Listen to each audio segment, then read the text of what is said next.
Morning. Today's hearing is for the American people who are seeking answers about the attempted assassination of President Trump. A little over a week ago, Americans watched in horror as a shooter attempted to assassinate President Donald J. Trump at a campaign rally in Butler, Pennsylvania. The gunman nearly succeeded. The bullet that struck President Trump's head was less than an inch from taking his life. President Trump survived, but one rallygoer, Corey Comparator, tragically did not. Two others were seriously injured. It was a horrifying moment in American history. The horror was exceeded only by the bravery of the law enforcement agents who threw themselves in harm's way when shots were fired. The bravery of a crowd unwavering in its refusal to panic, and the bravery of a bloody President Trump refusing to run.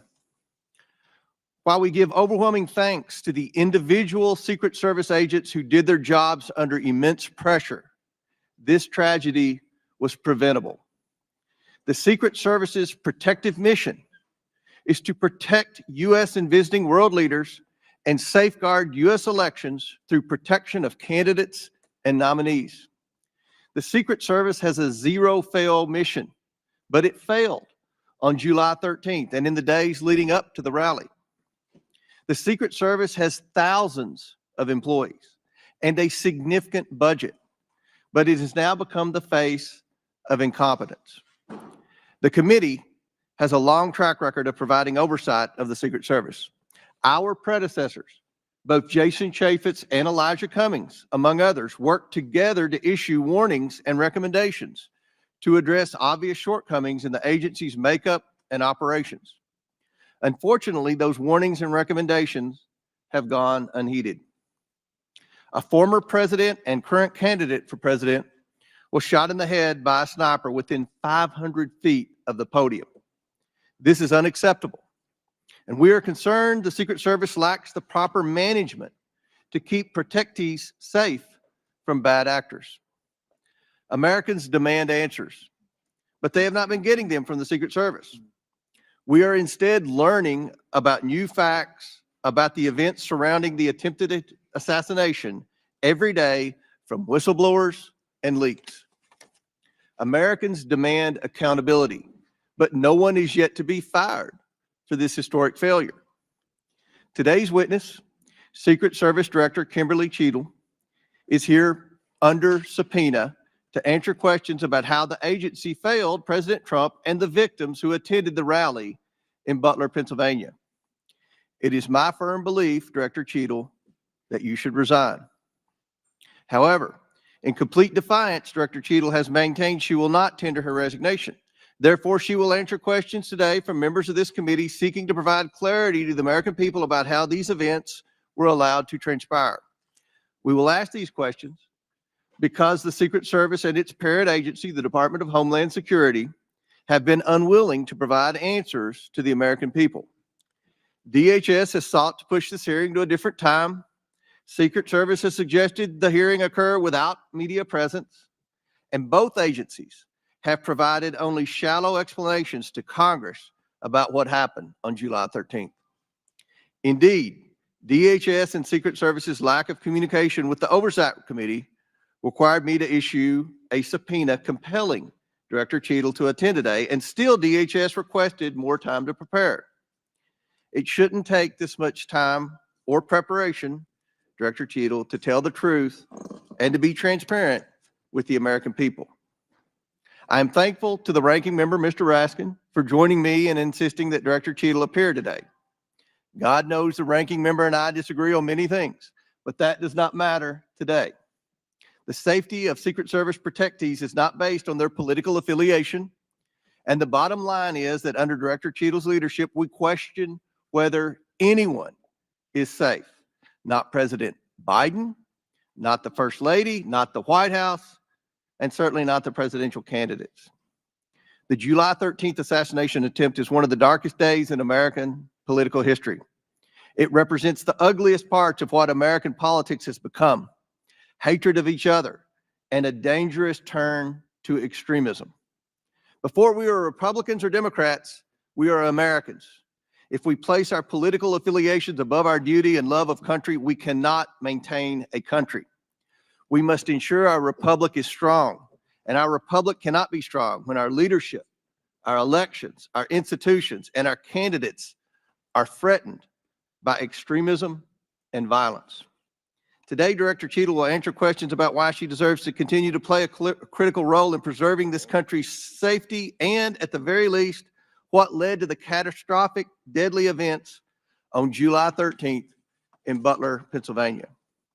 Again, I do not believe Director Cheadle deserves to maintain her position as head of the Secret Service, but members of the American people will make their own decisions based on her answers today. I urge Director Cheadle to be transparent and forthcoming in her testimony today. Americans deserve no less. We have a duty to find out how this happened and to ensure it never happens again. I now yield to Ranking Member Raskin for his opening statement. Thank you kindly, Chairman Comer. Elijah Cummings, whose beautiful visage looks down upon us, taught us that the way to find common ground in a crisis is to look for the higher ground.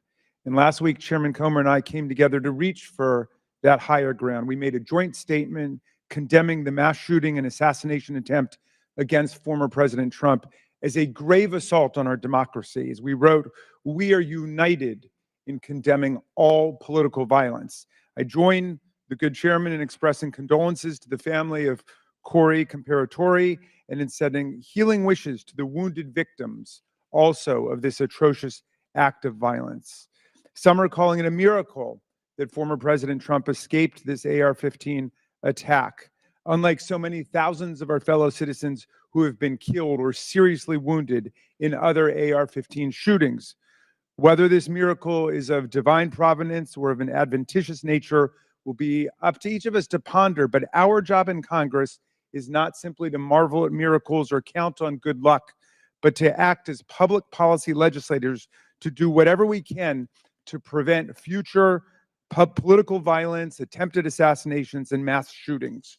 The chairman and I are thus determined to get to the bottom of the stunning security failures that enabled this 20-year-old lone gunman who borrowed his father's AR-15 to perpetrate a mass shooting and assassination attempt at an event protected by the Secret Service as well as state and local police. We'll ask hard questions of Director Cheadle today in order to identify and understand the shocking security failures that occurred and to help transform the operations of the Secret Service to prevent anything like this from happening again. But we can't let ourselves off the hook either, dear colleagues. What happened in Butler, Pennsylvania was a double failure: the failure by the Secret Service to properly protect former President Trump and the failure of Congress to properly protect our people from criminal gun violence. We must therefore also ask hard questions about whether our laws are making it too easy for potential assassins to obtain firearms generally and the AR-15 specifically. Mr. Comparatori, former President Trump, and the other rally attendees wounded in Butler are now members of a club no one wants to belong to, the thousands of people who have fallen victim to mass shootings. Last year, we had 655 mass shootings in America, defined as 4 or more people being shot or killed in a single event, not including the shooter. 712 people died and nearly 2,700 people were wounded in these attacks in 2023.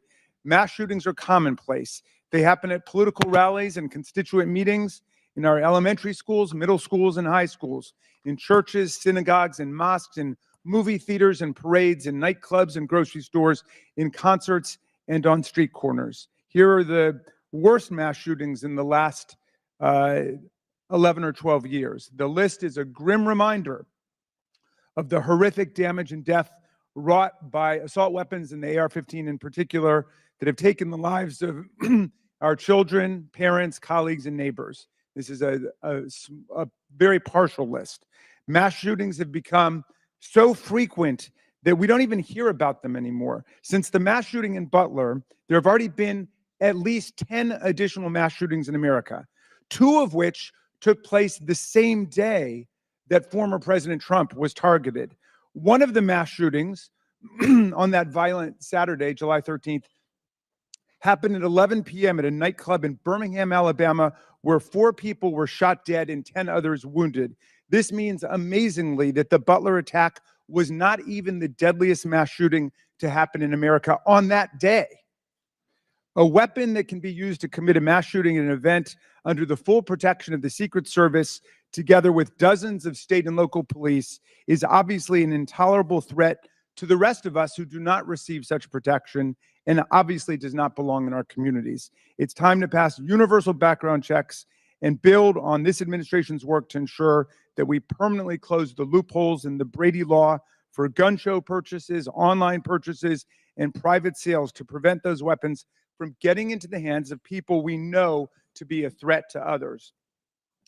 What happened in Butler shows why even closing these loopholes, however, will not keep assault weapons out of the hands of potential assassins and mass murderers. Under federal law, and in the vast majority of states, even young people not old enough to buy a beer legally can legally purchase and own the AR-15 and carry it in public. The shooter in Butler used his father's AR-15. We have to find the courage and resolve to pass a ban on the AR-15 and other assault weapons. A ban has broad support. Even the New York Post loudly endorsed such a ban in 2019. We have passed an assault weapons ban before. Republicans and Democrats together passed it in 1994. Alas, in 2004, we allowed the ban to expire. We know this weapons ban worked. One study found that in the decade that followed the ban's lapse, mass shootings went back up 183%, and deaths from mass shootings went up 239%. But even as we change the Secret Service and act to ban weapons of war like the AR-15, we still will have fallen short of our duty if we fail to denounce every instance of politically motivated violence in whatever form it takes. Republicans and Democrats, again, have come together to denounce this assassination attempt, just as we did the violent attempts on the lives of our colleagues, Representative Stephen Scalise and Representative Gabby Giffords, and on Paul Pelosi, the husband of Speaker Nancy Pelosi, who was attacked and brutalized in his home. And in the immediate aftermath of the January 6th mass violence waged against Congress and the Vice President and the constitutional transfer of power, Democrats and Republicans alike, including Senator McConnell, Chairman Comer, and other colleagues, all denounced this violent assault on our democracy that wounded approximately 140 officers from the U.S. Capitol Police and the Metropolitan Police Department. And I commend them for acting to denounce that attack, just as Democrats moved swiftly to denounce the attack on Congressman Scalise. Political scientists tell us that authoritarian attacks on democratic institutions begin with political parties refusing to disavow or openly embracing political violence. We have to reject that on a strong bipartisan basis, as Chairman Comer and I have done, even as we ensure our Secret Service is up to its vital task of protecting presidents and candidates, and as we work to ensure that America, the streets of our country, are free from the violence of weapons of war. Thank you, Mr. Chairman. I yield back to you. Thank you. Gentleman yields back. Today, we are joined by Kimberly Cheadle, who was sworn into office on September 17, 2022, as the Director of the United States Secret Service. Prior to her appointment, Director Cheadle was Senior Director of Global Security at PepsiCo. Before her role at Pepsi, she served 27 years in the Secret Service. Pursuant to Committee Rule 9G, the witness will please stand and raise her right hand. Do you solemnly swear or affirm that the testimony that you are about to give is the truth, the whole truth, and nothing but the truth, so help you God? Let the record show that the witness answered in the affirmative. Thank you. We certainly appreciate you being here today and look forward to your testimony. We normally limit testimony to opening statement to 5 minutes, but take all the time that you need. Obviously, the rules that we will abide by, when you're finished with your statement, we will then turn to questions. Each member will have 5 minutes. And just a note to the members, I'm going to strictly adhere to the 5 minutes. Once 5 minutes is up, I will hit the gavel.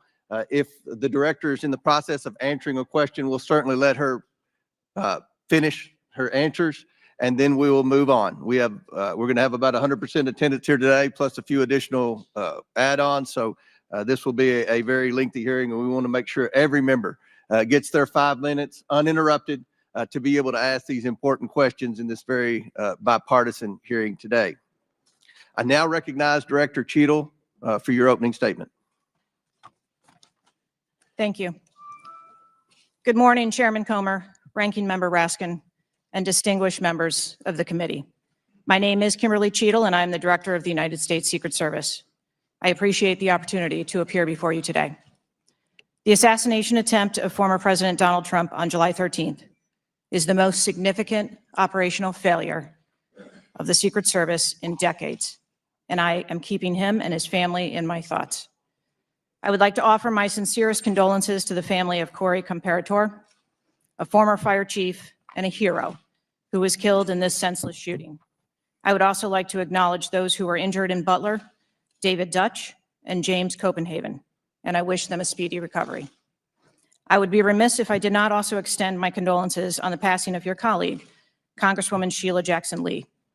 Ms. Jackson Lee was always engaged in the oversight of the Secret Service, and her passing is a great loss to this body. The Secret Service's solemn mission is to protect our nation's leaders. On July 13th, we failed. As a director of the United States Secret Service, I take full responsibility for any security lapse of our agency. We are fully cooperating with ongoing investigations. We must learn what happened, and I will move heaven and earth to ensure that an incident like July 13th does not happen again. Let me state unequivocally, nothing I have said should be interpreted to place blame for this failure on our federal, state, or local law enforcement partners who supported the Secret Service in Butler. We could not do our job without them. We rely on the relationships built over years of working together to secure events and conduct investigations. Our agents, officers, and support personnel understand that every day we are expected to sacrifice our lives to execute a no-fail mission. As witnessed on July 13th, our special agents shielded former President Trump with their own bodies on stage while shots were being fired.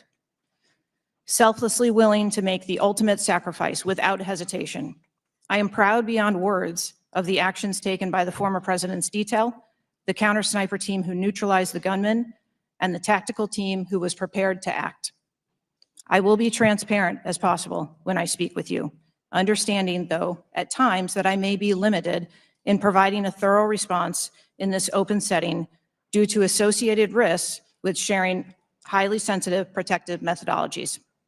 I do not want to inadvertently provide you today with inaccurate information. Since January 1st, 2024, the Secret Service has successfully secured over 7,500 sites. Every protective advance comes with its own set of challenges and requires a customized mitigation strategy, including specific assets.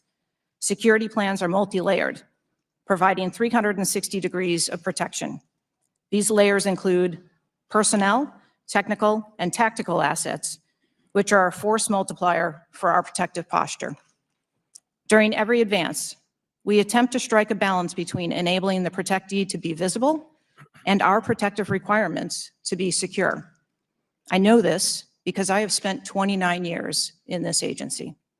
I came up through the ranks.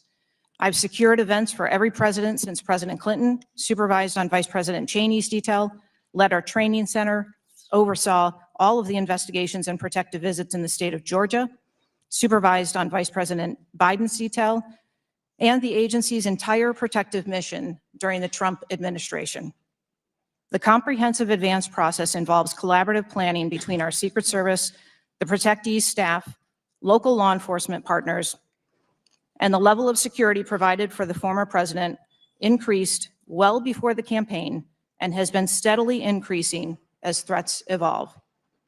The security plan included a full assessment of the Butler Farm showgrounds to identify security vulnerabilities and craft a security plan for the protectee, attendees, and the public. Immediately following the assassination attempt, I directed the activation of my crisis center. I assembled my executive team to begin surging more protective resources to the former president and to ensure the wellness of our people post-incident, all while securing an active crime scene. I immediately ordered a reevaluation of the Republican National Convention security plan, and I increased the security posture in the National Capital Region for all permanent protectees and sites. At the same time, I initiated a mission assurance investigation within our agency. I have instructed my team that all necessary resources will be dedicated to investigating these matters. We will not rest until we have explored every option, and we will leave no stone unturned. But I want to be clear, I am not waiting for these investigations to be completed prior to making changes. Over the past 2 weeks, we successfully led the planning and execution of the 75th NATO Summit and the Republican National Convention. Over the next few months, we will implement security plans for the Democratic National Convention, the United Nations General Assembly, and have already begun planning and coordinating the 2025 inauguration. It is now more important than ever for the men and women of the Secret Service to remain resilient and to focus on what is necessary to carry out our critical mission. Our agency needs to be adequately resourced in order to serve our current mission requirements and anticipate future requirements. The Secret Service currently protects 36 individuals on a daily basis, as well as world leaders who visit the United States, like Israeli Prime Minister Benjamin Netanyahu, who arrived in Washington, D.C. today. The coming years will bring an unprecedented heavy protection tempo. I have no doubt that the processes that I have implemented during my tenure as director, in addition to my nearly 30 years of experience in this agency, have positioned the Secret Service to be stronger. Our mission is not political.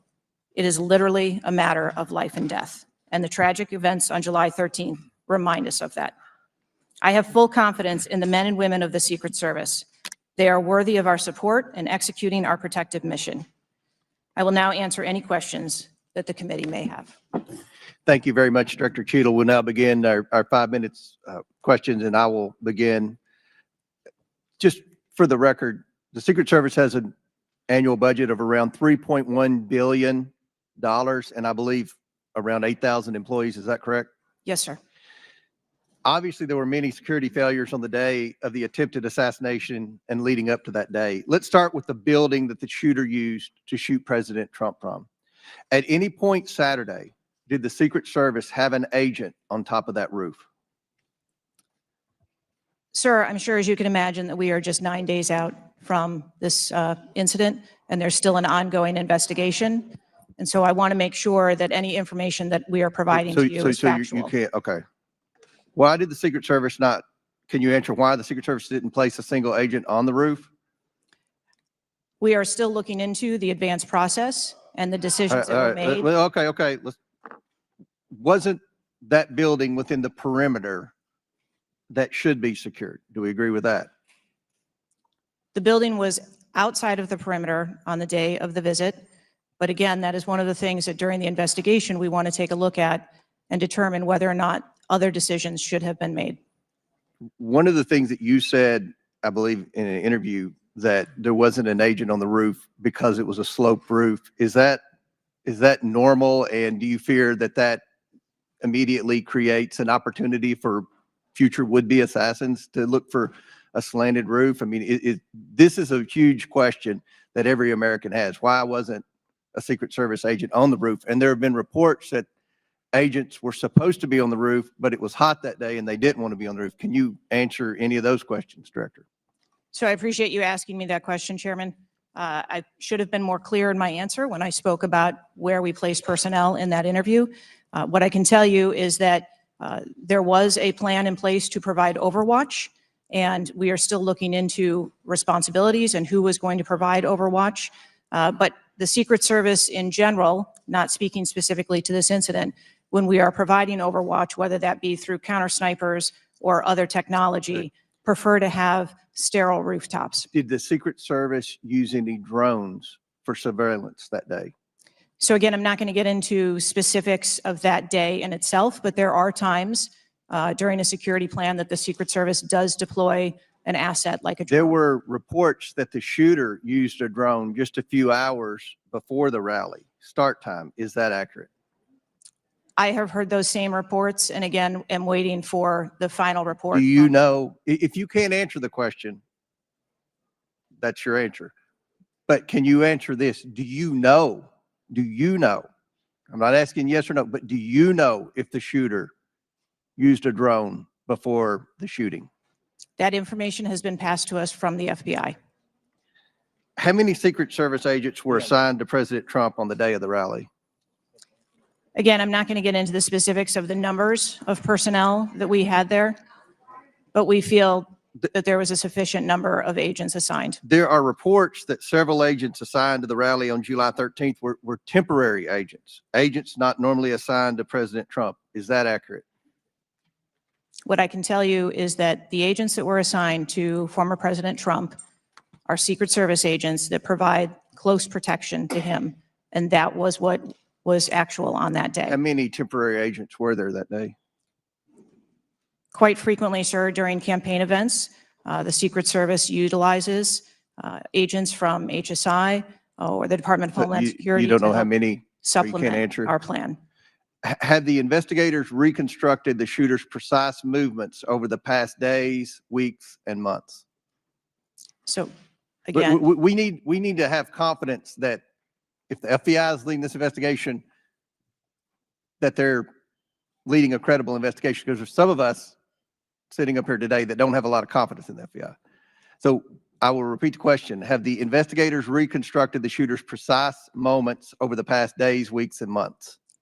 I understand your question, Chairman, and I share your concerns about wanting to make sure that we have factual information. The FBI is conducting a criminal investigation. The Secret Service is conducting an internal investigation. There are a number of OIG investigations, and there is the external investigation that the president. Last question for me. Before July 13th, had the Trump detail requested additional resources? What I can tell you is that for the event on July 13th, the details that were the assets that were requested for that day were given. Okay. My time has expired. Chair now recognizes Ranking Member Raskin for 5 minutes. Thank you, Mr. Chairman. It's been reported that before former President Trump got up on the stage at around 6 p.m. on Saturday, July 13th, that the local police had identified and even photographed a man who was acting suspiciously. And this man, who turned out to be the gunman, had been flagged as a potential threat. Is that accurate? What I can say is that the individual was identified as suspicious. So he was known to be suspicious before former President Trump took the stage. That is the information I have received. Why was he allowed to take the stage with a suspicious person having been identified in the crowd?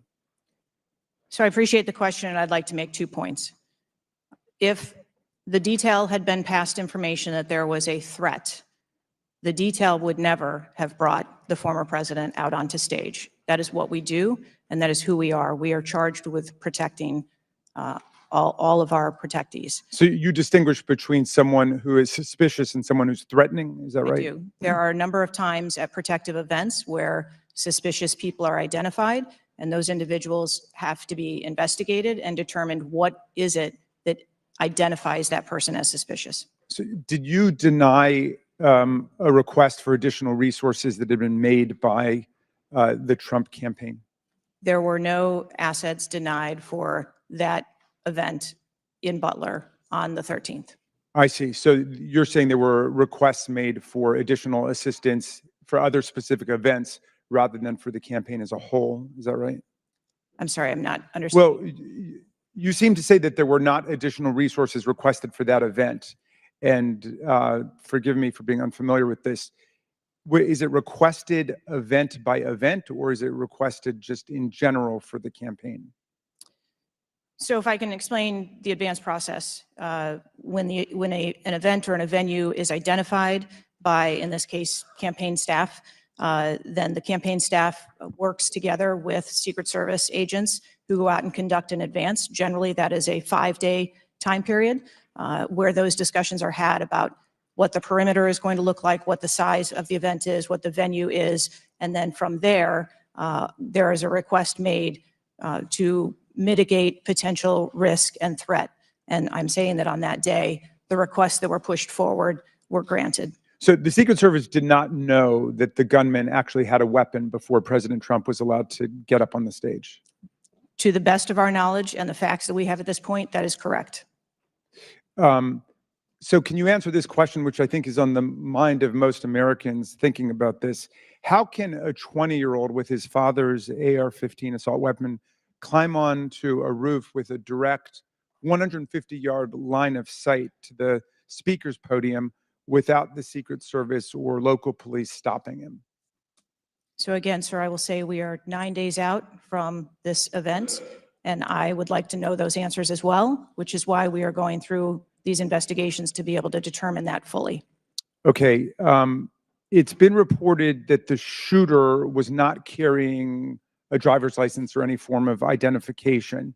They had no idea who he was, but then he was quickly identified, I think within 30 minutes, by using the serial number on the AR-15 under a tracing system that is now controversial. Some people say we should get rid of it. Some people want to keep it. But is that right, that the serial number was the key information which led to the identification of the shooter? That is my understanding, sir, yes. Okay. If an American citizen were just to stop you and say, Director Cheadle, we support your work to the tune of billions of dollars and thousands of employees, what went wrong? What would you say? Again, knowing that we're 9 days out, I would say, as I have said from the very outset, I accept responsibility for this tragedy. We are going to look into how this happened, and we are going to take corrective action to ensure that it never happens again. Well, I appreciate that, and I hope you will act with vigor and focus and intensity, and it seems you understand the gravity and solemnity of this to the American people. Millions and millions of Americans don't feel safe with all the AR-15s out there. We thought at least the President of the United States or a former President of the United States would be safe, but now that's not even clear. Mr. Chairman, I yield back to you. Gentleman yields back. Chair now recognizes Chairman of the House Judiciary Committee, Mr. Jordan from Ohio. Thank you, Mr. Chairman. Director, were you guessing or lying? The day after President Trump is shot, Secret Service spokesman Anthony Guglielmi said, quote, "The assertion that a member of the former president's security team requested additional security resources that the U.S. Secret Service or the Department of Homeland Security rebuffed is absolutely false." The next day, Secretary Mayorkas said, "That is an unequivocally false assertion. We had not received any request for additional security measures that were rebuffed." But 5 days later, the Washington Post said this: "Top officials repeatedly rejected requests from Donald Trump's security detail for more personnel." The next day, the New York Times said this: "Mr. Guglielmi acknowledged that the Secret Service had turned down some requests for additional federal security assets for Mr. Trump's detail." So which is it? Because both statements can't be true. Were you guessing or lying when you said you didn't turn down requests from President Trump's detail? Neither, sir, and I appreciate the question. Well, what were you doing? Because those statements don't jive. So what I can tell you is that for the event in Butler, there were no requests that were denied. As far as requests, Well, maybe they got tired of asking. Maybe you turned them down so darn much, they said, not worth asking. How many times did you turn them down ahead of that?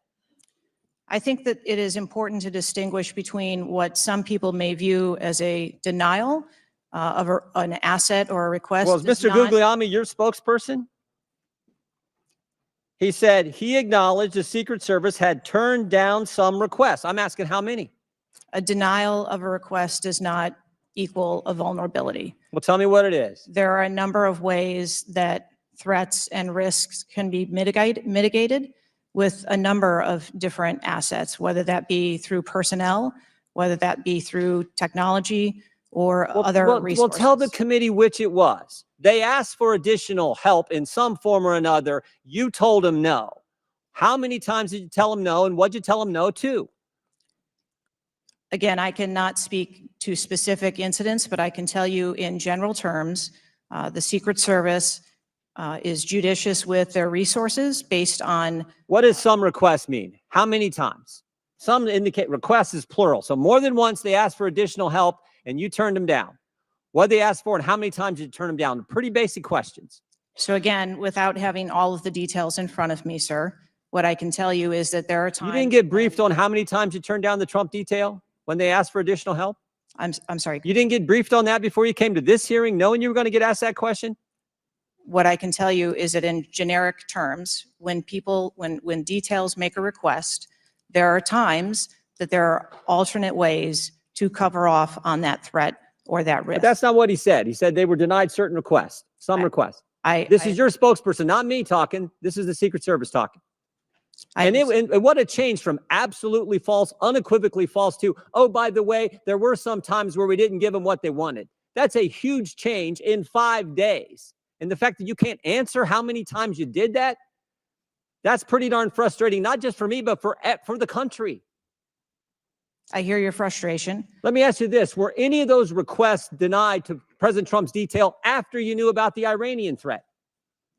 What I can tell you, again, I don't know the specifics, is that there are times when we can fill a request. It doesn't necessarily have to be with a Secret Service asset or resource. We can fill that request with locally available assets. You spoke to anyone at the White House since July 13th? Yes, I have. Who'd you talk to? I have briefed the president and the vice president. Talk to the First Lady? No, I have not. Talk to the White House staff? Anyone in the White House communications? No, I have not. Have you talked to the counter sniper who took the shot that took out the bad guy? Yes, I have. And can you tell us about that conversation? I would not want to reveal conversations that I've had with my employees. But that's exactly the kind of information the American people want to know. American people who pay your salary. I understand. This is an ongoing investigation. And Who's all doing the investigating at Secret Service? I know the Inspector General, but is there also an internal investigation in addition to the Inspector General? We are conducting a mission assurance investigation internally, yes. You know what it looks like, Director? It looks like you won't answer some pretty basic questions. It looks like you got a 9% raise and you cut corners when it came to protecting one of the most important individuals, most well-known individuals on the planet. A former president, likely the guy who's going to be the next president. Looks like you guys were cutting corners. That's what it looks like to me. Is that true? I am here today because I want to answer questions, but I also want to be cautious. You might want to, but you haven't answered. I don't think you've answered one question from the chairman, the ranking member, or me. Well, we got a lot of other people asking. We'll see if your record improves. But right now, you haven't answered, I don't think, any questions. I yield back. Gentleman yields back. Chair now recognizes Ms. Norton from Washington, D.C. Thank you, Mr. Chairman. In the summer of 1963, as a law student, I traveled to the South to work in the civil rights movement. When I arrived in Jackson, Mississippi, I was met by a civil rights activist who showed me around town and tried to convince me to work in Jackson that summer. I recall talking with him and his wife about the raw atmosphere in Jackson. Later that day, he took me to the bus station for my trip to my assignment. That night, he was assassinated outside his home. His name was Medgar Evers. I condemn the political violence. It is a threat to democracy. I want to discuss one of the roots of political violence, guns. For years, Republicans, including a member of this committee, have introduced legislation and amendments to repeal or block the District of Columbia gun violence protection laws, including its bans on assault weapons and large capacity magazines. The shooter at the Trump rally used the mass shooter's gun of choice, an assault weapon, specifically an AR-15 style rifle, and presumably a large capacity magazine, which is defined in DC as a magazine that can hold more than 10 bullets.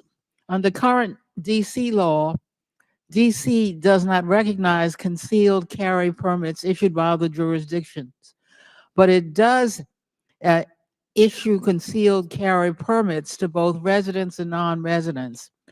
However, DC imposes a number of requirements on concealed carry applicants, including suitability, such as not having exhibited a propensity for violence or instability. Moreover, DC residents restricts where the guns can be carried, such as a political demonstration near the White House and Naval Observatory, or near people under Secret Service protection, provided the permit holder has been given notice. This week, the House is expected to consider the fiscal year 2025 Financial Services and General Government Appropriations Bill. This Republican drafted bill would allow an individual with a permit to carry a concealed handgun issued by a state or territory to carry a concealed handgun in DC, regardless of that jurisdiction's permit requirements. A Republican has filed an amendment to that provision to allow such an individual to carry a magazine of any size with that handgun. In short, the pending bill and amendment would allow any person with a carry permit issued by another jurisdiction to carry a concealed handgun with a magazine of any size in any location in the District of Columbia. The Secret Service is responsible for protecting a large number of people and facilities in DC. Director Cheadle, would Secret Service protectees in DC be safer or less safe if people who have exhibited a propensity for violence or instability could carry a concealed handguns in DC? I think being a Secret Service agent and an officer or a law enforcement officer in any state is difficult. They are required to make decisions and snap judgments in the blink of an eye.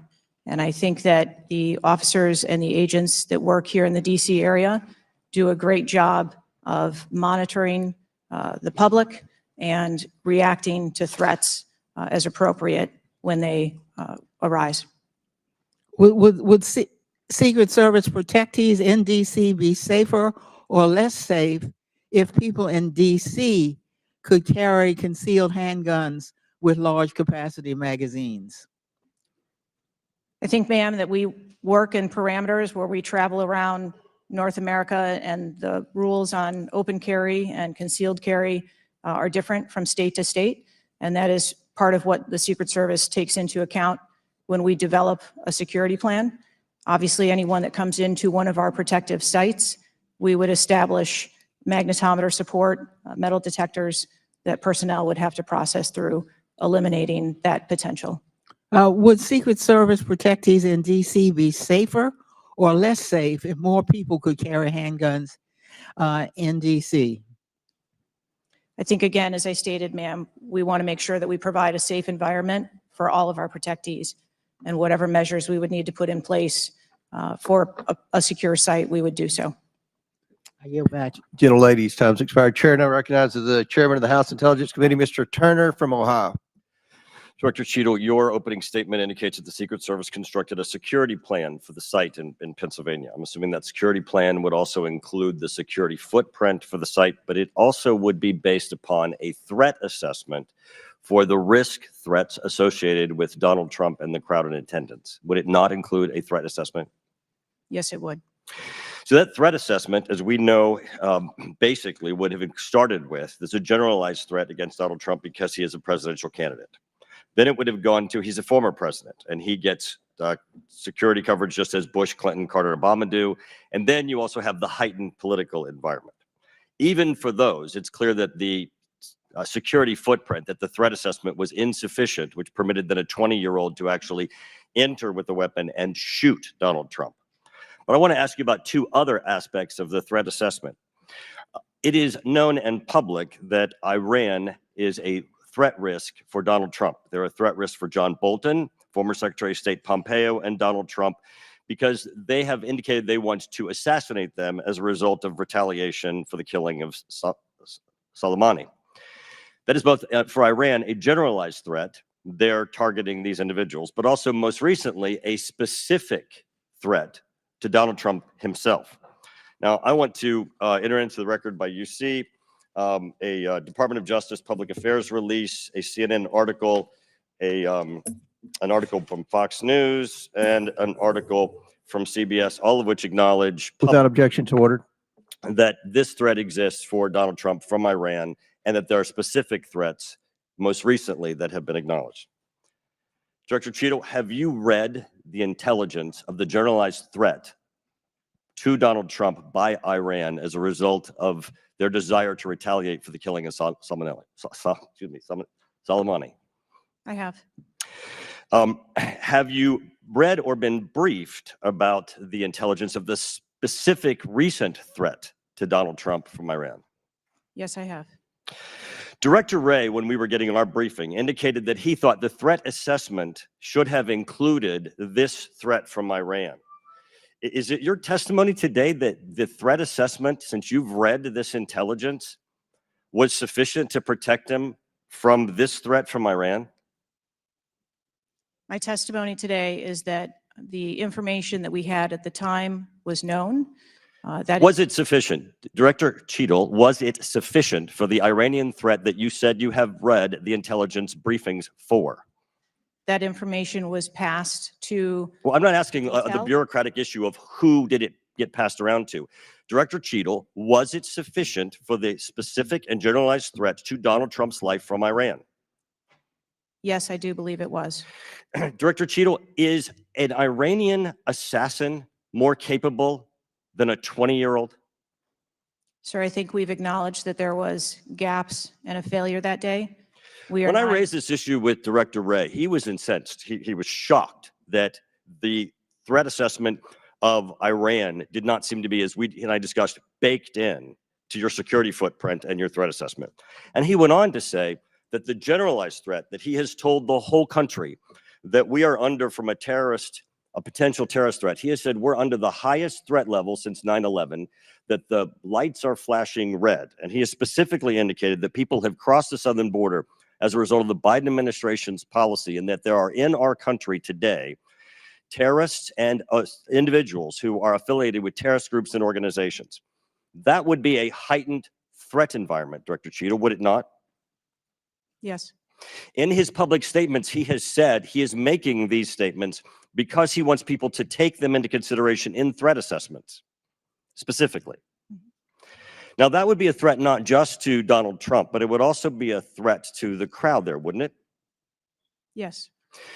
Are ISIS terrorists and al-Qaeda terrorists and international groups and terrorists more capable than a 20-year-old in pulling off their mass shooting or an assassination of Donald Trump? Sir, again, there was clearly a breakdown Right. and a failure that day. Have you read the intelligence of the terrorists that are currently in the United States that Director Wray speaks, and those individuals that are here that are affiliated with terrorist groups and organizations that are in the process, as Director Wray said, of significant threat of a terrorist attack occurring in the United States? I have read reports that apply specifically to the Secret Service's mission. Director Cheadle, because Donald Trump is alive, and thank God he is, you look incompetent. If Donald Trump had been killed, you would have looked culpable. There is no aspect of this that indicates that there has been any protection to Donald Trump. The threat was identified before he took the stage, and the shooter was only killed after Donald Trump himself was killed. Not only should you resign, if you refuse to do so, President Biden needs to fire you, because his life, Donald Trump's life, and all the other people which you protect are at risk because you have no concept of the aspect that the security footprint needs to be correlated to the threat. I yield back. Chair now recognizes Mr. Lynch from Massachusetts. Thank you, Mr. Chairman. Director Cheadle, there were multiple security failures at the former president's rally in Butler, Pennsylvania. First of all, there was a failure to isolate the podium from exposure to direct fire. Do we know who made that decision to allow that rooftop to remain as an unprotected area? Do we know who came up with that security plan that omitted that? Sir, I don't have a specific person to identify for Okay, you. well, that's what I'm looking for. So let's move on. There's also a breakdown in security and failure to confront the shooter over an hour before the former president began his remarks, when the shooter was identified as a person of interest. What particularly allowed agents or law enforcement to identify him as a person of interest? So I appreciate the question. And again, I will say that we are 9 days out and there are a multitude of interviews that are still taking place. Okay, so did he have a rangefinder? There were some reports that the individual had a rangefinder. That would certainly raise my suspicion did he have a rangefinder? Yes, he did, but may I explain that at a number of our sites, especially when you're at outdoor venues, a rangefinder is not a prohibited item. It is sometimes an item that is brought in by individuals if you're But going to be in did the back. anybody confront him on that? Anybody ask him questions? What are you doing with the rangefinder? Anybody confront him on his presence where he was in proximity to the president? So again, to my knowledge, I believe that that was the process that was taking place, was to locate the individual. Did they confront him? Did they go up to him? Did they talk to him? I do not have those details at Yeah, this time. those are important details. There was also a failure to communicate between law enforcement to act quickly upon information provided by either local law enforcement or rally attendees that the suspect was positioned on the roof. There were minutes of delay before any meaningful action was taken, even though he was several hundred feet from the podium. And this was obviously minutes before the shooting. Let me ask you, there was considerable delay in removing the president from the podium after the shooting began. He got shot in the air. It was still over a minute before he was removed from the stage. Meanwhile, this shooter had multiple clips, several clips. He got off 8 shots, and he had the capacity and the ability, if he was not neutralized, to basically mow down that whole Secret Service detachment as well as the president. What, from your own investigation, caused that delay under the circumstances? What I can tell you is that when the agents identified that the shooting was taking place, in under 3 seconds, they threw themselves on top Oh, of the I understand that president. there was heroism there. No question about it. No question about it. But protocol would indicate, and these are the opinions of various former Secret Service agents, people who have done this work in the past, that over a minute of exposure on that podium with a shooter with a high capacity weapon who had already wounded the president and could have got off, we don't know how many more rounds, and yet the president remained exposed, even though he was joined in that exposure by the Secret Service in their heroic acts. It just, I don't know if there's a good explanation for that. Our personnel created a body bunker on top of the I get president, that. I get that. shielding him. Yeah, this was an AR-15 style weapon that would have made pretty quick work if he was determined and able to do so. This is not the first investigation that we've had of the Secret Service during my time here on this committee. And the last one we had, our previous investigation determined that the Secret Service was experiencing a staffing crisis that poses perhaps the greatest threat to the agency. And that's a quote. Is that staffing crisis still in place? Is that still something that you deal with on a daily basis? As of today, the Secret Service has just over 8,000 employees. We continue to hire, knowing that we need to ensure that we keep pace with What would be the full complement of And gentlemen, time's expired, but please answer the question. I'm sorry. what would be the full complement that you're looking for? You've got 8,000, and how many would be a full complement for the service? So With we are still striving towards a number of 9,500 employees approximately in order to be able to meet future and emerging needs. Okay, thank you, Mr. Chairman, for your courtesy. I yield back. Chair recognizes Dr. Fox from North Carolina. Thank you, Mr. Chairman. Director Cheadle, what grade would you give the Secret Service's performance in Butler, Pennsylvania on July 13? As I've stated, ma'am, this was clearly a failure. I would grade the agents and officers who selflessly threw themselves in front of the president and neutralized the threat an A. I think that we need to examine the events that led up to and prior to that day. You stated in 2021 that the Secret Service has a zero-fail mission. It's clear that the events of July 13 show a cascade of failures that cost Corey Comparator his life, nearly cost former president his life, and injured David Dutch and James Copenhaver. When an agency fails spectacularly in its mission, those responsible must be held accountable, and the problems must be fixed so they cannot happen again. Why should the American people or the officials you're responsible for protecting have confidence in your ability to lead the Secret Service after such a spectacular failure? I appreciate the question, and I am committed to finding answers so that we can make the agency stronger after this. You said on July 15 that the buck stops with me. How are you taking accountability for the Secret Service's failures during the July 13 assassination attempt on President Trump? I have taken accountability, and I will continue to take accountability. I am responsible for leading the agency, and I am responsible for finding the answers to how this event occurred and making sure that it doesn't happen again. So I would like to explore how you got the job as director of the United States Secret Service. Is it typical for the director of the Secret Service to be recommended for the role at the behest of a president's family and senior staff, perhaps at the request of Jill Biden or Anthony Bernal? I got the job as a director of the Secret Service because I spent 27 years in an agency with a mission that I absolutely love. I started my career in Detroit. I worked my way up through investigations and protection. Was there competition for the position? You would have to ask those who were involved in the interview process. But you think you are the best person in the country to head the Secret Service?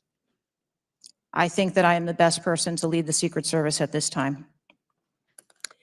The Secret Service receives billions in funding each year, as has been explained by my colleagues here. In fact, you've had an increase in real terms of 55%. As you're no doubt aware, staffing levels for those assigned to protect the president, former presidents, and other senior officials has decreased by about 350 between 2014 and today. Clearly, a lack of financial resources not to blame for the staffing shortage. In 2022, the Secret Service saw nearly half its workforce leave in 1 year. And during the same year, it was ranked dead last among law enforcement agencies in the best places to work in the federal government. Can you explain why your agency was so poorly rated and why so many staff left in just 1 year? So with all due respect, I dispute the statistic of half of the employees leaving in 2022. I think that that has been inaccurate data that's been reported out there. But what I can tell you is, as I have returned as the director of the agency, we have had an increase in hiring and staffing and an increase in resources. And we are committed to continue to hire so that we can be staffed appropriately to meet the dynamic mission that we have. Well, you may want to dispute it, but it's out there. My understanding, given the high profile failures and rotten culture at the Secret Service during your nearly 2-year tenure, why should the American people have any confidence in your ability to lead the Secret Service to perform its zero-fail mission to protect our senior leaders? The Secret Service has an incredible culture. Our men and women place service over self. They come in every day willing to risk their lives for our protective mission. And they work investigations that thwart people who would do harm to children, child exploiters. We have an incredible mission, and our culture is we will get the job done no matter what. Well, those on the front line certainly have a great culture, and they were willing to risk their lives for President Trump. But I'm not sure the leadership at the agency has this right kind of culture. I yield back, Mr. Chairman. Chair now recognizes Mr. Conley from Virginia. Thank you, Mr. Chairman. Well, I hope the American people do appreciate the incredible daily risks Secret Service agents take on our behalf. You mentioned there are 36 regular clients you've got that you protect constantly, but I was participating in the NATO summit just 2 weeks ago We had 32 heads of government and heads of state, plus visiting heads of state and heads of government. Presumably, you provided protection for all of them. That is correct. Just saying. Help us understand, however, I will stipulate that there's an ongoing investigation. You don't want to go into too much detail on that until you've been able to ascertain all the facts and analyze what they mean. You can understand, however, the anxiety we and the American public have about how could this happen and how can we ensure it can't recur. Now, there are some things my friends on one particular side of the aisle don't really want to talk about, like AR-15s and access to them by a 20-year-old or anybody for that matter. Presumably, Director Cheadle, the ubiquity of weapons, guns in America, especially assault weapons or semi-automatic weapons, that's helped your job and the mission of your agencies, right? It's made it less complicated. Isn't that true? I'm sorry, I'm not understanding your question. Real simple. More guns, especially dangerous ones, have made your job protecting people easier. Is that not right? I think from every Director state- Cheater, this is simple English. More guns, do they make your job more complicated or less complicated in protecting these 36 clients and visiting heads of state and heads of government that come to Washington? I think the Secret Service needs to take into account I didn't ask that. that they're in. I'm sorry. I asked a simple question, which deserves a simple answer. The ubiquity of guns, dangerous weapons in America, like AR-15s, has that made your job, that is to say the mission of the Secret Service, easier or more difficult? I think the threat environment for protecting our Secret Service protectees is always difficult, and that's dynamic, and it's always evolving. We stipulate it's always difficult. Again, this is a simple one. Does the ubiquity of guns make your job easier or more difficult today? I understand the Second Amendment rights of individuals. I didn't ask that question. I'm not questioning the Second Amendment. I'm asking a simple analysis, Director Cheadle. And I can tell you, you're not making my job easier in terms of assessing your qualification for continuing on as director. Please answer the question. You're the head of the Secret Service. You're speaking on behalf of 8,000 members who put their lives on the line. We just had a failure by your own admission. Do guns make your job easier or harder? I think the job of the Secret Service is difficult on every day, and we need to make sure that we are mitigating all threats, whether that be That weapons, isn't my question. personnel. That is not my question. And now I think you're evading the answer, which is not a hard one. I am sorry that you feel that way, sir. How else could I feel, Director Cheadle, when you're clearly avoiding a direct answer to a very simple declarative question? We almost lost a presidential candidate the other day. A 20-year-old had access to his father's AR-15 and got on top of a roof within 500 yards or feet of the podium. And I'm asking you, did the availability of that AR-15, which is replicated all across America, make your job harder or easier? And you're not willing to answer that question? And you think, and you wonder why we might have a lack of confidence in your continued ability to direct this agency? I understand your question, and that's the environment. Well, if you understand my question, why not answer it? Because it's the environment that the Secret Service works in every day. That doesn't tell me anything. That's the environment we work in. I had an attack on my office a year ago. I know a little bit about violence too. He came to kill me. When he couldn't, he beat one of my staffers 8 times with a baseball bat on the head. We live with the threat of violence. But a simple answer from the director of the Secret Service would be helpful. And I'm sorry you've chosen to evade it. I yield back. Chair, now recognize Mr. Grofman from Wisconsin. Thank you. When this guy took the shots, he climbed a ladder to get on the roof, correct? I'm unable to answer details of exactly how the individual accessed the roof at this time. Do you know when if he did use the ladder, do you know when the ladder was placed there? Was the ladder there 2 days before, just the night before? Do you have any information at all as to when the ladder got there? I would like to be able to answer those questions. The FBI is still conducting an investigation. How did the rifle get to the roof?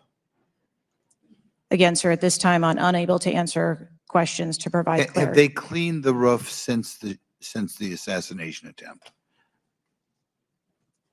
Have they cleaned the roof? Right. Has anything been done to the roof? Is it just like it was, whatever, 10 days ago or not? Has anything been done to the roof?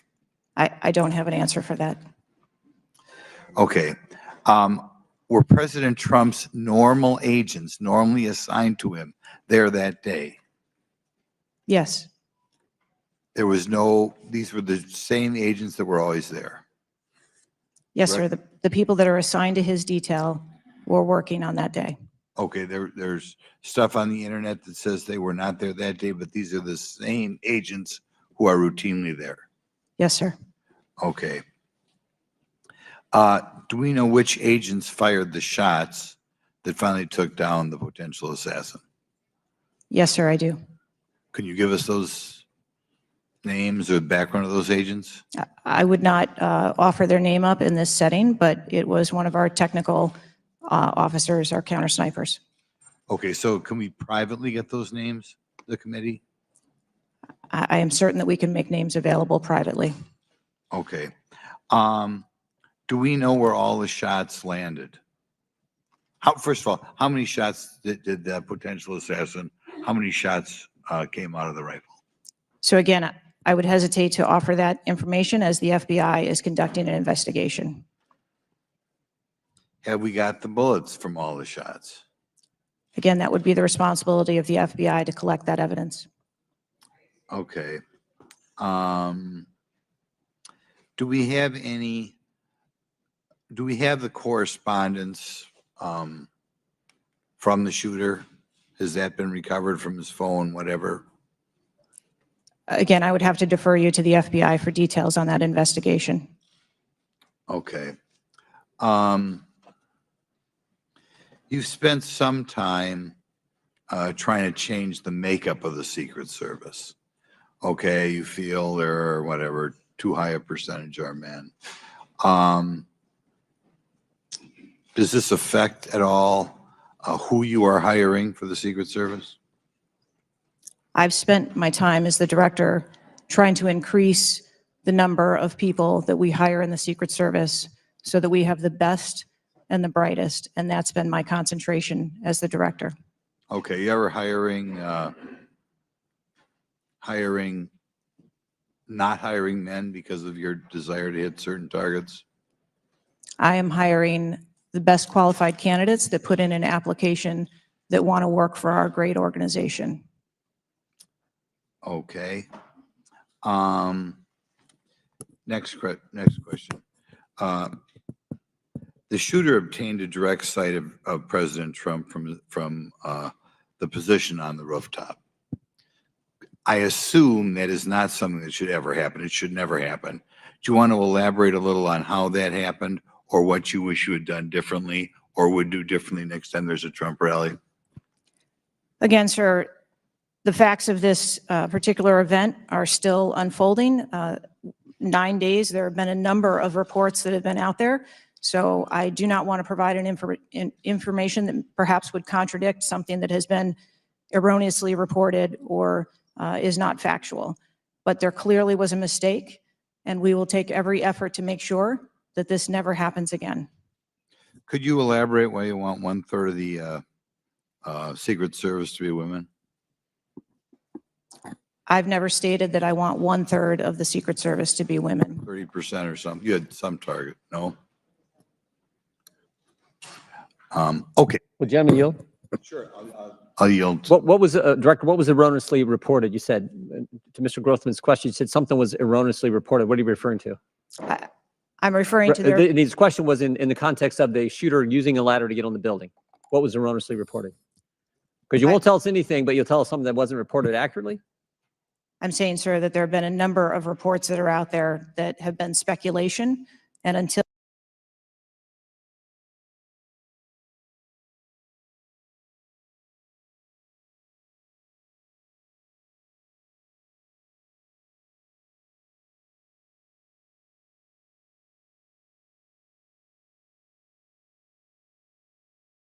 from my constituents is, what can Congress actually do to stop this from happening again? And I'd like to share a graphic from a very recent study conducted by Professor Robert Pape, a world-renowned expert in combating political violence. The graphic shows that 74% of Americans want this Congress to come together to denounce political violence of all stripes. And you can tell it's across party lines. I commend the chair and ranking member for putting out the statement the other day condemning political violence. And to further this effort, I'd like to ask all my colleagues to join Dr. Brad Wenstrup and me in introducing a resolution that we think can secure unanimous House passage in deploring and condemning political violence. And we will be circulating that resolution shortly. Director Cheadle, as you know, the shooter began shooting at 6:11 p.m. Eastern on July 13th. NBC reported that at 5:51 p.m., 20 minutes before the shooting began, the state police informed the Secret Service of their concern. Now, the rally was not paused at that point, correct? no. And according to NBC, just 2 minutes later, at 5:53 p.m., the Secret Service notified its snipers about the gunman. The rally wasn't paused at that point either, correct? No. Let me show you some video footage by rally goers. If you could play the video on the screen up here. This was taken 2 minutes before the shooting started. If you could turn up the volume. Dangerous people, criminals. We have criminals. We have drug dealers. We have people that should not be here. Right on the roof. It's much tougher than Up now. it happened. You went right on the roof with that. Up here. Ma'am, that doesn't look like suspicious behavior. That looks like threatening behavior to me. And the rally wasn't paused at that point either, correct? I can tell you, as I stated earlier, sir, that the moment that the shift surrounding the president were aware of an actual threat. That's a threat right there. The guy's on the roof and everybody's yelling at him Yes, and directing the officer's attention to him. The rally was not paused at that point, correct? we are currently still combing through communications and when communications were passed. Well, I can point you to this communication. It's 2 minutes before the shots started ringing out. Director Cheadle, yes or no? Was there ever a moment where the Secret Service actually considered pausing the rally? The Secret Service would have paused the rally had they known or been So the told answer is there was no. an actual threat. The answer is no, correct? I can speak to you in generalities. No, I don't And want I don't generalities. I know want all of the specifics. communications The that were- answer is no. You did not consider pausing the rally, correct? The people that are in charge of protecting the president on that day would never bring the former president out if there was a threat that had been identified. Well, they did, because we've now identified 3 points in the 20 minutes before the shooting that the threat emerged. Let me point you to something else, which is the building that the shooter was perched on, seen here. This building is called the AGR building. I'm sure that you're familiar with it. It's no more than 150 yards from the stage where Donald Trump stood, yet the security perimeter was drawn such that the AGR building was placed outside of it. Director Cheadle, according to the Washington Post, the AR-15 styled rifle used in the shooting had a range of 400 to 600 yards, and therefore the AGR building was clearly within rifle range of the stage, correct? Yes. NBC News has reported that in the days before the rally, the Secret Service had identified the building as a vulnerability that required special attention, correct? That's reporting from NBC. Yes. So I am still looking into an active investigation. I know, but it's been 9 days. I mean, you should know that, right? And yet, despite the fact that the AGR building was in rifle range of the stage and it was flagged as a vulnerability, this building was put outside of the Secret Service's security perimeter. And I respectfully submit the Secret Service must expand its security perimeter to account for the kinds of weapons that can be used outside the perimeter to endanger the protectees inside the perimeter, ma'am. Let me turn your attention to some conspiracy theories that have been circulating and ask you to comment on them. First, you have not found evidence that the incident was a staged shooting, right? Correct. And you haven't found evidence that this was a result of a conspiracy of high-ranking government officials, correct? Correct. And you have not found evidence that this incident was in fact directed or perpetrated by a foreign state or entity, right? And that's the last question, but I'll let the director answer that, please. Not at this time. Thank you. I yield back. Gentleman's time's expired. Chair now recognizes Mr. Cloud from Texas. Thank you. I just wanted to confirm there was only one counter sniper who took one shot. Is that We Right. had multiple counter sniper teams yeah, available on the that day. premises? But is only one took one shot? Is that correct, or only one? Correct. Okay. How many spent shell casings were found on the roof? Again, I would have to defer you to the FBI's criminal investigation. Okay. Word is that the car was rigged with explosives. Again, sir, I'd Sorry. have to defer you To to the the FBI. FBI's investigation. Okay. You're not curious about. You don't communicate with them. No. Okay. CNN reported that the Secret Service did not sweep the building the shooter was used to shoot President Trump and other attendees. Is that true or false? So we are conducting a mission insurance investigation and will depend on the information that we obtain from our investigations. Okay. The Secret Service knew there was a suspicious person anywhere from 8 minutes before President walked on stage to 30 to 60 minutes. We have different reports. Was President Trump or his team notified of the threat? I think there's a difference and a distinction between suspicious Suspicious person. and threat. Yeah. So we are going back and looking at communications to know when the information about a suspicious person was passed to Secret Service personnel. Okay. But was President Trump or his team notified? Again, we are going back and looking to make sure that we have the exact information of when those notifications were made and who those notifications were made to. Okay. I think it's troubling for a lot of us that the number one question everyone in America is wondering is why was the roof left open? And after 9 days, we should at least maybe have a little bit of that information. And when you come to this committee hearing and you don't have anything to say about that, it's very, very troubling. Did you review the security plan for this event? I personally do not review security plans for events that take place across the country. Any of them? We have a number of events that Who's take the top place. level official who reviews the security plans? There's a number of people that review security plans. Who's as they ultimately unfold. responsible for signing off on a security plan? It's a conjunction of personnel. There are people on the ground, there are supervisors on the detail, there are people at headquarters. So there's not one person who says, okay, this is good. It's copacetic, we're going for it. I think much in the way that we build our security plans where they are No doubt multi-layered. there's teams working different aspects of it, but ultimately, isn't there an individual who signs off on the plan? Much like how we design our security plans, they're multi-layered, there are multiple layers. So there's of no people. accountability. There is Is- accountability, sir. There's, this is whether it's the FBI or Fauci or anything, it's time after time after time, these multiple layers of accountability turn into layers of plausible deniability and agency after agency after agency. That's got to be fixed because you keep coming here and expecting, yes, you're saying I'm responsible, but, and you're accountable for it, but then there's nothing. What do you mean by that? I mean, you're saying you're going to keep your job, right? I assure you, sir, that if we determine through the course of our investigation that someone or people need to be held accountable, we will do so.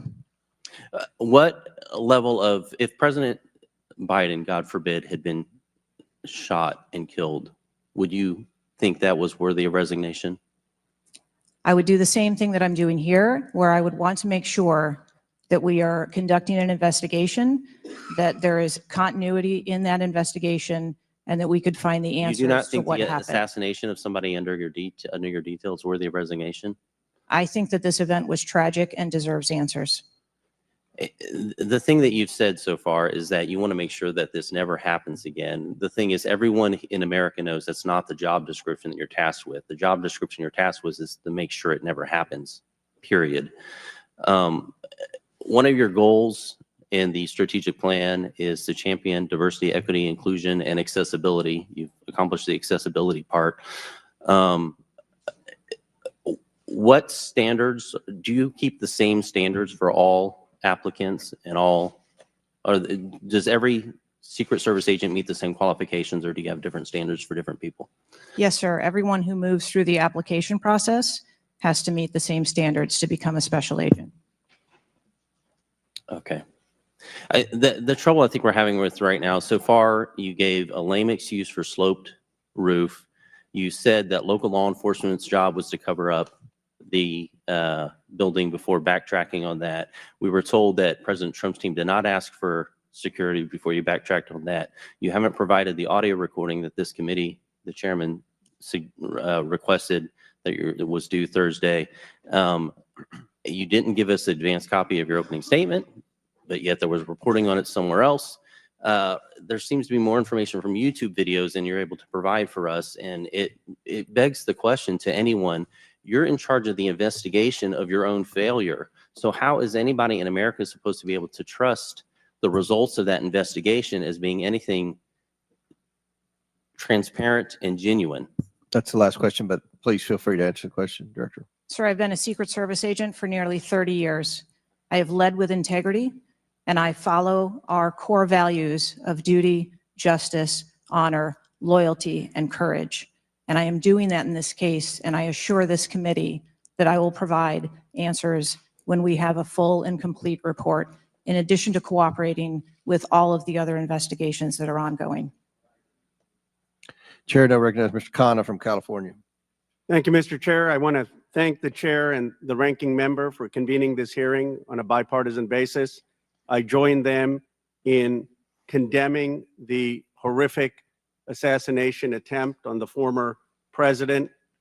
I am relieved for the sake of the country that he wasn't seriously hurt and that he survived, and my thoughts with him and his family during such a traumatic event. I also want to express condolences to Corey Comprator's family and recognize his heroism in saving his daughter's lives, and to the victims of that awful event. Now, Director Cheadle, would you agree that this is the most serious security lapse since President Reagan was shot in 1981 of the Secret Service? Yes, sir, I would. And, do you know what Stuart Knight did when he was in charge at the time of the Secret Service? Do you know what he did afterwards? He remained on duty. He resigned. He resigned. And Stuart Knight was not a Democratic appointee or a Republican appointee. Look, I'm not questioning your judgment. I just don't think this is partisan. If you have an assassination attempt on a president, a former president, or a candidate, you need to resign. That's what Stuart Knight did. He was a Republican appointee, and he took responsibility. And I think you need to reflect. This is not a question of you. It's a question of the American people. You cannot go leading a Secret Service agency when there is an assassination attempt on a presidential candidate. I would say that about anyone who is running. And so I guess my question to you is, what's the difference between your position and what Stuart Knight did? What I will tell you, sir, is that I am dedicated to finding the answers to what happened. And like every Secret Service agent, we don't shirk from our responsibilities.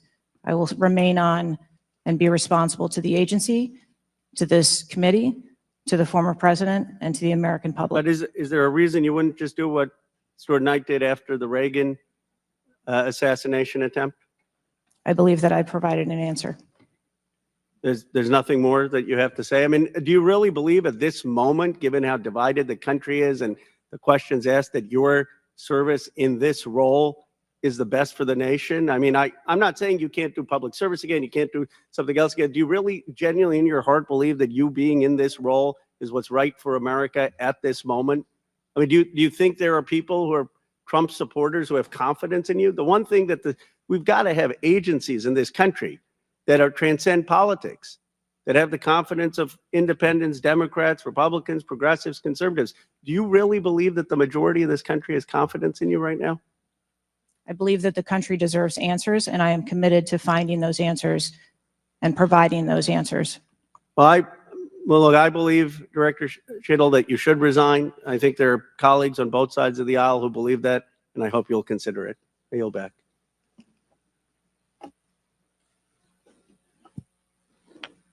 Chair now recognizes Mr. Palmer from Alabama for 5 minutes.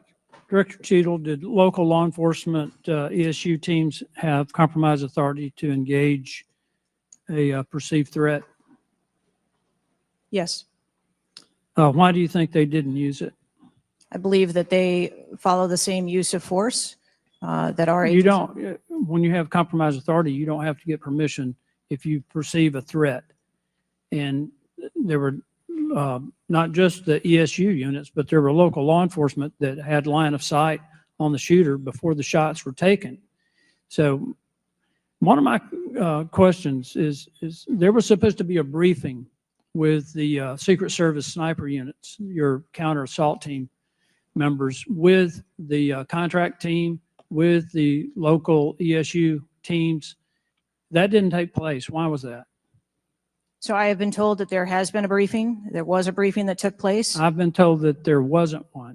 And again, we are still looking into the facts of the investigation. So Well, let that me we ask can- you this. When were you informed that there was a credible threat against President Trump, former President Trump? When did you learn of that?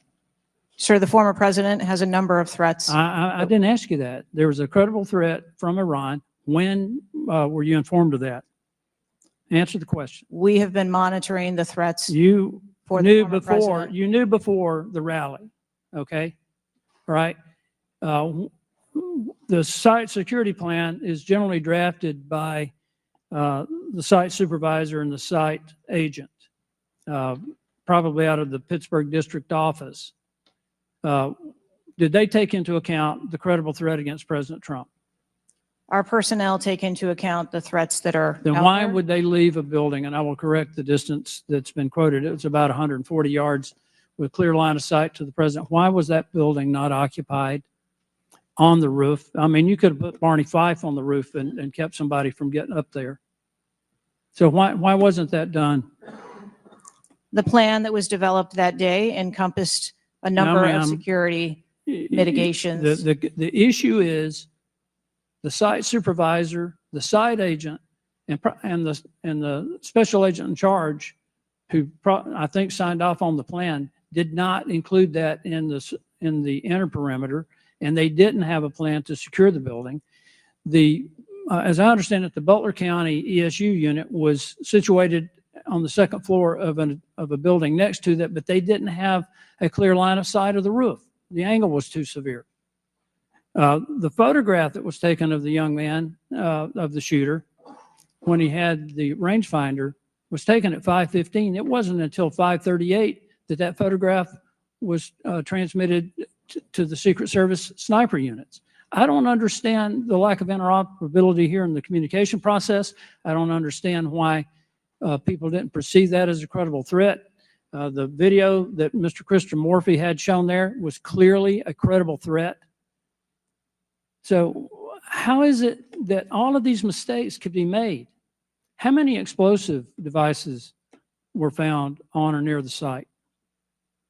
Again, I would have to defer you to the FBI. Madam, I believe Details they of were that. in his car, and I think there might have been one near a main gas line.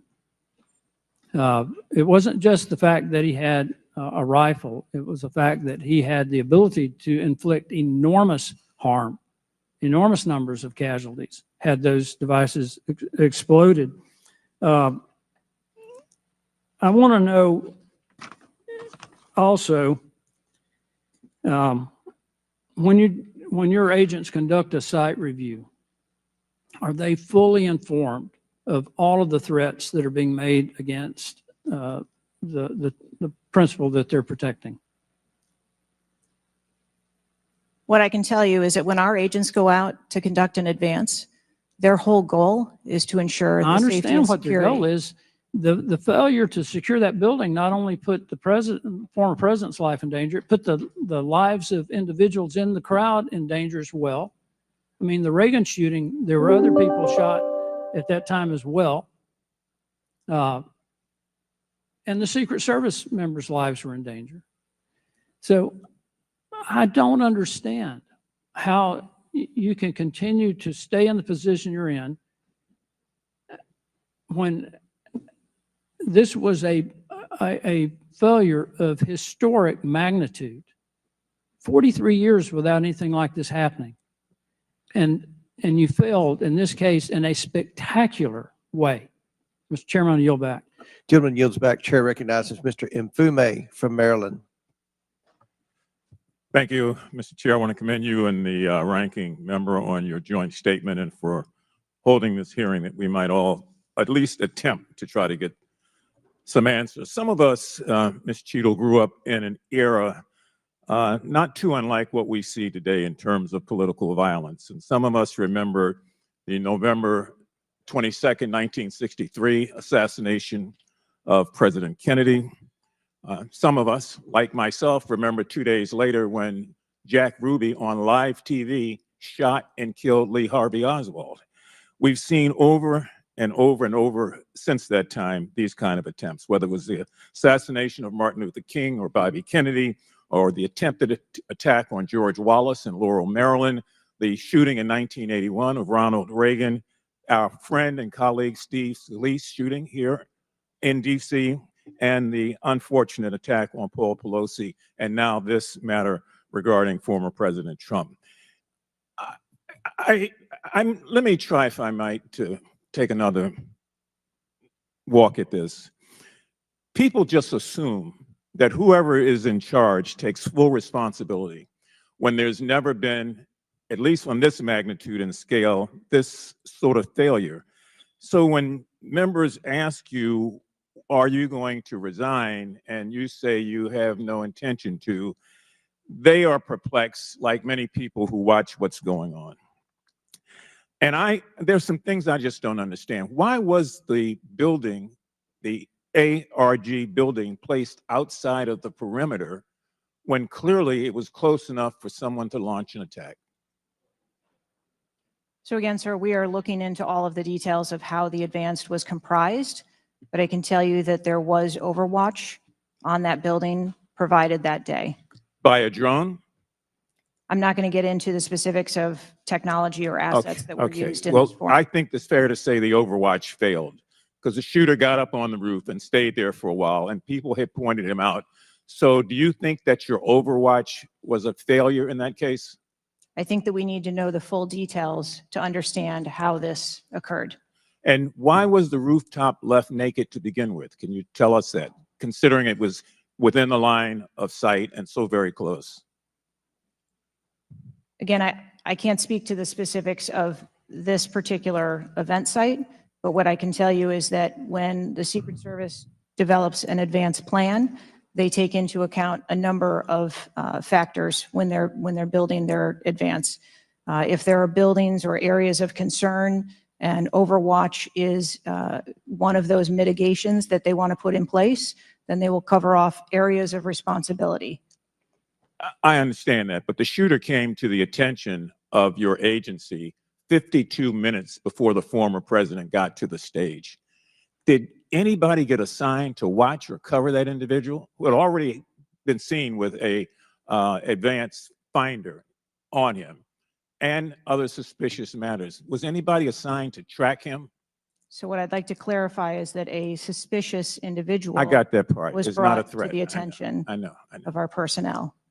And again, having a rangefinder at an outdoor event. Well, let me ask you this. When the suspicious person was brought to the attention of the Secret Service, was anybody in the detail ordered to follow and stay with that suspicious person just because they might become a threat?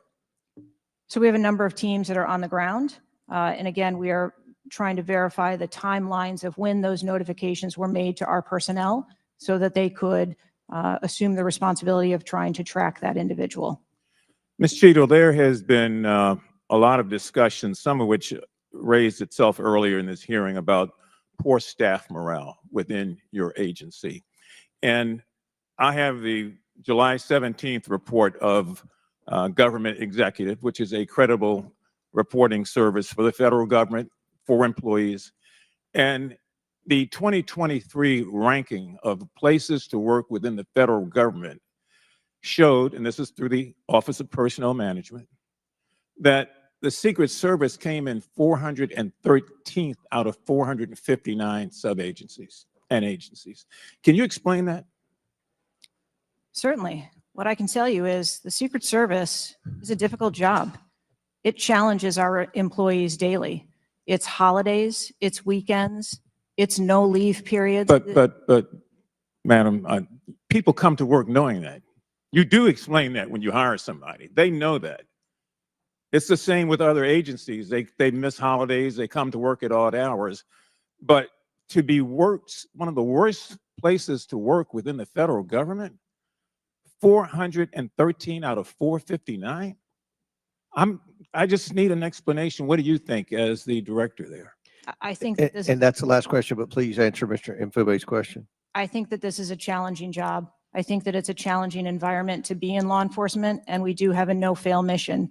And our folks are tasked with that every day, 365 days of the year. But I can tell you, I've also taken a number of measures since I've been the director to recruit and retain and stem the tide of attrition in our agency, which will hopefully alleviate some of that. Thank you, Mr. Chairman. Chair now recognizes Mr. Sessions from Texas. Mr. Chairman, thank you very much. I join in the calls of all of our members to say thank you for doing this hearing on a bipartisan basis. Director, I'm not going to sit here and say you ought to resign, but I am going to say that you have not given us confidence that you have the ability to understand what happened, to take the responsibility in terms of understanding. You've spent a number of years. How many years do you say you've been with the agency? 29. Well, I spent 16 years with AT&T, moved 7 times with them, and had a really good feel about their operations, how they worked, what was acceptable, who was responsible. And I've heard you say today numbers of times, well, you've got to wait. Well, you've got to wait. Wait for the final report. When is the I mean, how long do we have to wait before you can give us credible answers? You've been there 28 years. You've had a few days to be able to draw your own analysis of this. You should understand the entire process. You talked about being on the team, perhaps in Georgia. You have talked about your experience in this. You've talked about the professional nature of the agency. That I don't doubt. But the director, just like it was when I ran my operations at AT&T, was responsible for making sure they worked. And in business, either works or it doesn't work. There's no in between. It either works or it does not work. And your job as the, in essence, administrator, the director, is to make sure it looks right and works. And I've not heard you say one thing about my analysis is, I have asked these questions. It's always, I've got to sit back and wait for someone else to decide that. So I'm going to ask you a question that maybe you can answer. Have any employees been disciplined for their role in Butler, PA incident? No, sir, not at this time. I am asking those questions. So no employee has been disciplined and no employee has been placed in any position that would place their job in jeopardy nor their standing in the agency. We are still in the process of That's interviewing not what I people. asked. You're the person that runs the place. You're the person that knows right from wrong, good from bad. You've had a number of days and now you come before this committee knowing you're going to be before us and you've got to slough it off to someone else. Do you see where there was something that went wrong as a professional at an agency with 28 years, or do you have to count on someone else to give you the final report? I see that something went wrong, and I've acknowledged that something went Then wrong. what went wrong? I Was need the to- special agent in charge not doing their job? Was the shooter was the shooter given extra time? Was the sniper doing their job? I mean, these are things that people who've been around for 28 years can analyze quickly. I watched it live on TV, and then within minutes saw a number of facts and factors that would have and should have been known by people who were there. You've got 28 years. You're showing up here telling us and the American public, well, I've got to wait for the final answer. What is your evaluation? I'm asking those same questions. Well, no, you're before the And I assure- committee. Tell us what went wrong. A special agent in charge, the person who was there. Tell us, and don't try and play a shell game with us. Do you have the ability to effectively, as the director of this agency, to understand what went wrong and at least tell us, I do or don't know what I'm doing? And we come away with, and I'm not asking for you to resign. I'm asking for you, if you've got this experience, then you should be able to say to us, we know what we did wrong. It was a failure in our system, and we're immediately making these corrections. That's why you're having a difficult time with this group of members of Congress, because we saw it too. We've seen the things, but you are the 28-year expert. You are the person that, and only you, that can make the changes. And I hear you say, well, I've got to wait for a final report before at 28 years experience.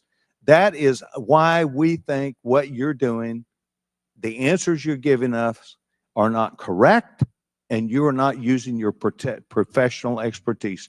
Mr. Chairman, I will allow her to respond. I am asking those same questions, sir, and I assure you, when I have a full and complete report of exactly what happened, there will be accountability, and we will make changes.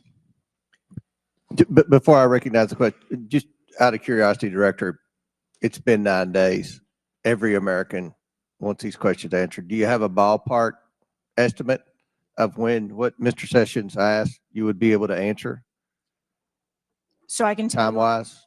I can tell you on our mission assurance internal investigation, we are targeting to have that completed within 60 days. There's also an external investigation that is going to be taking place. There are a number of Office of Inspector General investigations as well, and we are working in concert. And then, of course, there is the Department of Justice, FBI criminal investigation. Chair recognizes Ms. Ocasio-Cortez from New York. Thank you, Mr. Chairman. Director Cheadle, respectfully, what you had just laid out about 60 days. We are currently in the midst of an especially concentrated presidential campaign in the moment. That is also paired with, of course, elections happening across the country that are happening in about 100 days. So the notion of a report coming out in 60 days when the threat environment is so high in the United States, irrespective of party, is not acceptable. And I think it's very important to understand that. This is not theater. This is not about jockeying. This is about the safety of some of the most highly targeted and valued targets internationally and domestically in the United States of America.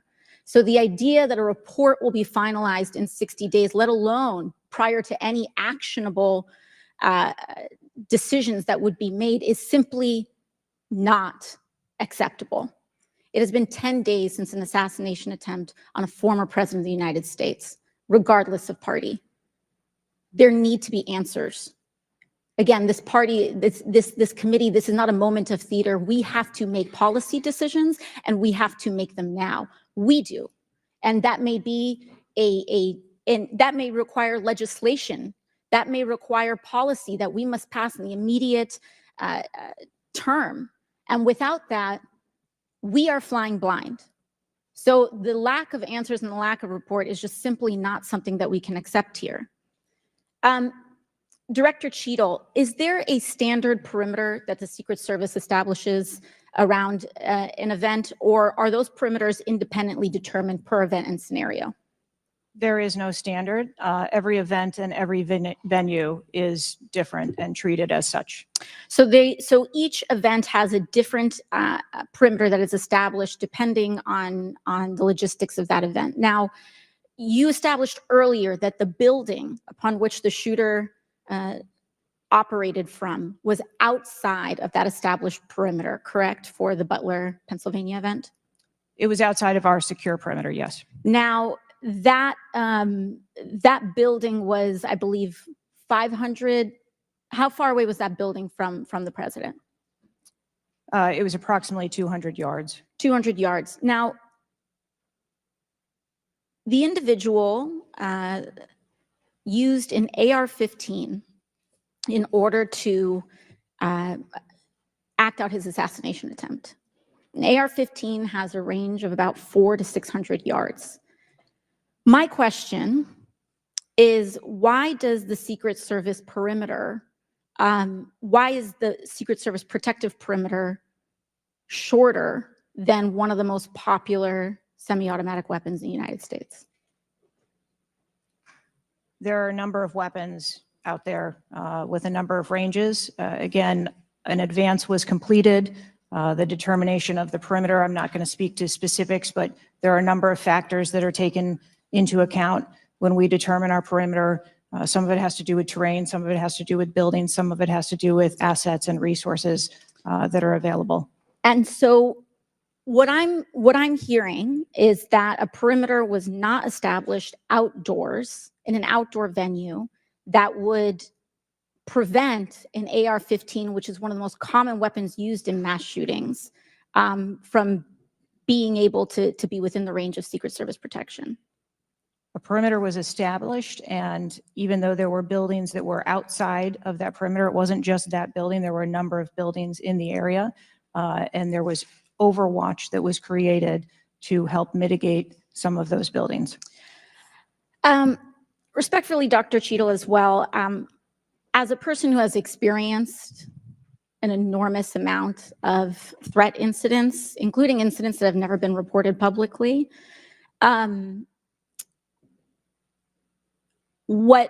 there is a common pattern that happens here, whether it's Secret Service, FBI, Capitol Police, local departments. After a critical security failure, we often hear there will be an independent investigation. That independent investigation gets set up. Usually the expectation is between 2 to 3 months after the incident, and then nothing really occurs from there. The report is usually not satisfactory to the questions that are usually being raised here. And most importantly, corrective action is rarely taken. If I were to state anything that I think is profoundly important, is that we need to have answers to the public. Ideally, I would encourage you and the agency to be more forthright with the members that still have yet to have their questioning, because the public deserves to have full confidence, and the stakes are too high. The violence that could break out in this political moment, regardless of party, in the event of someone getting hurt, constitutes a national security threat to the entire country. Thank you, and I yield back. Could I go back to something you Yes, said? please, feel free, Director. Ma'am, if I could just speak to something you said at the outset when you started your questioning. I want to assure you and everyone on this committee that I'm not waiting for a report to take action. We have been conducting analysis all along, and we have been adding additional features to our security details since this incident occurred. And I'd hope you can highlight and illuminate what some of those are in the event of other members questioning as well. Very good. Chair recognizes the gentleman from Arizona, Mr. Biggs. Thank you, Mr. Chairman. I request unanimous consent for that photo to go into the official record. Without objection to ordered. Thank you, Director. Your agency has a no-fail mission, and on Saturday, July 13th, your agency spectacularly failed. The failure resulted in the death of Corey Comparator and serious injury to 2 other rally attendees, David Dutch and James Copenhaver, besides the injuries to President Trump. It is unfathomable that a 20-year-old on the radar of Secret Service and local law enforcement before President Trump went on stage was able to climb onto the roof of a building with a rifle and fire off multiple rounds before he was neutralized. Was Mr. Crooks acting alone? Again, I would have to refer you to the FBI's investigation. Was he just a lone gunman? I would have to refer you to the FBI's investigation for motive. What did the Technical Services Division determine was going to be the event perimeter? Those are questions that we are asking, and we are. I mean, you're sitting here today. Come on, Director. Everybody said this. You knew you were going to be asked that question because it's been asked multiple times. So this is an easy one. What did they determine was going to be the event perimeter? So you should know that. I mean, this is not, gee, I got to wait till someone else tells me. What was it? Again, I don't want to speak to specifics of the event. Okay, that took place. this is a specific. I understand. This is a specific that you ought to know. As someone who said the buck stops with me, I'm going to stay in my job. I'm going to give the answers to the American people, and I know what happened, except for you're not going to tell us. And you're not going to tell the American people. And you yourself said in an interview that foments this notion of conspiracy theories. Guess what? When you sit here and repeatedly tell people, hey, I have to wait, as it frustrated everybody on this committee, guess what? It undermines your credibility and whether you're really going to get to it. So I'm going to ask you again, what did the Technical Service Division determine was going to be the event perimeter? We are still gathering reports. We are interviewing individuals. You know what it is, though. No, you're just not going to tell us, right? When I have those details, I will most certainly share those. Was the gun already on the roof, or did the shooter carry the gun up with him? I do not have that information at this time. Well, when was the last sweep of that roof done prior to the rally? I do not have that information at this time. So how many holds? I mean, so most of us here have been in events, and Secret Service has been there. There's been security, and I can't tell you how many times we've said there's going to be a security hold right here. So we're going to wait, and we wait to 1 or 2 or 3 minutes, and yet we're hearing from you apparently that there were no holds in place. So ever instituted here with President Trump's going on stage, and you said. And this is, I think, connected with this. You said they hadn't adjudicated the shooter to be a threat. He was adjudicated to be a suspicious person, even though we've got some dynamic video that Mr. Krishnamurthy put on the video for us. So I guess my question for you is, and I think you answered this, I just want to see if you're consistent with what you said about an hour and a half ago. What do you do if a suspicious person is identified by the agency? So at a number of our events, it is not unusual. I know it's not unusual. What do you do? Those individuals that are identified as suspicious, we will send teams out Was a team sent out here then? There were teams that were sent to identify and interview that individual. They were sent to interview the individual who's scampered up in camo on top of a roof within 130 yards of his target. And did your team get there? When did your team get there to conduct that interview?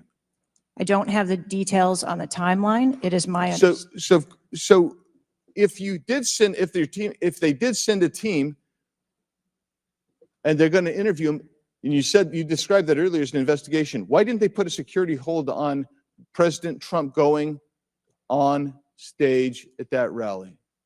At a number of our protective sites, there are suspicious individuals that are identified all the time. That doesn't necessarily mean that they constitute a threat. Of course not. But here you got a guy scampering up the side of a building on top of a roof.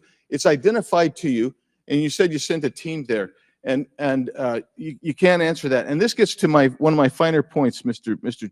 Chairman, if I can make it, and that is, we can have these kind of interview sessions, 5 minutes, everybody gets a kiss at the pig, 5 minutes, and she gets to stonewall us, not deliver answers. So we say, okay, we're going to put together a congressional committee, a blue ribbon committee. Same crap will happen. I am calling, and I'll support that, but I will tell you this, I am calling on the Speaker to give us and put together a truly independent commission of qualified former Secret Service agents presidential and VIP protective services people who can actually conduct this kind of investigation and give us real answers, because I don't think you're going to give us those answers. You should have come today ready to give us answers. I call upon you to resign today. And I also would say I've got a bunch of UC requests, if I can go ahead, Mr. Chairman. Proceed with the request. Thank you. I apologize. It might take, That's all right. Go ahead. it might take a moment. Very important. Anthony Guglielmi, the Secret Service spokesman, one from him. Without objection, so ordered. Article, U.S. Secret Service says it previously denied Trump requests for additional resources, New York Times reports. Without objection, so ordered. Secret Service says it denied earlier Trump requests for more federal resources. Without objection, so ordered. Secret Service acknowledges denying some past requests by Trump's campaign for tighter security. Without objection, so ordered. Preliminary findings by Senator Ron Johnson and his committee. Without objection, so ordered. Articles entitled, Notice Anything Different About Trump's Secret Service detailed. Next, former Biden official corrects herself after saying Dems must turn their fire on Donald Trump to beat him. Secret Service director says buck stops with her, but she will not resign. Disney Star Wars Mark Hamill cracks joke about Trump's ear bandage following assassination attempt. Biden, I haven't engaged in inciting rhetoric. Trump has. I'm just talking about threat to democracy. Piece called Who is Secret Service Chief Kimberly Cheadle? Charlemagne the God says Trump solely responsible for violent rhetoric that led to attempt on his life. Video actress Amanda Seales pushes conspiracy theory Donald Trump assassination trip was staged. Report, Secret Service identified rooftop as a potential vulnerability days before the rally. Watch, BlackRock removes ad showing former President Donald Trump's would-be assassin. Why does the Biden administration have 100% confidence Secret Service after assassination attempt? Secret Service director, we didn't put snipers on the roof because it was kind of sloped. Here's what Thomas Matthew Crooks did in the days leading up to Trump assassination attempt. Secret Service director under scrutiny for diversity initiatives after Trump assassination attempt. The official story on Trump shooting makes no sense at all. Andrew McCabe says Trump assassination. Mr. Chairman, point of order. I'm happy to assent to all of them.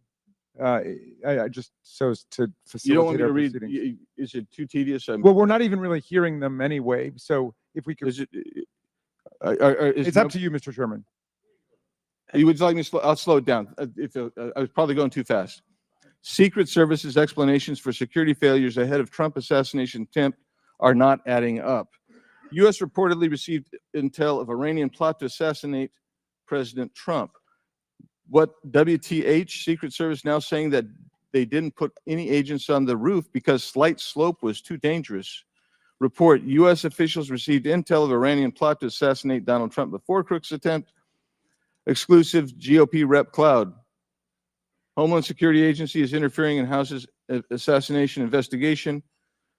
Why Trump's raised fist after surviving assassination attempt is triggering the liberal media. Questions swirl over the security lapse at Trump rally, reviving old concerns about Secret Service. Secret Service scrambles to shift blame after Trump shooting as backlash hits hard. Nobody contacted me. Must see 6-camera split screen of assassination attempt captures everything shooter was in open 2+ minutes. Murillo, 5 reasons you should be angry. Breaking, shooter spotted up to 30 minutes before firing, reported multiple times. Pictures taken, no one stopped him. Cheadle calls the 30 minutes between noticing and neutralizing shooter a very short period of time. Secret Service director says buck stops with me on Trump assassination attempt, but won't resign. Mr. Biggs, we'll stop right there. We can retake them on the next one. I know there are more, but without objection, we'll enter into the record all of those, and we'll take up the others after the next speaker. Chair now recognizes Ms. Brown from Ohio for 5 minutes. Thank you, Mr. Chairman. I first want to highlight certain comments from Ranking Member Raskin, my colleagues on both sides of the aisle, President Biden and Vice President Harris, and that is political violence is completely unacceptable in this country, full stop. It is an assault on our democracy itself, and I am devastated by this attack on a candidate for the president, for the office of the highest office in the land, and continue to pray for the victims of this shooting and their families. As someone who has known gun violence firsthand, no one should have to experience the pain of losing a loved one to weapons of war. It is deeply unfortunate political violence has become far too common. Whether it is the deadly attack on the Capitol on January 6th, the assault on Speaker Pelosi's husband, or the threats of violence against election workers, we all must work to condemn political violence and tone down the rhetoric. So, Director Cheadle, on behalf of the hardworking men and women of the Secret Service, can you give us some perspective as into what goes into securing an event like the rally? Like, how much time do you have to prepare? Thank you for the question. Generally, when we receive notification that there's going to be an event taking place at a venue, the advance team assignments are made, and there is a 5-day process to conduct walkthroughs, coordinate with staff, local staff, and whether it be campaign staff or the protectee staff, and then with local law enforcement on where the perimeter is going to be, the size and the scope of the event, how many attendees there are going to be, if it's an indoor rally, outdoor rally, what sort of assets are available locally, what sort of assets the Secret Service can bring to bear, and what the scope of the event that the staff is trying to accomplish. So to that point, how many agents were recommended or requested as opposed to how many were assigned? So I'm not going to get into specifics of how many were assigned, but those numbers that were requested were provided.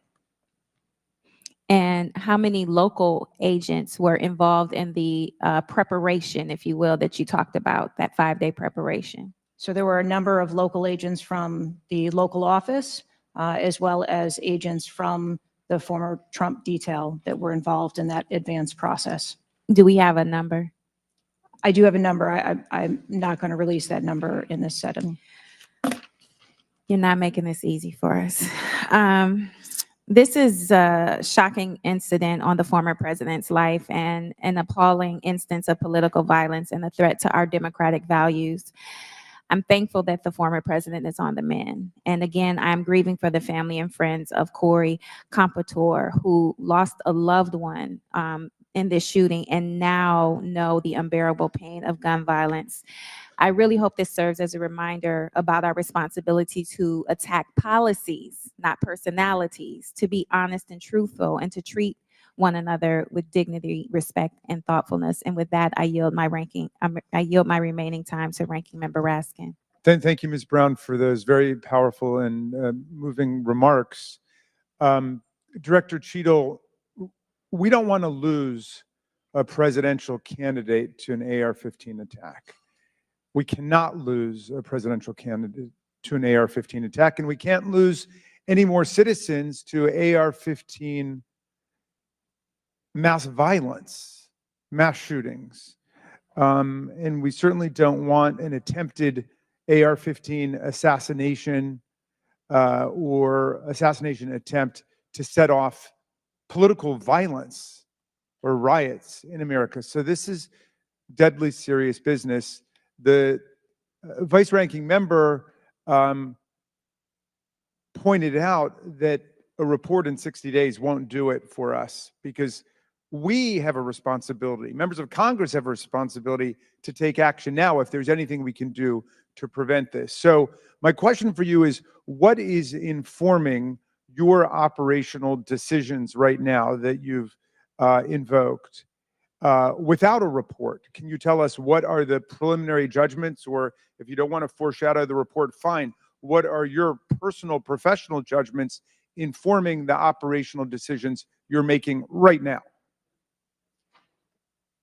Certainly, and I appreciate that question. I don't want to make any preliminary judgments on what happened on this particular day, but I can tell you that we have looked at, as we did immediately in the aftermath, what the security plan for the Republican National Convention was going to be, and we made adjustments to the interior of the perimeter there.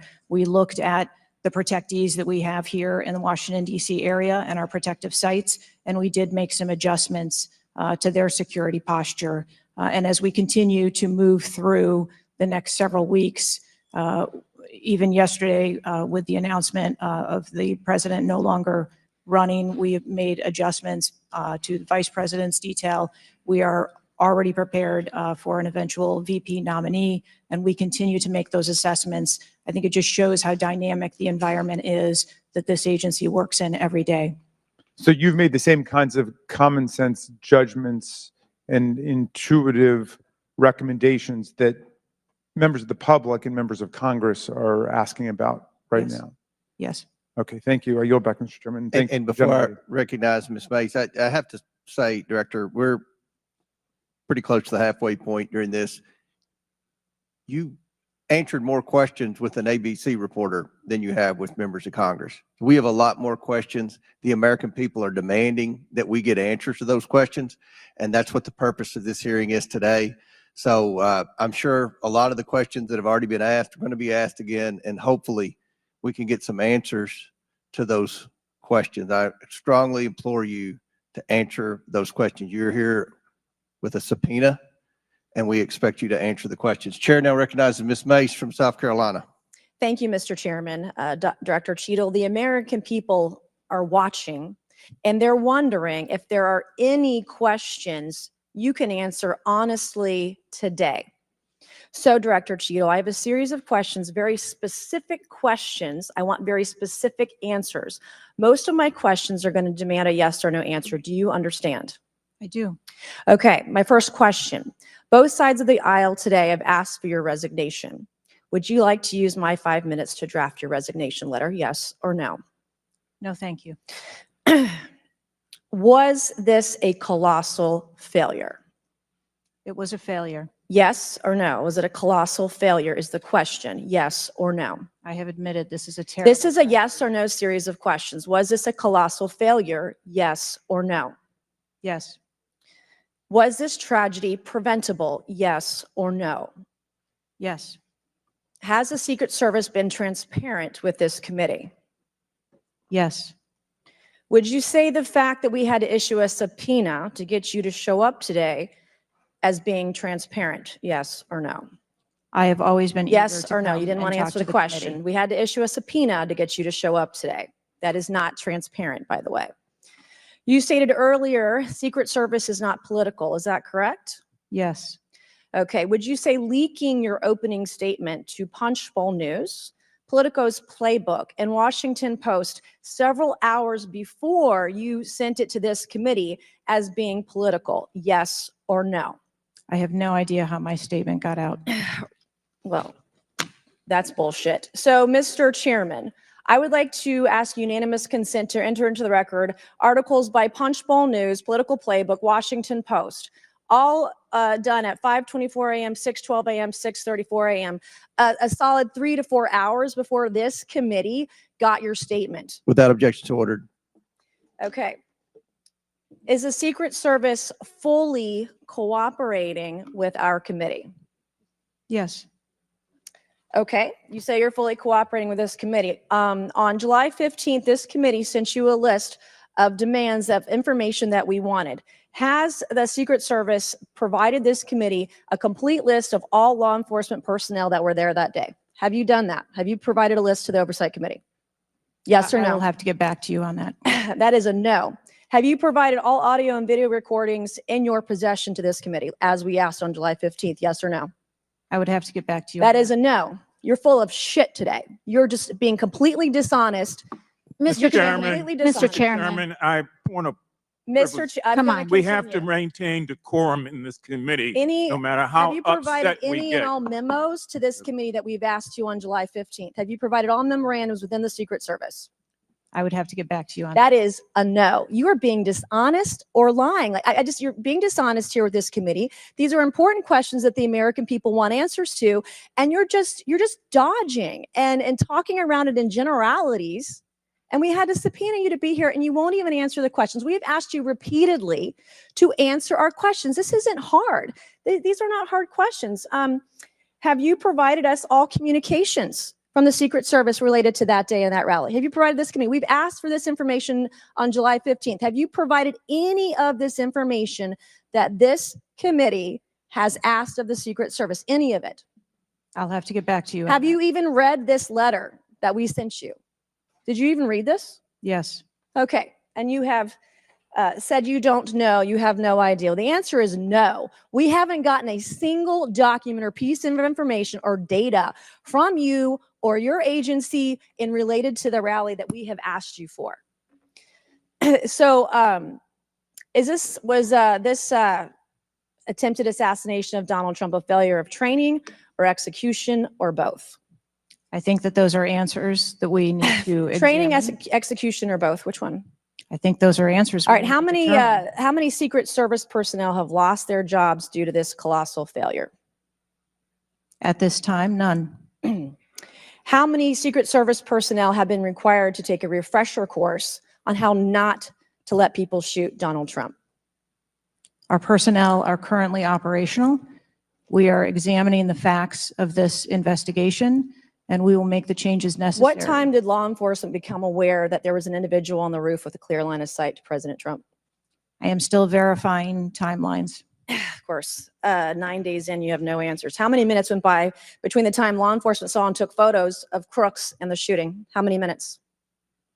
I am still verifying timelines. 57 minutes. Thank you, Mr. Chairman, and I yield back. Gentlelady yields back. Before I recognize Mr. Stansberry, I believe I want to recognize Mr. Mfume for a unanimous consent. Yeah, thank you, Mr. Chairman. I beg your indulgence. I meant to do this earlier. I'd like to have unanimous consent that it be submitted for the record. The 2023 ranking of best and worst workplaces in the federal government, compiled by the Office of Personnel Management, which shows the United States Secret Service coming in, again, as I said earlier, 413th out of 459 sub-agencies, and this appears in the July 17th edition of Government Executive. Without objections ordered. Chair now recognizes Ms. Stansberry from New Mexico. Thank you, Mr. Chairman. I want to start by just saying that part of why you have bipartisan agreement here on the dais about the severity and importance of this hearing is because this is not just a single shooting. This is about national security and the security of our democracy. It's not just one operational failure. This is about our public officials safe. And what does that signal to our country and to the world about American security and the ability of our officials to do their job safely? So I want to start by saying thank you to all of our brave men and women who are in the uniform, whether it's the Secret Service or local law enforcement, who put their lives on the line. I think obviously we honor their service, but this is really about operational failures and what it means for our country at large. And I also want to reaffirm that we must condemn unequivocally political violence of any kind, not just political violence, and that it cannot be tolerated in this democracy. And also to offer my prayers for the slain Fire Chief Corey Comprator, and also prayers for those who've been injured. Now, I think, the tone of this hearing is, how is it that a 20-year-old young man with a gun that was legally purchased by his father could, on the day of a rally, go to a gun shop, legally purchase ammunition, show up to a secured site, and then not only attempt an assassination of a political figure, but kill and injure 2 others? How could this happen? I'm not asking yet. I think we've had a lot of testimony here today. I want to talk a little bit about the timeline.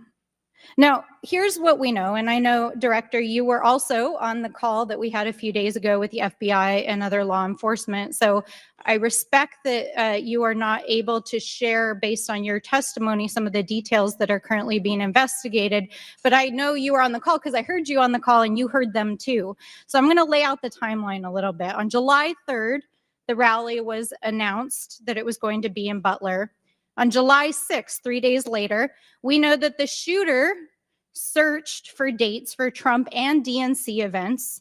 On July 7th, so this is 4 days after the announcement, the shooter went to the site. He actually physically went to the site. On July 12th, the shooter went to a gun range where he and his dad regularly go and practiced shooting. And the next day, on July 13th, he went to the site again before the rally began. We know that he then went and searched online for a gun store, where he went and he purchased 50 rounds of ammunition, went home, got his father's AR, which was legally purchased, and returned to the venue. At 5 p.m. that evening, this is more than an hour before Donald Trump actually took the stage that evening, local law enforcement were made aware that there was a suspicious man. In fact, at 5:20, local law enforcement flagged that he had a rangefinder, and they radioed their concerns and sent around pictures of the individual. At 5:40, 20 minutes before local law enforcement actually identified the shooter, and at 5:51, Secret Service was notified of the suspicious person by the state police, and 1 minute later, they distributed that information. That was before Donald Trump even took the stage. That was 11 minutes before he took the stage. So the Secret Service was aware that there was a suspicious person. At 6:03, he took the stage. At 6:09, rally goers, as was shown in the video, identified this gentleman climbing on the roof. At 6:11, 3 shots were heard, 3 rounds of shots. And of course, the president and the other victims were shot. This shooter was a 20-year-old young man, no criminal record, legally purchased gun and ammunition, who for days in the lead up to this shooting was searching mass shooters. He even had a picture of a mass shooter on his cell phone the day of the shooting. He searched for explosives. He searched high-level officials. So the American people want to know, how did a 20-year-old young man with access to a military-style weapon actually bring it onto an unsecured perimeter, who for days had been planning a mass shooting event? And I think that, Madam Director, with all due respect, the answers that we've received here in this hearing today are completely unsatisfactory.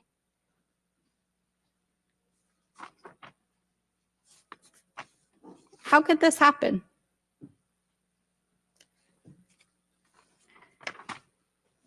We need answers.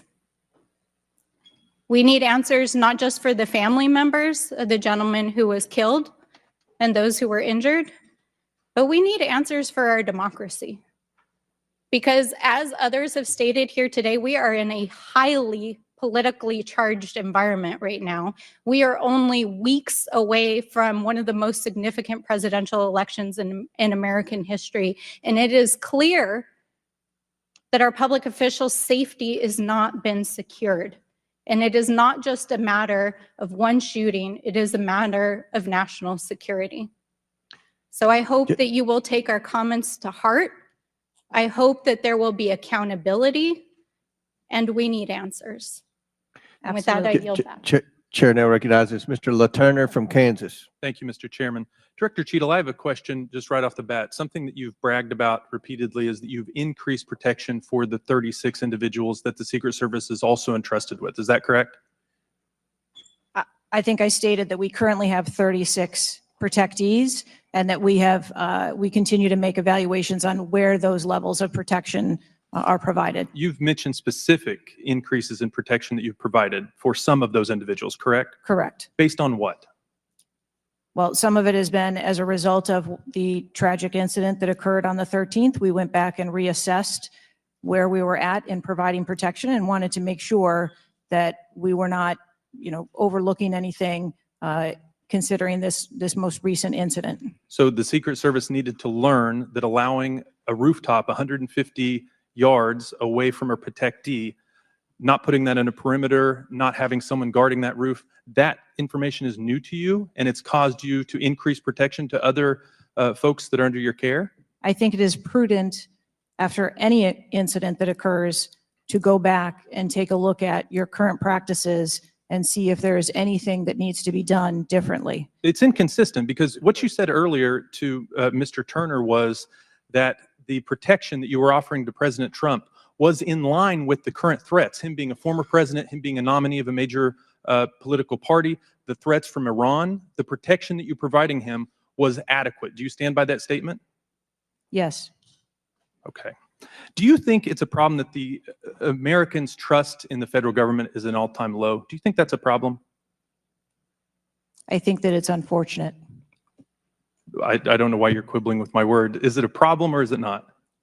I think the American public deserves to have trust in their federal government. Okay, I don't know why you're being difficult. I'm just, it's a simple question. Are you concerned about the increasing prevalence of conspiracy theories going on out there right now? Yes. I am too. You've been incredibly inconsistent with your answers before this committee today and what you were willing to reveal. You've acknowledged that the shooter was identified with a rangefinder, that President Trump's detail was sufficient for the threats he faced from Iran, that certain details were erroneously reported, in your words, but you haven't been willing to provide any information about the decision to place the building in question outside the perimeter, the explosives placed in the shooter's vehicle, the use of a drone by the shooter, or when exactly the Secret Service identified the shooter as a threat rather than merely suspicious. What is your standard today for what you are willing to answer and what you are not? Because you've been inconsistent. I'm certain that you can understand that some of the information that's been provided to you thus far has come from the FBI's investigation and has come from information that we have released. I want to make sure that information that is being provided to this committee is consistent and is factual. But the question about the drone that the chairman asked at the beginning of the hearing, he said, do you know this information? And you acknowledged that, yes, you do know the information, you just don't want to tell us. I guess my question is that if you wanted to wait till the end of the investigation to draw conclusions, which you've acknowledged you're not, you're drawing conclusions right now and making changes. But if that was your standard, that you want to wait till the end of the investigation to draw conclusions, okay, at least you would be consistent in that. But what we're wanting to know today, and what would dispel some of the conspiracy theories out there, what would increase trust with the American people, is for you to let facts out, for you to tell us what you know. And I want to understand from you, why is that a problem? Why is it inconsistent with a quality investigation to release to the American people today at least the information that you know for sure? Because you certainly know for sure more information than you're willing to give us today. I have released that there was a failure and that there are gaps that we need to make sure that they don't happen again. That's not acceptable. That's not enough. That doesn't quell any conspiracy theories out there. In your 27 years of experience, would you have been concerned about an elevated location within 150 yards of a protectee that did not have a Secret Service presence? Just based on your experience. What I can tell you is that every site and every venue No. is I'm advanced asking differently. for your experience. Looking at this situation, would that have been of concern to you? Or would you have agreed that it's fine, it doesn't need to be covered? What I have explained today You're is not going that to answer. there was Is it true that at 5:45 p.m., approximately 18 minutes before President Trump took the stage, the Beaver County Emergency Services Unit noticed the shooter on the roof and photographed him? Is that a fact or not? that is the information that I have from the FBI's report, yes. You haven't been willing to share whether or when this was communicated to the Secret Service, so I'd like to get into the difference between suspicious activity and threatening activity. Is it suspicious or threatening if an individual is seen around the perimeter with a rangefinder? Is that just suspicious? That could be termed as suspicious. If that same individual with the rangefinder is found on a rooftop, is that still just suspicious, or is that considered threatening? That could be termed still as suspicious. All right, my time is over. Mr. Chairman, I yield back. Thank you. Chair now recognizes Mr. Frost from Florida. Thank you so much, Mr. Chair. And obviously, I want to start by stressing that political violence is always unacceptable, and acknowledging that this is still an ongoing investigation. But oversight hearings like this are essential components of an investigation, and I want to thank the chair for pulling this together. Madam Director, I appreciate you for being here. The events of July 13th raised serious questions about the efficacy and thoroughness of the security protocols in place. The gravity of the fact that an unsophisticated gunman was able to secure his perch and take a shot at a former president despite multiple layers of security and intelligence are not lost on me. Before I came to Congress, I used to work advance for a major political candidate and have interacted with many different law enforcement agencies on large political events like the one that just happened. How many times was the Secret Service alerted about a suspicious person at the July 13th campaign event prior to the first shot being shot? I don't have an exact number to share with you today, but from what I've been able to discern, somewhere between 2 and 5 times there was some sort of communication about a suspicious individual. To the Secret Service specifically. Mhm.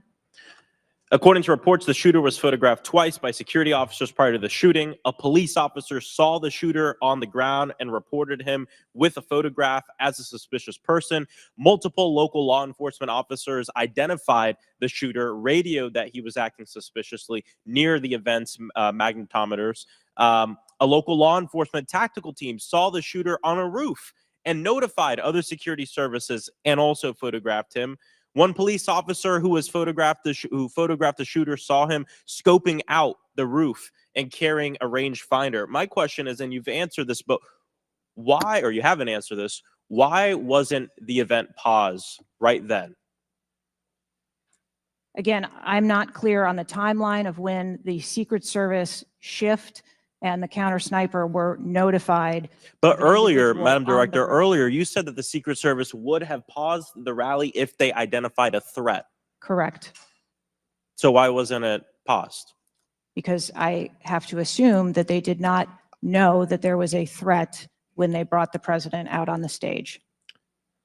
I feel like this is a breakdown in communication between local law enforcement, you all, and other actors at the rally. And again, as someone who's worked on these, I understand that there's multiple people with multiple decision, with the ability to make different decisions on the ground.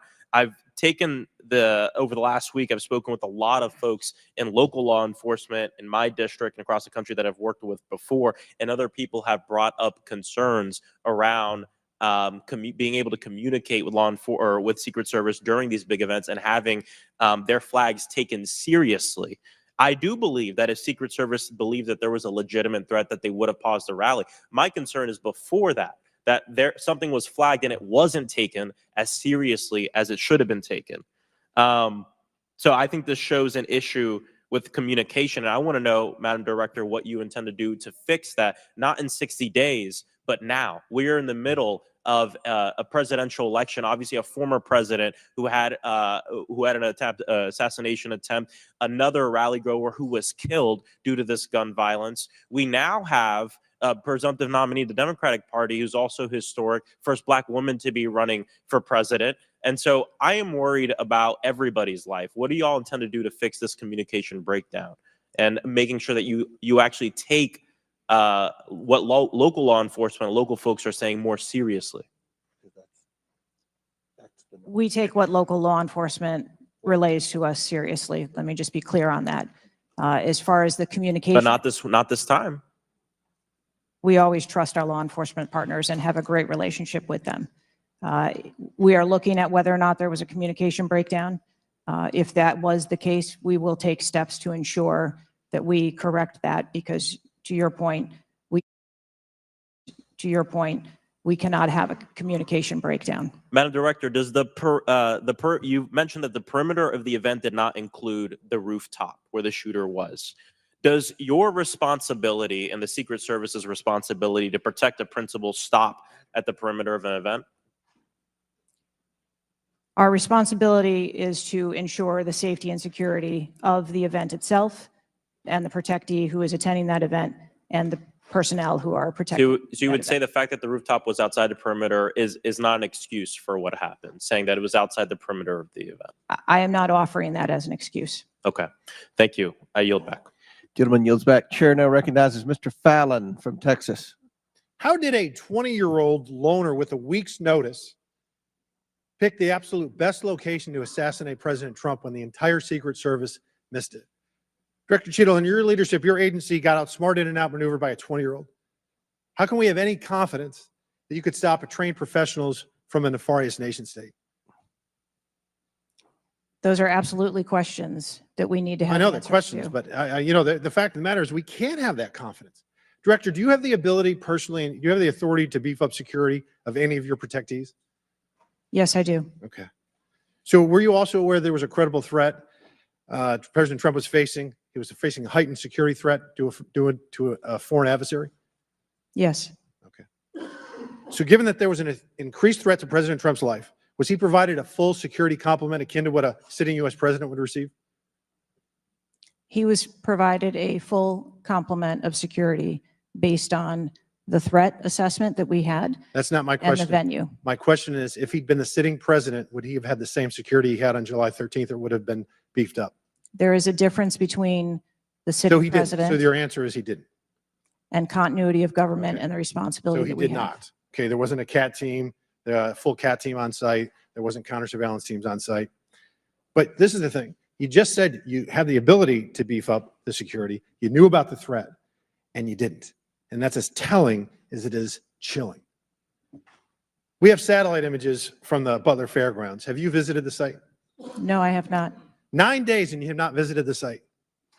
You should have been there that night. Did you talk to, that evening, did you talk to the team, the heroes that surrounded the president? Did you call them that night? They were still operational work. So that's an answer is no. Did you call them the next day? President. Yes, I spoke with. You called them the very next day, not the day of, or was it 72 hours after? I don't know the timeline, but I spoke with Okay, them because you're under oath. immediately I following. think it was 72 hours after you waited 3 days. What is immediately clear is that there are a number of structures that need to be secured.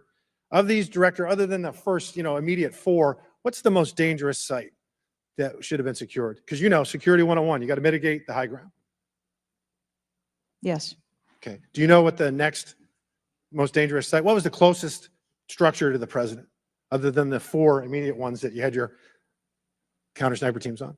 There are a number of structures around that event site. You know who the shooter knew? The shooter has visited the site 2 more times than you have, and he had a drone, and he picked the AGR building. So you said, do you remember in an ABC interview you did that you didn't have people on the roof of the AGR building because you were worried about safety because of the slope? I recall that statement. Okay. Does the Secret Service have written policy you can share with us about slope roofs? No. Okay. So why'd you act like there was one? Because is it your practice to comment on enormous events of enormous national implications when you're ignorant of the facts? That's rhetorical. So here's this thing with the slopes. You go all up to like 1812. You can go to a 112, which is about as flat as you can get without it being completely flat. And you're saying that there was a danger, safety concern there. But the problem is, Director, you put your counter snipers on a 312 roof, which is steeper than the 112. And by the way, the 112 is ADA compliant. You can build a ramp for a wheelchair on a 112 roof. So these are nothing but pathetic excuses, and they make no sense, and they're a bunch of cow dung.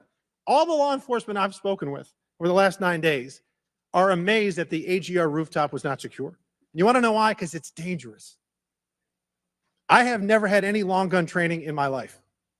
I own an AR-15, and last time I shot it one time my whole life. It was 6 years ago. That is until Saturday, where we recreated the events in Savoy, Texas. We recreated what happened in Butler. I was lying prone on a sloped roof at 130 yards at 6:30 at night. And I knew that he had a scope. I didn't know what kind, red dot or magnified. So I shot 8 rounds from both. You know what the result was? 15 out of 16 kill shots. And the one I missed would have hit the president's ear. That's a 94% success rate. And that shooter was a better shot than me. It is a miracle President Trump wasn't killed. Corey Comparatore's life is over because that damn shooter made it on the roof. And it wasn't the roof that was dangerous. It was a nut job on top of the roof. You know what else is dangerous? I believe your horrifying ineptitude and your lack of skilled leadership is a disgrace. Your obfuscating today is shameful.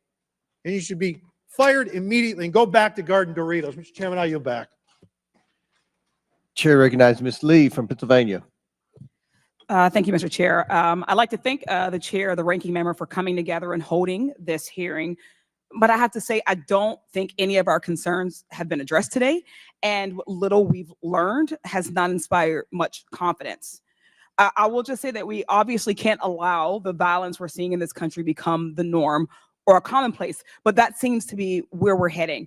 On this occasion, it was, very shockingly, a former president and current political candidate at a rally that we all assume is one of the most secure places we can be. But the violence we saw last Saturday is the same culture of violence that makes too many of our kids and our community members feel unsafe to play outside or to go to class or to simply live their lives each day. But again, this was a political rally, and it is supposed to be one of the most secure places. So we do have very specific questions about that. Director Cheadle, I'd like to start by following up on some of my colleagues' questions. My colleagues, Mr. Krishnamurthy and Mr. Frost, highlighted a number of points that showed the shooter presenting an active threat. So I'd like to ask you, Director Cheater, to clarify the protocol, what the protocol is for postponing or canceling an event based on a threat, and how the events on July 13 didn't meet those standards. So again, I think we're talking about the distinction between suspicious behavior and a threat. And at the time that this individual was identified, they were displaying suspicious behavior. I'm still waiting for interviews from the FBI to determine what it was that identified that individual as suspicious and what those behaviors were. To that question, does suspicious behavior vary between different events? For instance, if we have an event with a president, would there not be a heightened standard for suspicious behavior? I think that there are a number of ways that someone could be identified as suspicious, and it doesn't matter whether it's at a rally or an indoor event or who the protectee is. I think it's up to law enforcement or citizens to identify someone as suspicious. Okay, thank you. According to the Associated Press, at least 6 different agencies, including 2 sheriff's office, local police, state police, as well as fire and emergency rescue officials were involved in securing the rally in Butler. When there are so many teams that are collaborating, who takes the lead and how is that determined? The Secret Service is responsible for the security of the site and the coordination. And that was the case on July 13th? Correct. Okay.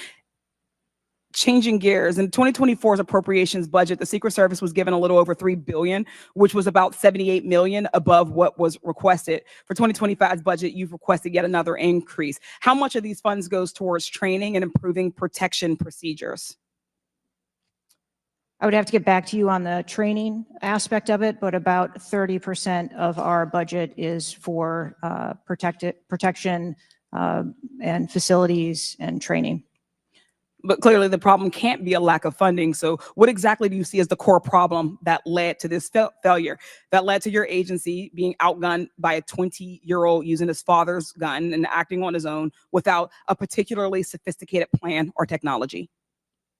I think that we are waiting to determine exactly what those failures or failure was so that we can make sure that the Secret Service is stronger after this. So we've heard a lot today that you can't answer because it's an ongoing investigation, that you're still figuring out the details, and that you won't answer basic questions. You've said 60 days for the investigation, but I simply don't think that's acceptable.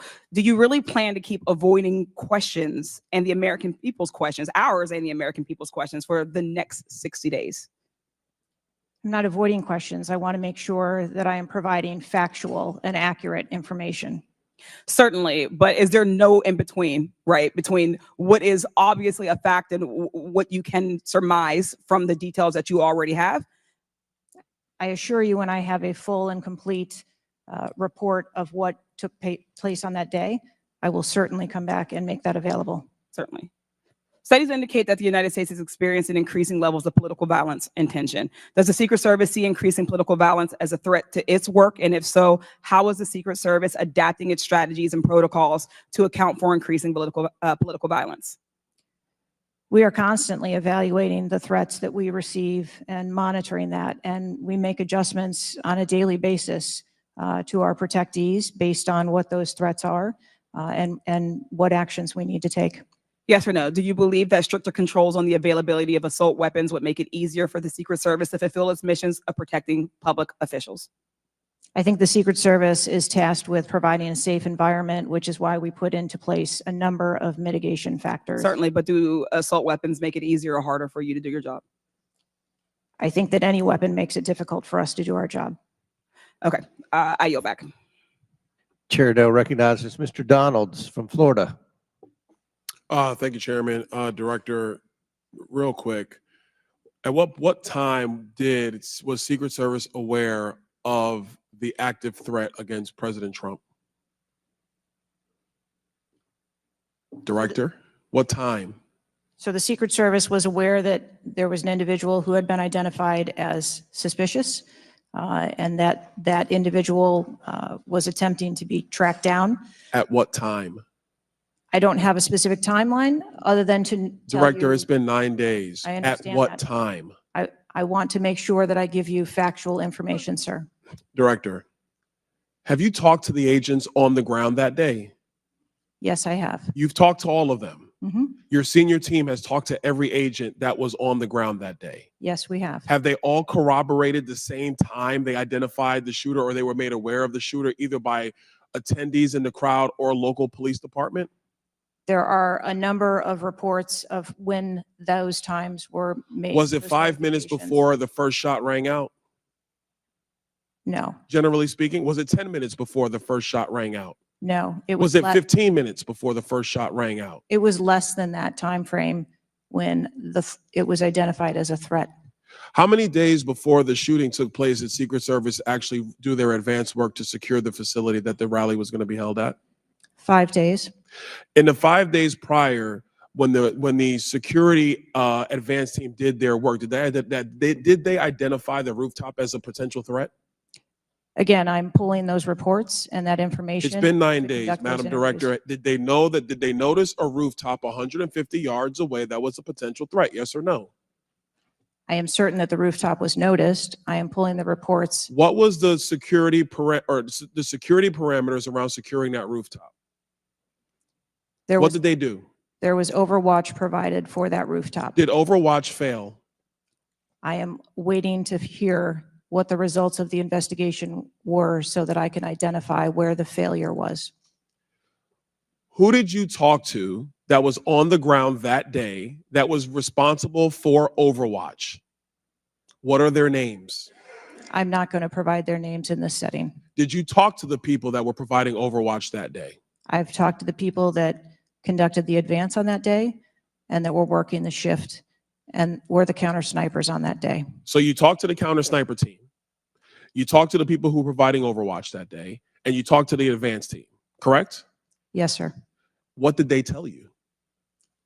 We are putting together a comprehensive report so that I can identify exactly where the gaps and the failures. When the counter sniper team was on the roof and they identified that there was suspicious activity on the roof in question, what was the chain of command's orders around the person on said roof? Because I'm quite sure somebody saw in under your organization, the Secret Service, I'm quite sure somebody saw the shooter on the roof. So what was the communication through the chain of command to deal with said person?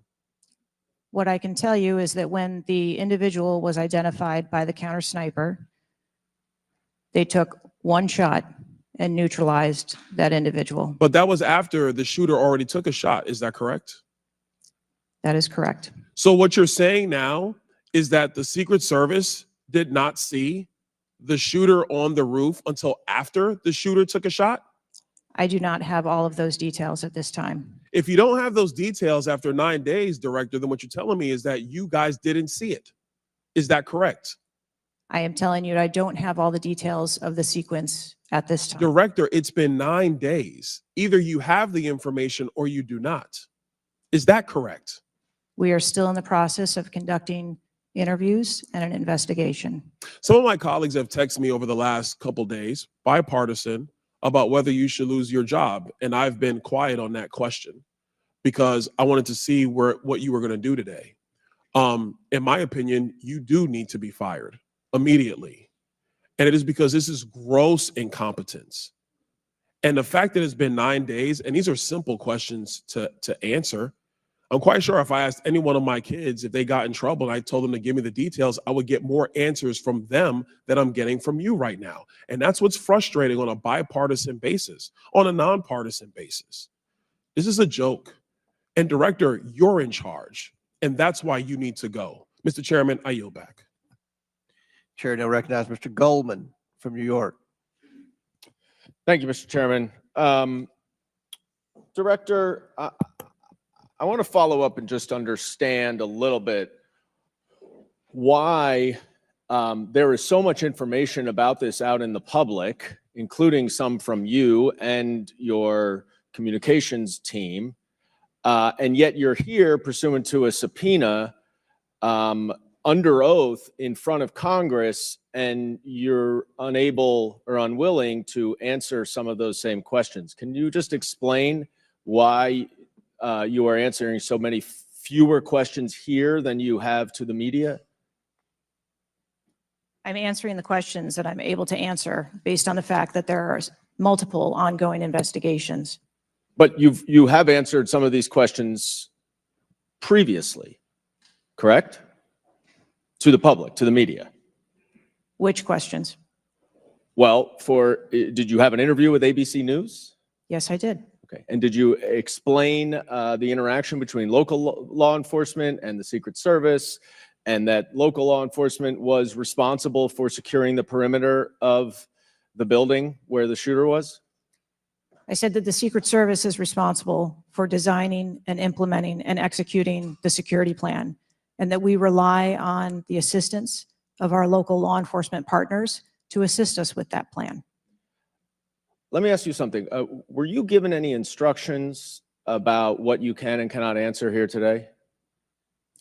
My ability to answer questions is solely reflective of the fact that there are multiple ongoing investigations, and I want to make sure that I provide accurate information that doesn't conflict with any of those investigations that are going on.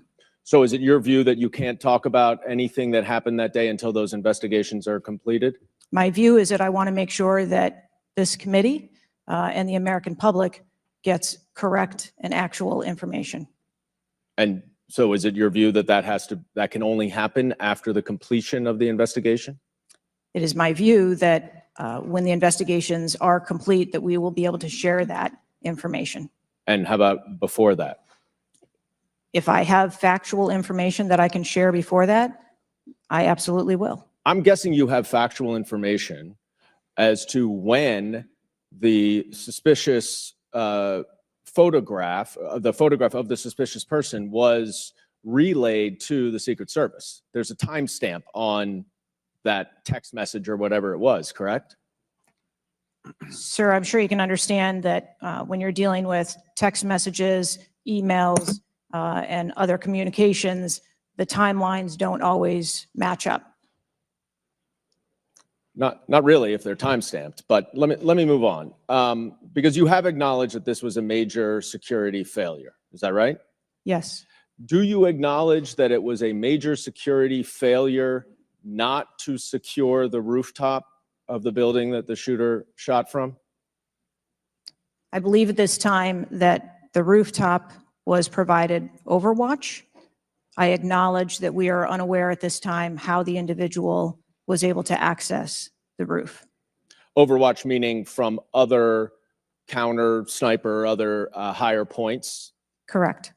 And so was it a failure then that when that shooter was on the rooftop, that Overwatch did not identify him before he fired his shots?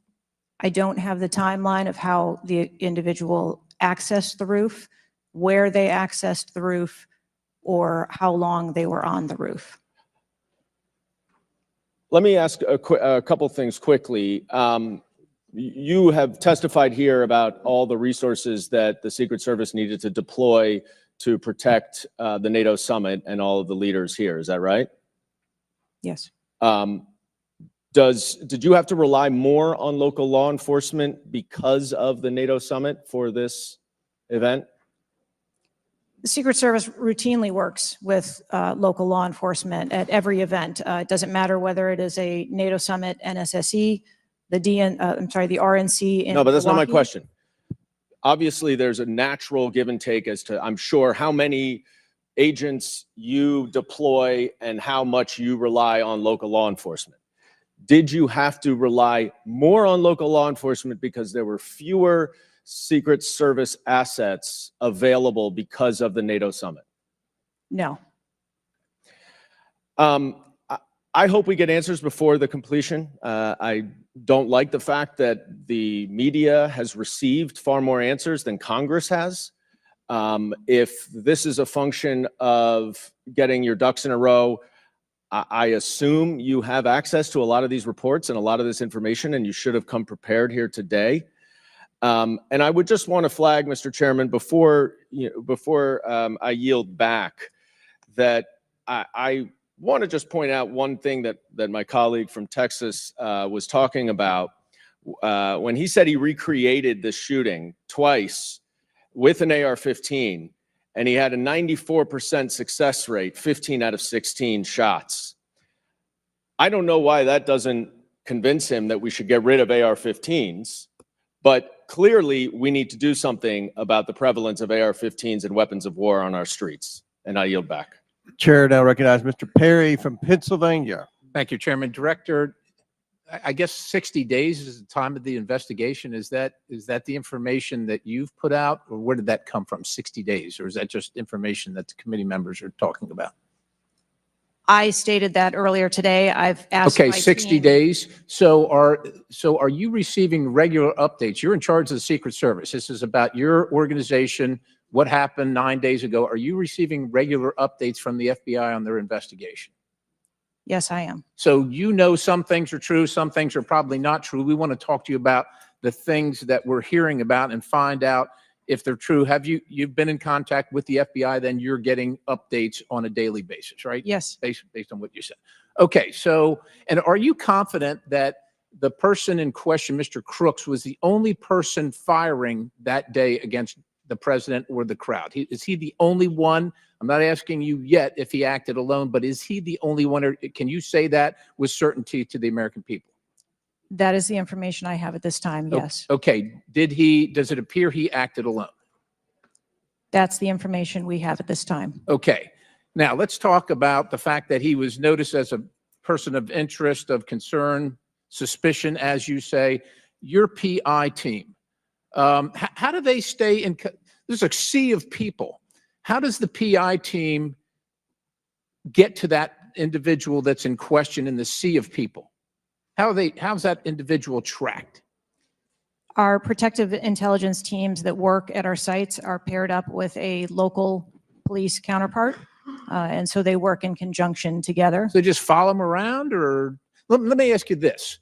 Looking at the site, you have multiple perimeters, right? You have the secure perimeter, the inside perimeter, you have multiple secure or multiple perimeters. Was the AGR so-called building the highest location affecting the site of the rally? Was it the highest location?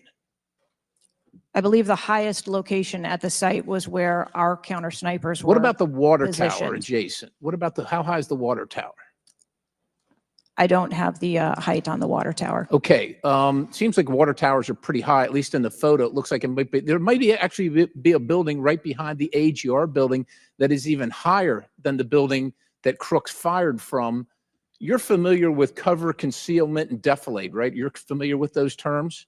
Yes. So how would your sniper team or your PI team track the individual and give vectors to Secret Service on the PI team to get to that individual to question him? And how would you cover the defilade, the cover and concealment of low areas that you can't see from where your sniper team immediately adjacent to the president were sighted? How would you do that if you're not up on the high ground?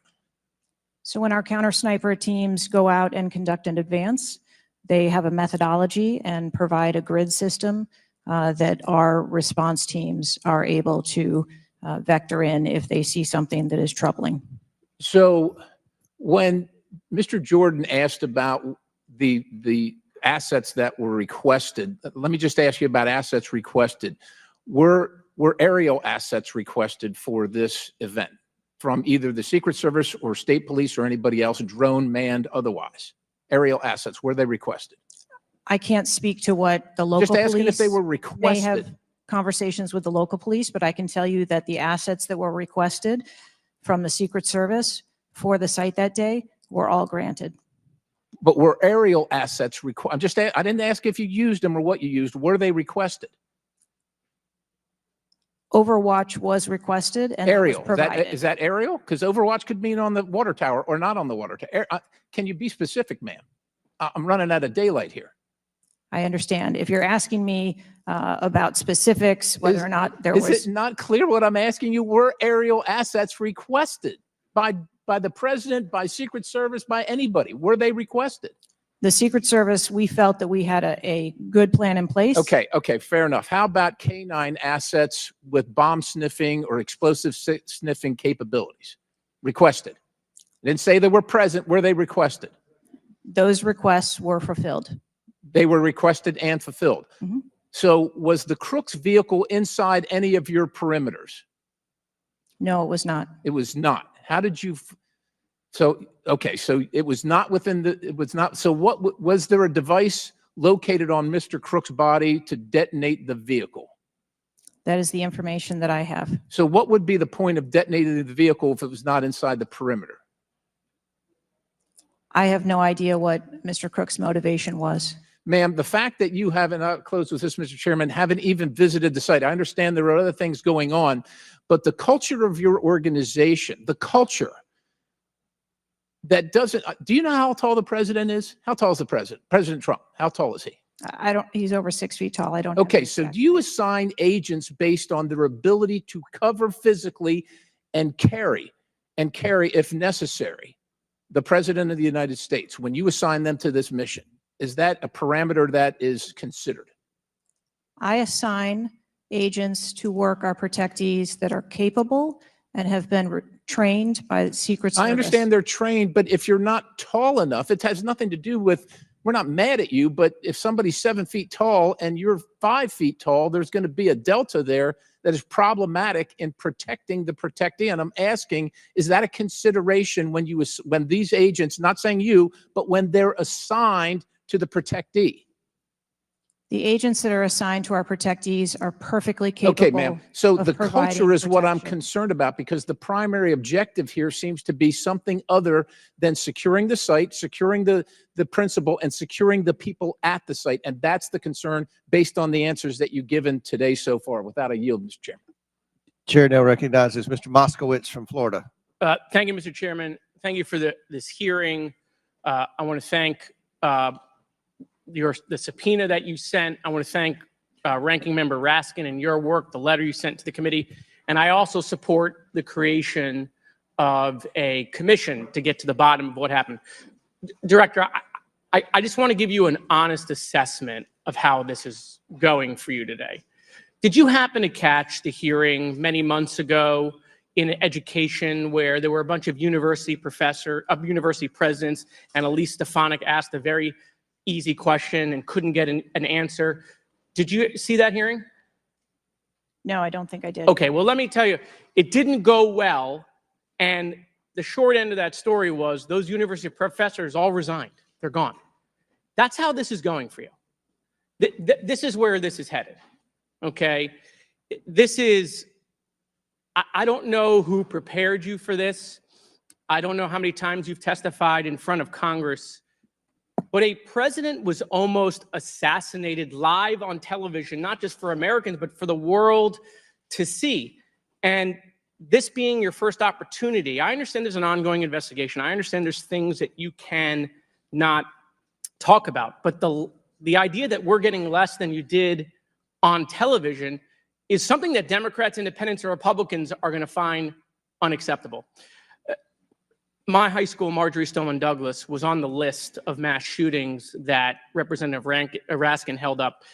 That very day, the school resource officer, a police officer, did not run into the building. He hid in the stairwell while the shooter was in the building. He stayed outside, never helped. Okay. He also directed other officers who showed up on the scene not to go into the building.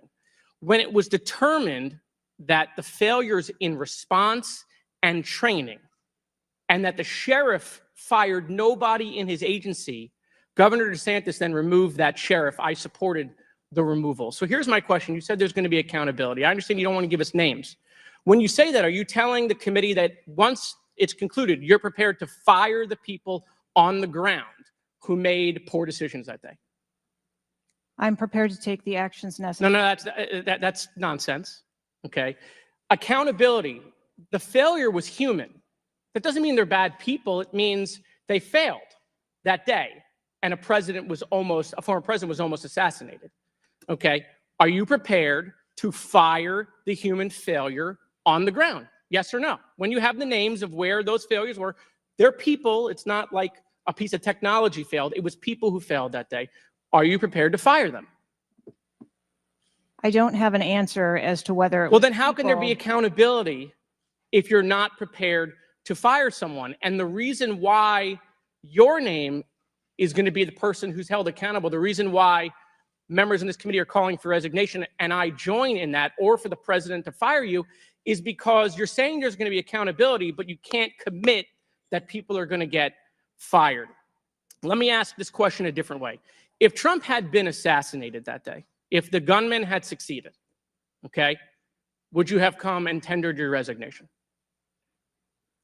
I would still be sitting here because I would want to ensure the integrity of the investigation. Totally that would move understand. forward. That's a fair answer, that you would have set up that process. But would you have had the honor to come in front of the committee and say, a president was former president was assassinated on my watch, there should be new leadership? I think that I have admitted that there was. No, that's what I'm asking. Would you have failure tendered your resignation if he had been killed? that occurred on my watch, and I am accountable for that. Okay, but would you have tendered your resignation if he had been killed? I think that I've admitted that I've taken accountability and will take responsibility. Okay. Well, let me ask I want to follow up on Representative Connolly's question, in which he asked about guns, and you were not willing to commit that makes your job harder. This is not about the Second Amendment. If there are over 400 million guns on the streets, if all of those guns were machine guns, would that make your job harder to protect people? Again, I think weapons that are out there. If all of make our those job- guns were rocket-propelled grenades, would that make your job harder? Yes, sir. Yes. Okay, thank you. Perfect. This is not a trick question. Thank you. Okay. I won't ask the other 15 things I was going to do. I was going to do drone strikes, but it's okay. So that's all we were asking. It creates a challenging environment. It has nothing to do with the Second Amendment or people's rights, but it does make your job harder. So credit to Representative Connolly for asking that question. One last thing, Mr. Chairman, and I'll conclude. You know, there was a question asked, is an Iranian assassin more capable than a 20-year-old? And I have been tough on Iran. I probably have more resolutions on Iran than almost anyone in Congress. But I can tell you it isn't Iranians walking into schools and grocery stores and movie theaters and churches. It is 20-year-olds, right? And some of them are mentally unstable. And they have access to guns. And they're domestic terrorists. Someone talked about Christopher Wray. Christopher Wray has talked about domestic terrorism. And so, yes, we collectively come together on foreign threats. And I am not at all debasing the fact that there are foreign threats here and abroad. But there are domestic threats. And we have to get to the bottom of how we stop domestic terrorism. Because it was a 20-year-old who walked into my high school and killed 17 people. He was plenty capable, and he was an Iranian. Thank you. Chair now recognizes Mr. Timmons from South Carolina. Thank you, Mr. Chairman. Director Cheadle, we've asked you a lot of questions and haven't really got a lot of straight answers. I have intentionally created a line of questioning that I think that you can't answer. So the first question is, do you agree that the allocation of Secret Service resources should correspond with the risk profile of any given event? A higher degree of risk at one event should get more resources. Is that fair? That is fair. Okay. And when two events occur at the same time in the same geographic vicinity, that the risk profile of each event should be taken into account, and whichever event is greater risk should receive greater resources. That is correct. Okay, so I'm going to go over the Trump event. So this was publicly announced July 3rd, Butler, Pennsylvania. The venue is an outdoor fairground, open air, no existing security. The crowd size was expected to be tens of thousands. It ended up being over 20,000. There were general and specific threats from foreign adversaries. As the chairman of intelligence remarked, Iran has said they want revenge, as well as when President Trump was in office, he made a lot of people mad, terrorists to be included all over the world. And, you know, President Trump is the former president and the future president. So I would say that that is a fairly high risk event. Would you agree? Yes.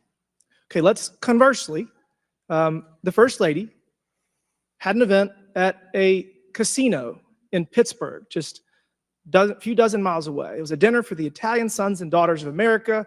It was publicly announced on July 10th. What's interesting is that the casino is actually extremely secure. They already have magnetometers existing prior to this event even being announced. It was in a ballroom. And the size of the crowd, a mere 400. there were no specific threats. There may have been general threats, and the asset is the First Lady. Those seem like there's a huge disparity relative to risk. Would you agree? Yes. Okay, thank you. Multiple whistleblowers and various media outlets have reported that the Pittsburgh field office of the Secret Service allocated 12 additional post standers to the First Lady's event and 3 additional post standers to the Trump rally. Is that correct? There were no assets that were diverted from the First So no. Lady's This is a very visits. simple question. I'm not asking if anyone was diverted. Did the First Lady's event that was relatively secure, especially compared to Trump's rally, get 12 assets? And did the First Lady's event get 12 assets and Trump's get 3 from the Pittsburgh field office? That's a yes or no question. If you don't know, don't answer it. I mean, if you don't know, don't The number answer of it. personnel that were allocated to both of those events were comparable to the risk at both of those events. Wow. Really? So you think that the Pittsburgh casino, 400 person in a ballroom with ingress egress through probably a very well-guarded parking garage was 4 times more dangerous than a 20,000 person rally on an open field with the former president and future president? You think that that's 4 times more dangerous, the casino then? I didn't say that at all. Well, they got 4 times the resources from the Pittsburgh field office, who was likely in charge of the final walkthrough for both events. I mean, we've continually highlighted the failures of the Secret Service at the Trump rally. And, you know, you have the former and future president getting shot. You have multiple injuries, 1 fatality.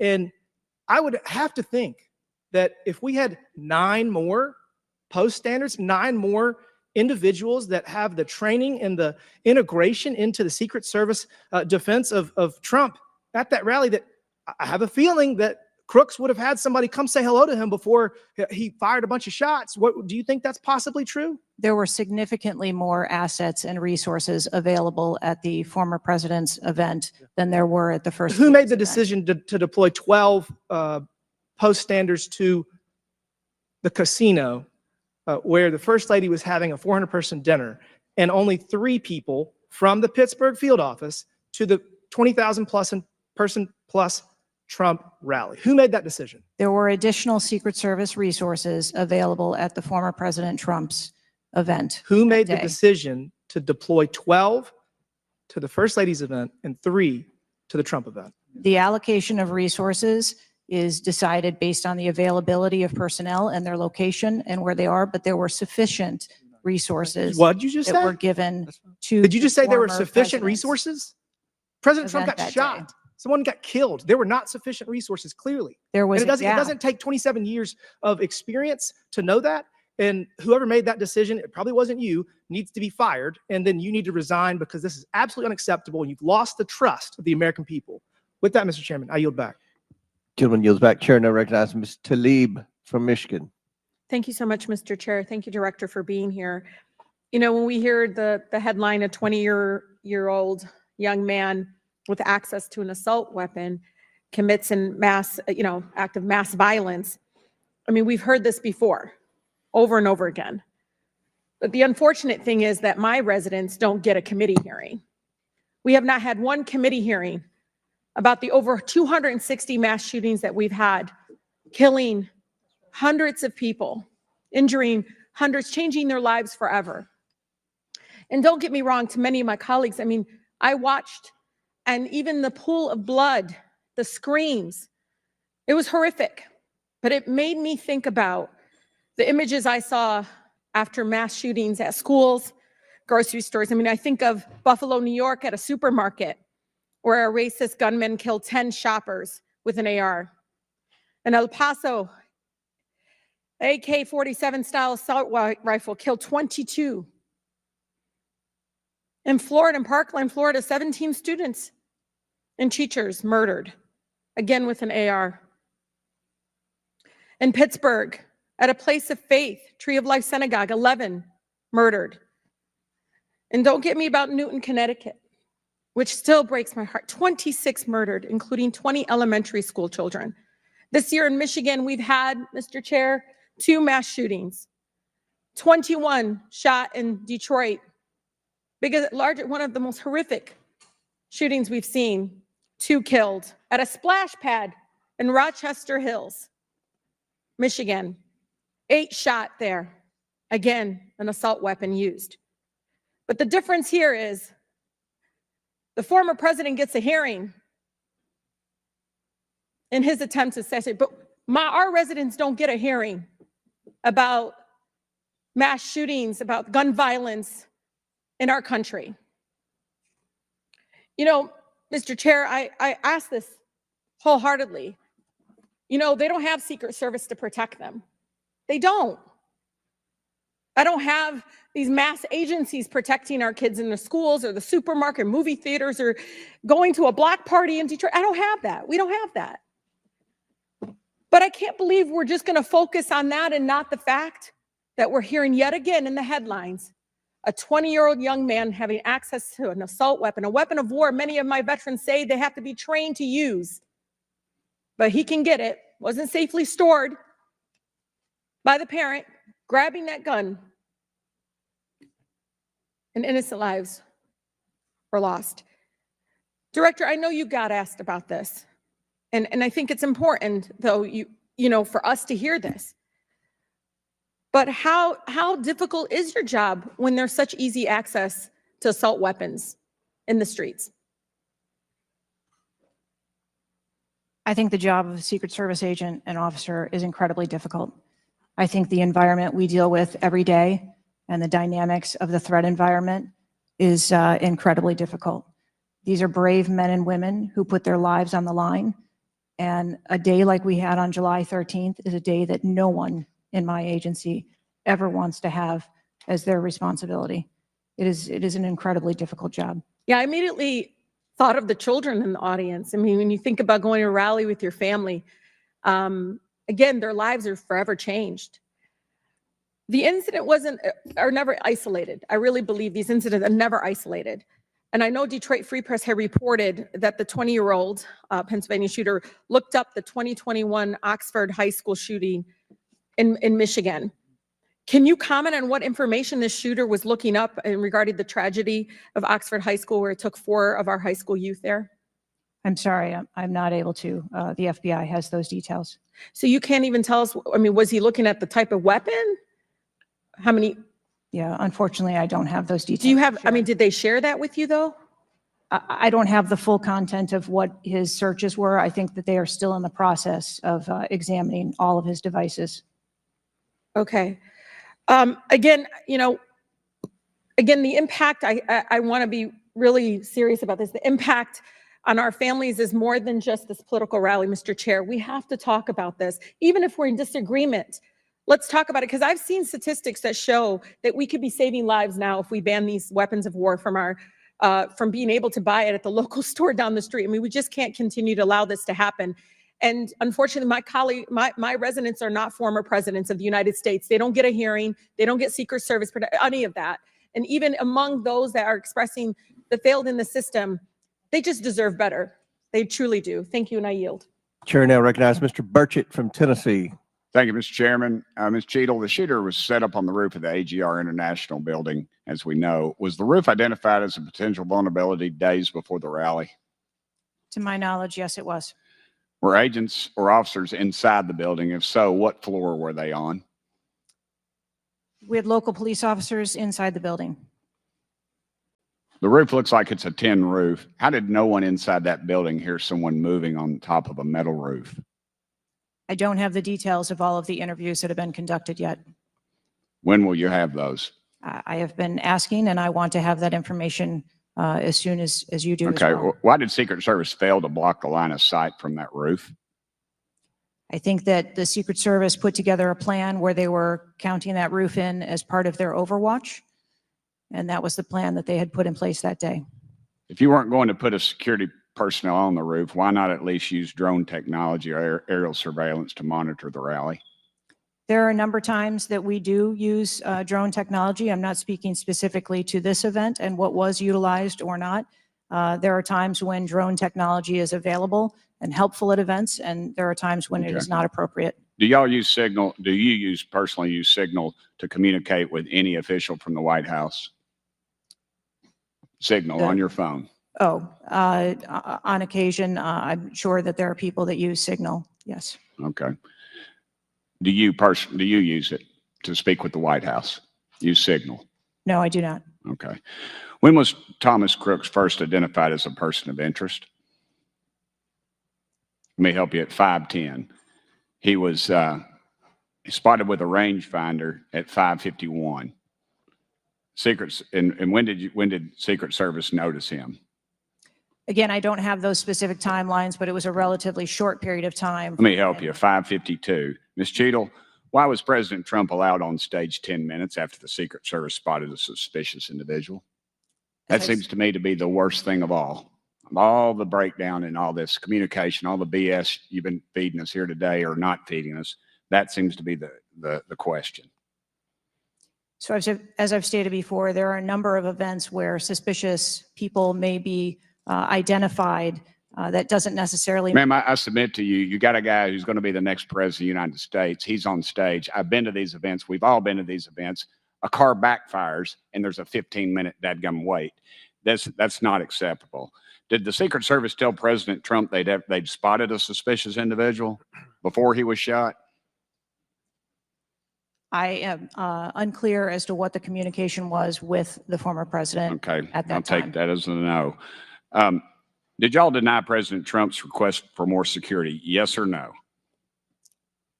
And when was the most recent request for additional security? The rally request for security, all of those requests were fulfilled. And were there any personnel redirected to Jill Biden's rally? No. Who made the decision on the direction of agents at either one of those rallies?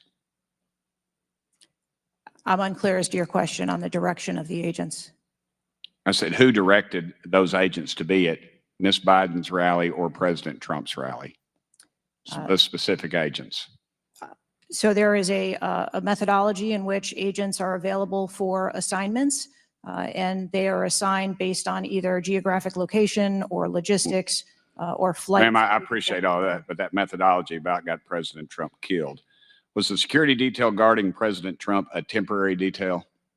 The personnel who are assigned to the former president's detail are assigned to him. Why was there a different detail on the opening night of the convention than the detail that was guarding him in Pennsylvania?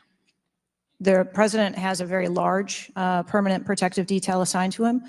They work shift work, and so it could be that people you saw at the rally were not working the same shift the day that he was. I can assure you, ma'am, somebody that's a lot shorter than the president was not at the convention, and the people that were cowering down behind the mass of agents that were on top of the president were not in the convention hall. At least I didn't see them.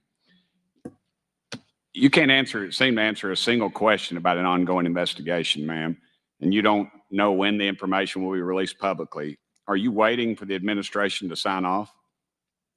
No, I am waiting for the results of the investigation, at which time. Okay. Let me ask you one more question. You found explosives in the shooter's possession. Is that correct?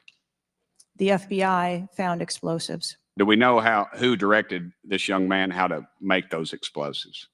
I believe that the FBI is still looking into that on their investigation.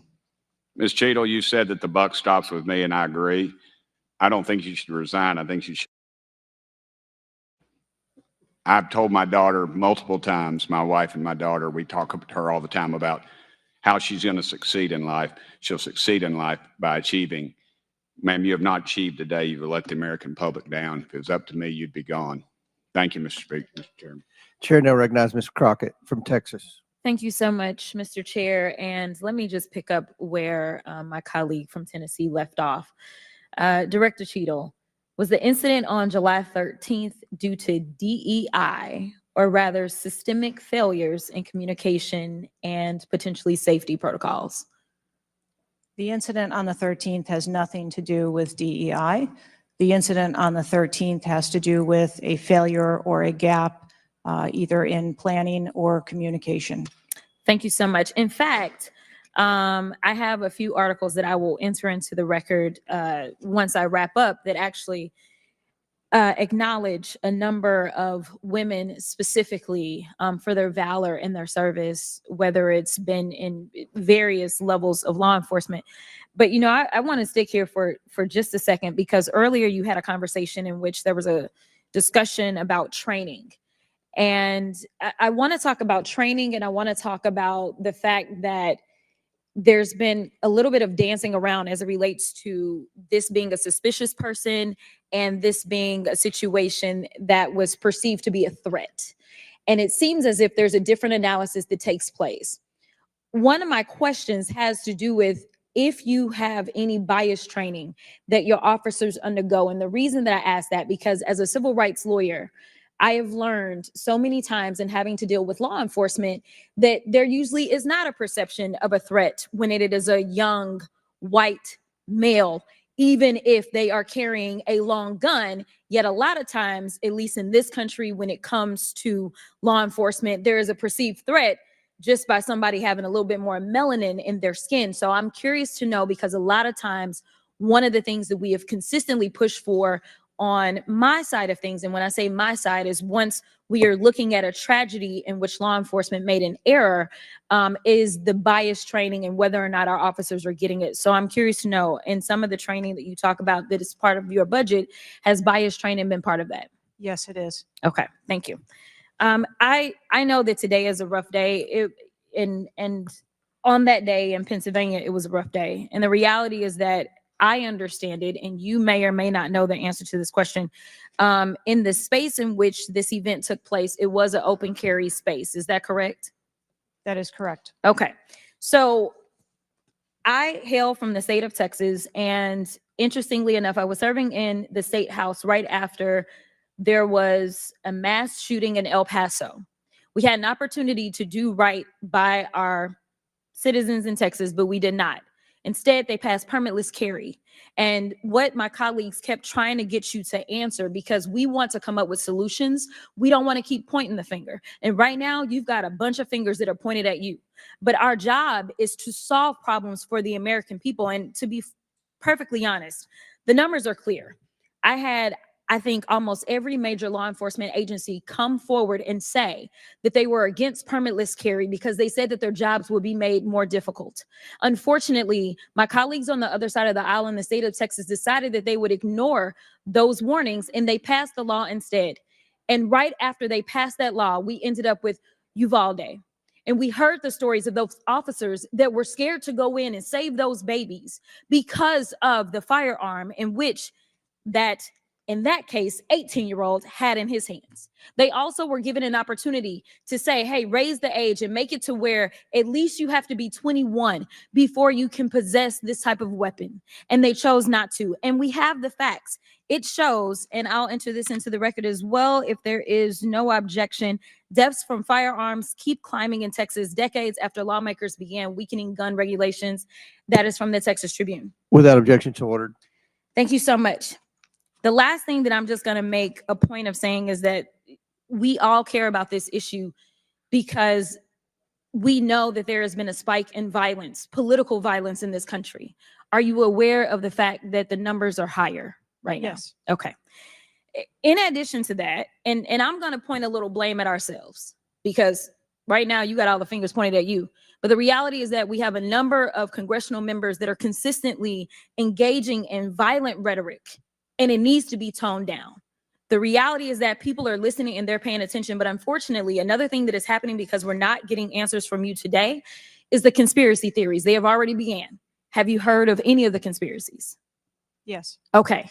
The problem with these conspiracies is that when people believe that, say, the president of the United States ordered a hit, or they believe it was an inside job, or whatever conspiracies they believe because they don't have any facts in front of them, that potentially incites the next level of violence at the next event in retaliation for this. So we are only begging for your job as it relates to being the director, as well as the men and women that you are protecting as their director, that you keep them safe by making sure that the American people have the information that they need so that they can feel as if Secret Service is on the side of the American people. And ma'am, I don't doubt that Secret Service is on the side of the American people. But right now, so long as these conspiracy theories continue to fester, it is going to make your job that much harder. Thank you so much, and I yield.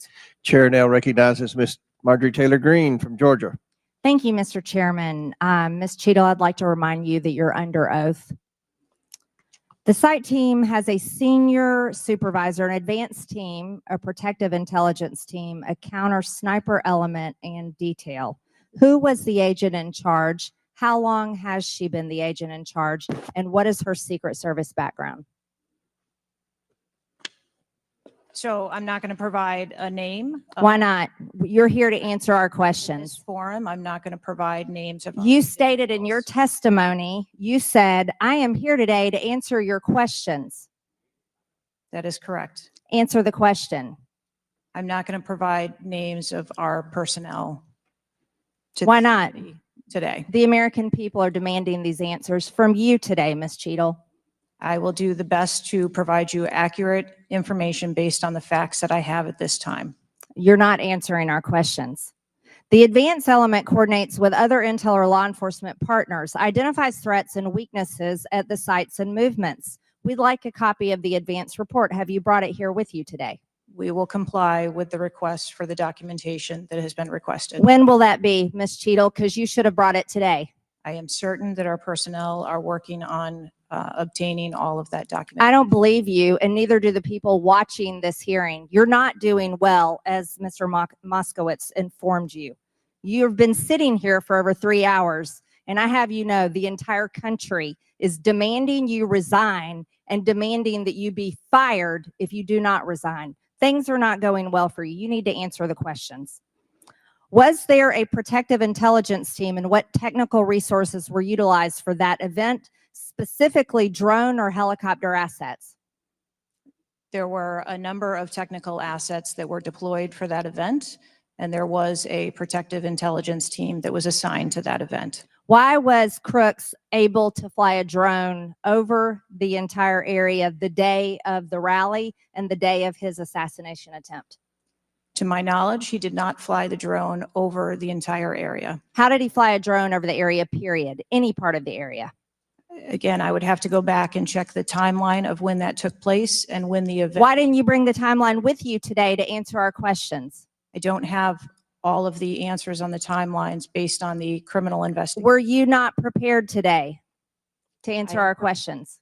I am prepared to answer the questions based on the information and wanted to be able to provide. Do you have a timeline do you have a timeline at all from any of the day?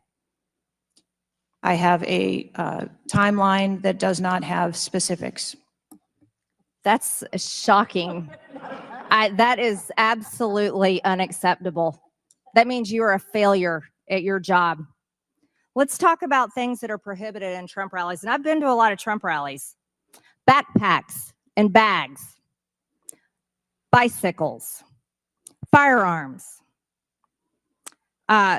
any type of weapon, or any other item determined to be a potential safety hazard, like a rangefinder would be one. At 5:10, Crooks is first observed by one of the snipers, AGR Sniper 1, at the building. 5:10, President Trump was shot in the face at 6:11 p.m.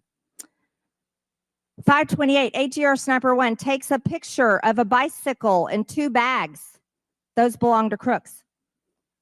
5:32, AGR Sniper 1 spots Crooks looking at his phone and using a rangefinder. 5:55, Butler ESU Command confirms receipt of photos and states they have been relayed on. 6:05 p.m., AGR Sniper 1 later communicates that Crooks is seen moving northeast in direction of Sheets and that Crooks has a backpack. 2 minutes before the shooting, while President Trump has been allowed to take the stage, people see Crooks laying on his stomach in a sniper position on the roof, and they're yelling he has a gun, and they are trying to alert law enforcement and Secret Service. Why was Crooks not shot by the snipers? Why was he allowed to be there? As soon as the individual was identified as a threat, They were No. What do you consider to be a threat? A man with a gun laying in a sniper position, a man that had a backpack, a man that had a bicycle, a man that had a rangefinder. At what point is he determined a threat? an individual with a backpack is not a threat. An individual with a rangefinder is not a threat. What about a man laying on a building that has direct line of sight of President Trump with a gun that people are screaming and pointing out? Is that a threat, Ms. Cheadle? Once that individual was identified, they were neutralized. No, they were neutralized. Crooks was neutralized after he shot President Trump in the face, Ms. Cheadle. Is he only a threat once he fires the weapon? As soon as the counter sniper identified that individual, they were able to neutralize them. How were people in the crowd? Okay, then let's just take it this way. People under your command did not consider him to be a threat, yet people in the crowd knew he had a gun and considered him to be a threat. That means that you are a complete failure as the director of the Secret Service, that people under your command don't perceive a man laying on a roof with direct line to the president with a gun. They don't perceive that to be a threat, yet the people in the crowd do. How is that possible? That's the last question, but please answer the question, Ms. Director. I'm not certain at this time how the information from the people in the crowd was relayed to any law enforcement personnel. No, you knew that everyone knew. The people there knew that there was a danger. They knew there was a threat to President Trump, and it was allowed to happen. Was there a stand down order, Ms. Cheadle? Was there a conspiracy to kill President Trump? Absolutely not. Then how did this happen? And why are you still sitting here not turning in your letter of resignation? Last question, but please answer, and then I'll recognize Ms. Presley. Please answer the question. That is what we are investigating to determine. We're waiting for your letter. We are waiting for your letter of resignation, and you really need to consider doing that before you leave today. Chair now recognizes Ms. Presley from Massachusetts. Thank you. No one, absolutely no one should fear for their life at a political rally, in a classroom, in a faith house, or in their home.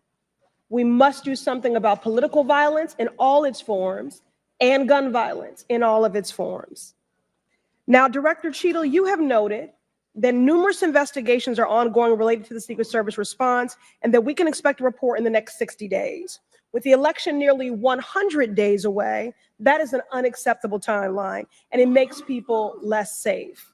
It also allows my colleagues across the aisle, Republicans, additional time to spread dangerous misinformation, which also puts people in harm's way. Some Republicans have exploited this moment to continue to attack progress towards racial justice and gender equity in America. Disappointing, but not surprising. I hesitate to repeat their racist and sexist tropes, but in summary, Republicans have wrongfully and shamefully stated that hiring women and people of color hindered the response to the shooting. Now, this is part and parcel of Republican strategy to constantly attack necessary diversity, equity, and inclusion efforts, to undermine the contributions that women, people of color, the disability community, and others make to this country each and every day. And it is disgraceful. In the wake of gun violence and tragic loss of life, Republicans are ignoring solutions like gun safety reform and instead trotting out sexist tropes. Can't say I'm surprised. I ask unanimous consent to enter into the record reporting from CNN titled "Right-Wing Media Figures Blame Women in Secret Service and DEI for Security Failure in Trump Shooting." Without objection to order. This article quotes members of Congress and others that plainly accuse DEI and the hiring of women as a liability for the Secret Service.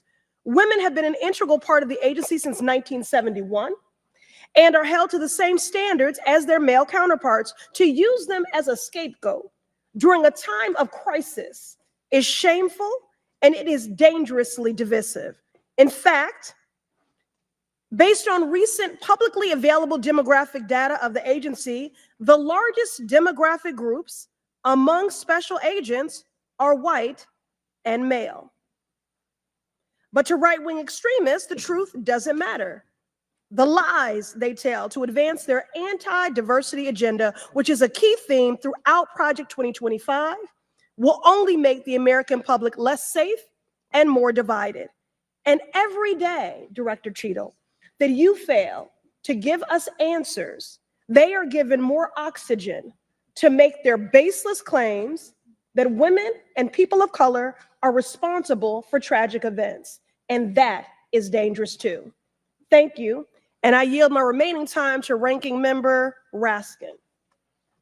Thank you to the distinguished gentlelady from Massachusetts, and thank you for those trenchant insights. I wanted to make the point that you were making and several of other members were making to bring it into sharp relief here. The very same day that Donald Trump narrowly escaped an assassination attempt, but an honored firefighter was gunned down and killed and other people were injured. There was another mass shooting that day, just several hours later in Birmingham, Alabama. 4 people killed and 10 wounded in a nightclub shooting. And you might think, oh, that's some kind of freakish coincidence. Not at all. We have more than one mass shooting a day in America. They are so commonplace now that they are barely reported in the national news. It's, of course, local news in Birmingham, Alabama, that 4 people were killed and 10 other people were shot and seriously wounded, being treated at the hospital.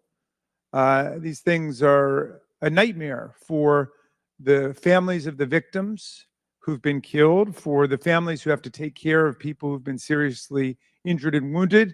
They are a major financial drain, publicly and privately, and yet we allow AR-15s to be purchased with abandon, promiscuously, all over the country. People can just go out and get an assault weapon. And the distinguished gentlelady from Michigan was right. We have a hearing when it affects the President of the United States, but on all the other days of the year, we don't have a hearing about it. And I think it is because of an honest disagreement we have about the Second Amendment. There are some people who think the Second Amendment means you've got the right to arm yourself with whatever weaponry you need to overthrow the government of the United States. And we reject that as a false interpretation of the Second Amendment and a false interpretation of the Constitution. We can ban assault weapons. We did it back in 1994. It dramatically reduced these mass shootings. And when that ban was lifted, the mass shootings went up through the roof again, and we've shown it. And so just like we're demanding real answers and real action from the Secret Service, let us demand real action and real answers from ourselves about the nightmare of mass gun violence, which puts America into a category all its own when you compare us to the countries in the European Union or Canada or other similarly situated countries. There's nothing like what we're going through. So we've got to act on the Secret Service to protect ourselves against political violence, and we've got to act as a Congress to protect ourselves against AR-15 violence in America. Chair recognizes Ms. McClain from Michigan. Thank you, Mr. Chairman. And first of all, I want to thank the Secret Service agents, those who work tirelessly to protect our president, and specifically those agents who did not hesitate to jump in front of President Trump. And my heart goes out to the family of the Comptor family and the people at the rally who are still recovering. On the other hand, the Secret Service has a leadership problem, and it falls on you. And although I appreciate your hollow words that the buck stops here, I was actually hoping for some answers. Director Cheadle, you must answer to the American people if you want to stay in charge. It's really, really simple. You want to keep your job, right? Absolutely. Okay. The best way to keep your job is to answer the questions. Not play this shell game, not sing the Slim Shady song, wasn't me. I mean, come on. How long did you prepare for this hearing? I've been preparing for this hearing over the weekend and into last week. Okay, 5 days, 6 days? As soon as I was notified. And how long was that? about this hearing, Okay, 4 days, I began preparing. 4 days, 3 days? I'm not sure the date that I got the letter asking me to be here. What are you sure of? Are you sure the color of your hair? Are you sure the color of your suit? I'm just like, tell the American people, what are you sure of? You don't even know when you started preparing for the hearing? I mean, the biggest hearing of your life, and you have no clue? You can't remember when you started preparing for this hearing? Can you understand why those words seem hollow to the American people who are supposed to entrust their faith in you? I assure you, the moment I received notification. But you can't remember. You got a little Alzheimer's, dementia going? I mean, what, you can't remember. I have several active investigations going on and an operational agency to run. Okay. All right. But you want to take accountability, right? The buck stops with you, right? I am taking accountability. Super. Then let's start with trying to answer some questions. You keep referring to the FBI. When asked how many shell casings were on the roof, you referred to the FBI. When asked if there were explosive in the car, you referred to the FBI. When asked if Crooks was acting alone, you referred to the FBI. See a common theme here? I can go on and on. My question is, who at the FBI should I speak with? Wait for it. Wait for it. The FBI is responsible for the criminal Is there a name? I'm not certain. I'm not certain. Who at All the right, here we go. FBI I'm is not running the certain. I don't know. Let me ask a different question. Have you been in communication with the FBI? Yes, I have. With whom? I speak with the director and the deputy director. Okay. And what have they shared with you about this investigation? So I'll give you an opportunity to answer again. Did they share with you how many shell casings were on the roof? They have shared with me the Did they they've collected. share with you how many shell casing were on the roof? Yes. Okay, how many were there? I would refer to the FBI for their How investigation many were there? and their information that they need to share in their investigation. So they've shared the information with you. You just don't want to share the information with us, correct? We have concurrent investigations that are going on. So they have shared this information with you. You know the answer to the question. You just refuse to answer the question from the member of Congress who has subpoenaed you to be here. Is there a different answer to that question? I was always willing to come here and testify before this oversight hearing. Beautiful. Then let's Wasn't do that that. was Let's necessary. for once have your actions match your words. So you've been in communication with the FBI. You know the answers and you refuse to tell us the answers. So I will ask you again. You know how many shell casings were on that roof. What is the answer to that question? I think it's pertinent. What to talk, is the answer to that question? I think it's pertinent to talk to you about the information that the Secret Service has and that the Secret Service knows related I'm to the asking events you on an that day. answer to the question. If you're supposed to be in charge, if the buck stops with you, how come you can't share the answers? What are you covering up? What are you hiding, my friend? I'm not covering anything else. Then why can't you answer a simple question? I would leave it to the criminal investigation to answer questions related to that. When you talk to the FBI and you ask them how many explosives, well, let me ask you, did you ask them how many explosives were on the roof? Did they answer that question? Or in the car, excuse me. Did they answer that question for you? Yes. Yes. So you know the answer to that question that my colleagues have asked you. But again, you refuse to give us the answers. You're playing this wasn't me. Well, I submit to you, if you can't, and it's not a can't, it's a won't. It's not a can't. It's not a I don't know.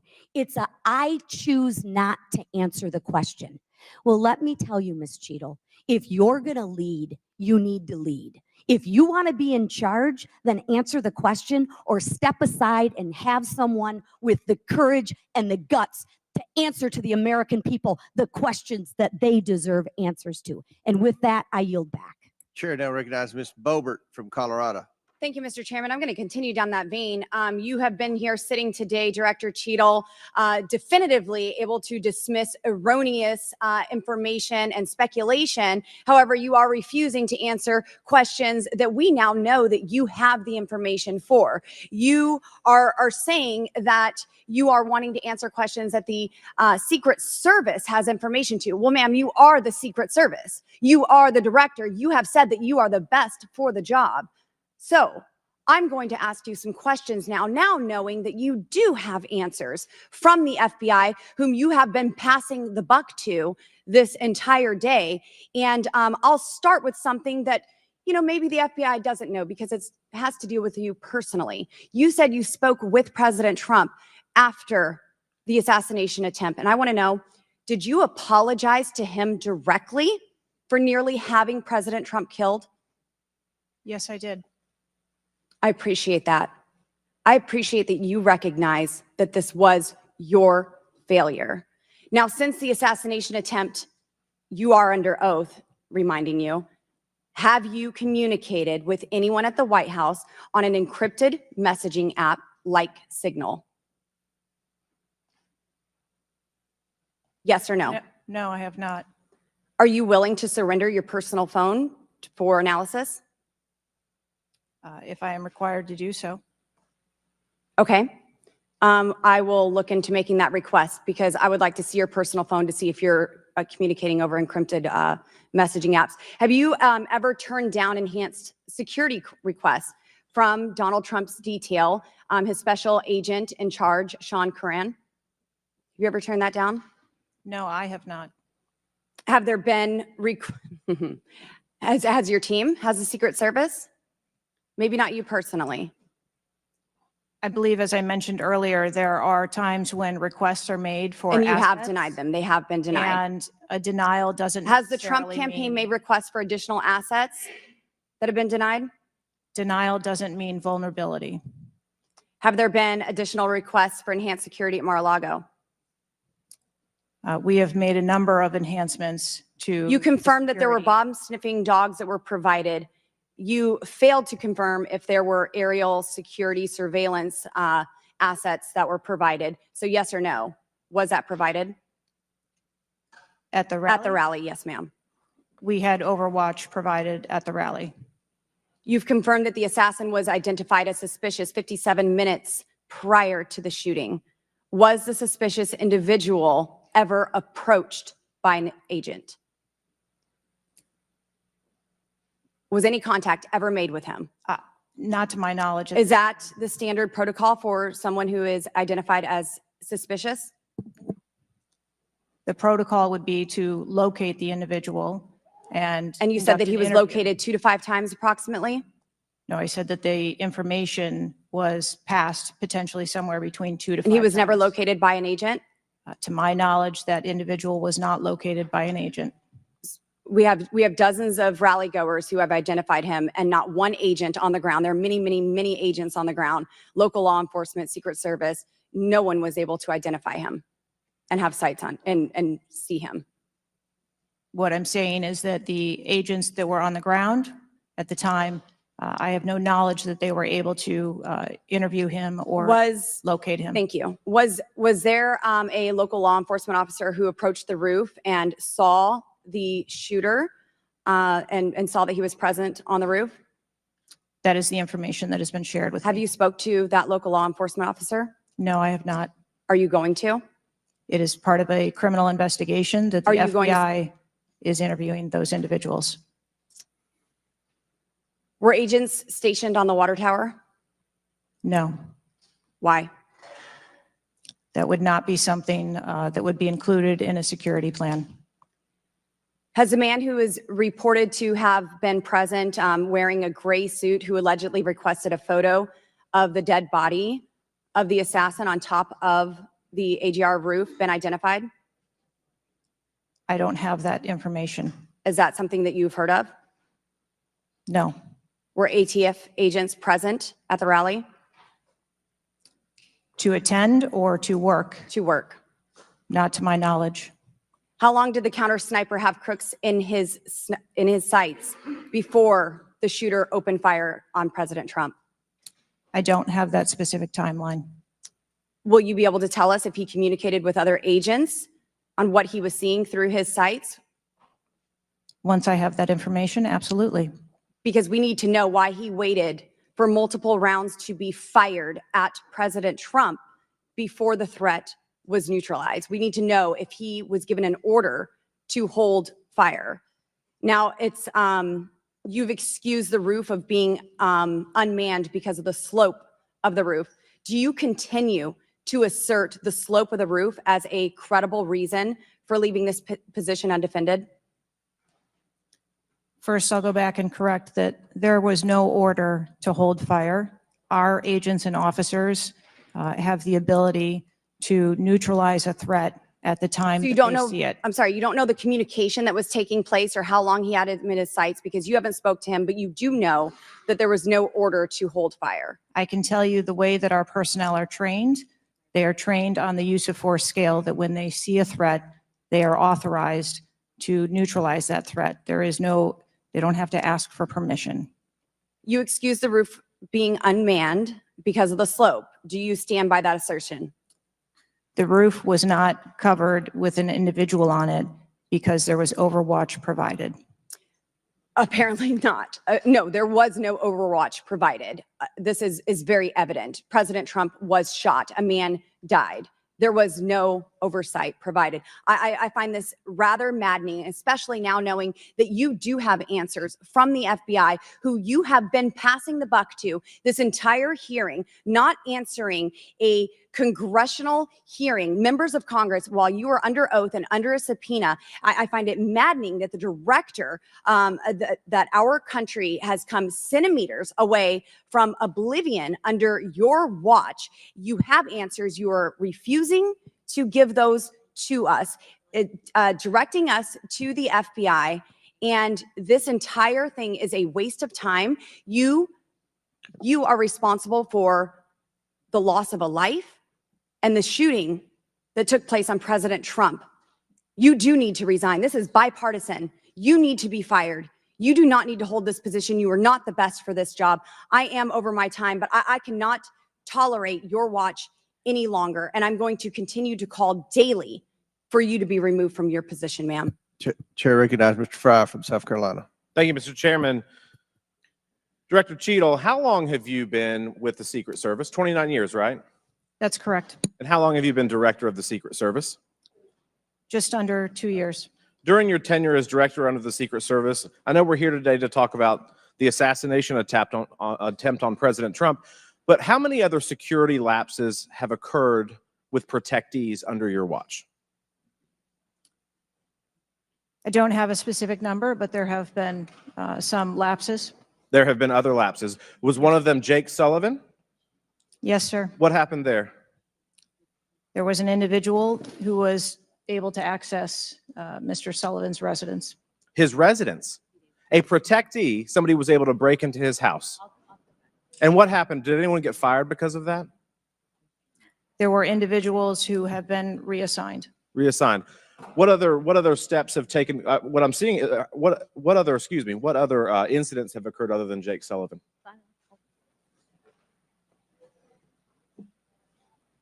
Was there an issue with the Secret Service agent and Vice President Harris? I would not call that a security incident. Well, it seems to me, I mean, you have security lapses with President Trump. You have security lapses with Jake Sullivan. You have issues with your personnel related to Vice President Kamala Harris. There seems to be a repeated theme here. Would you not agree with that? I think that we are talking about separate categories of incidents.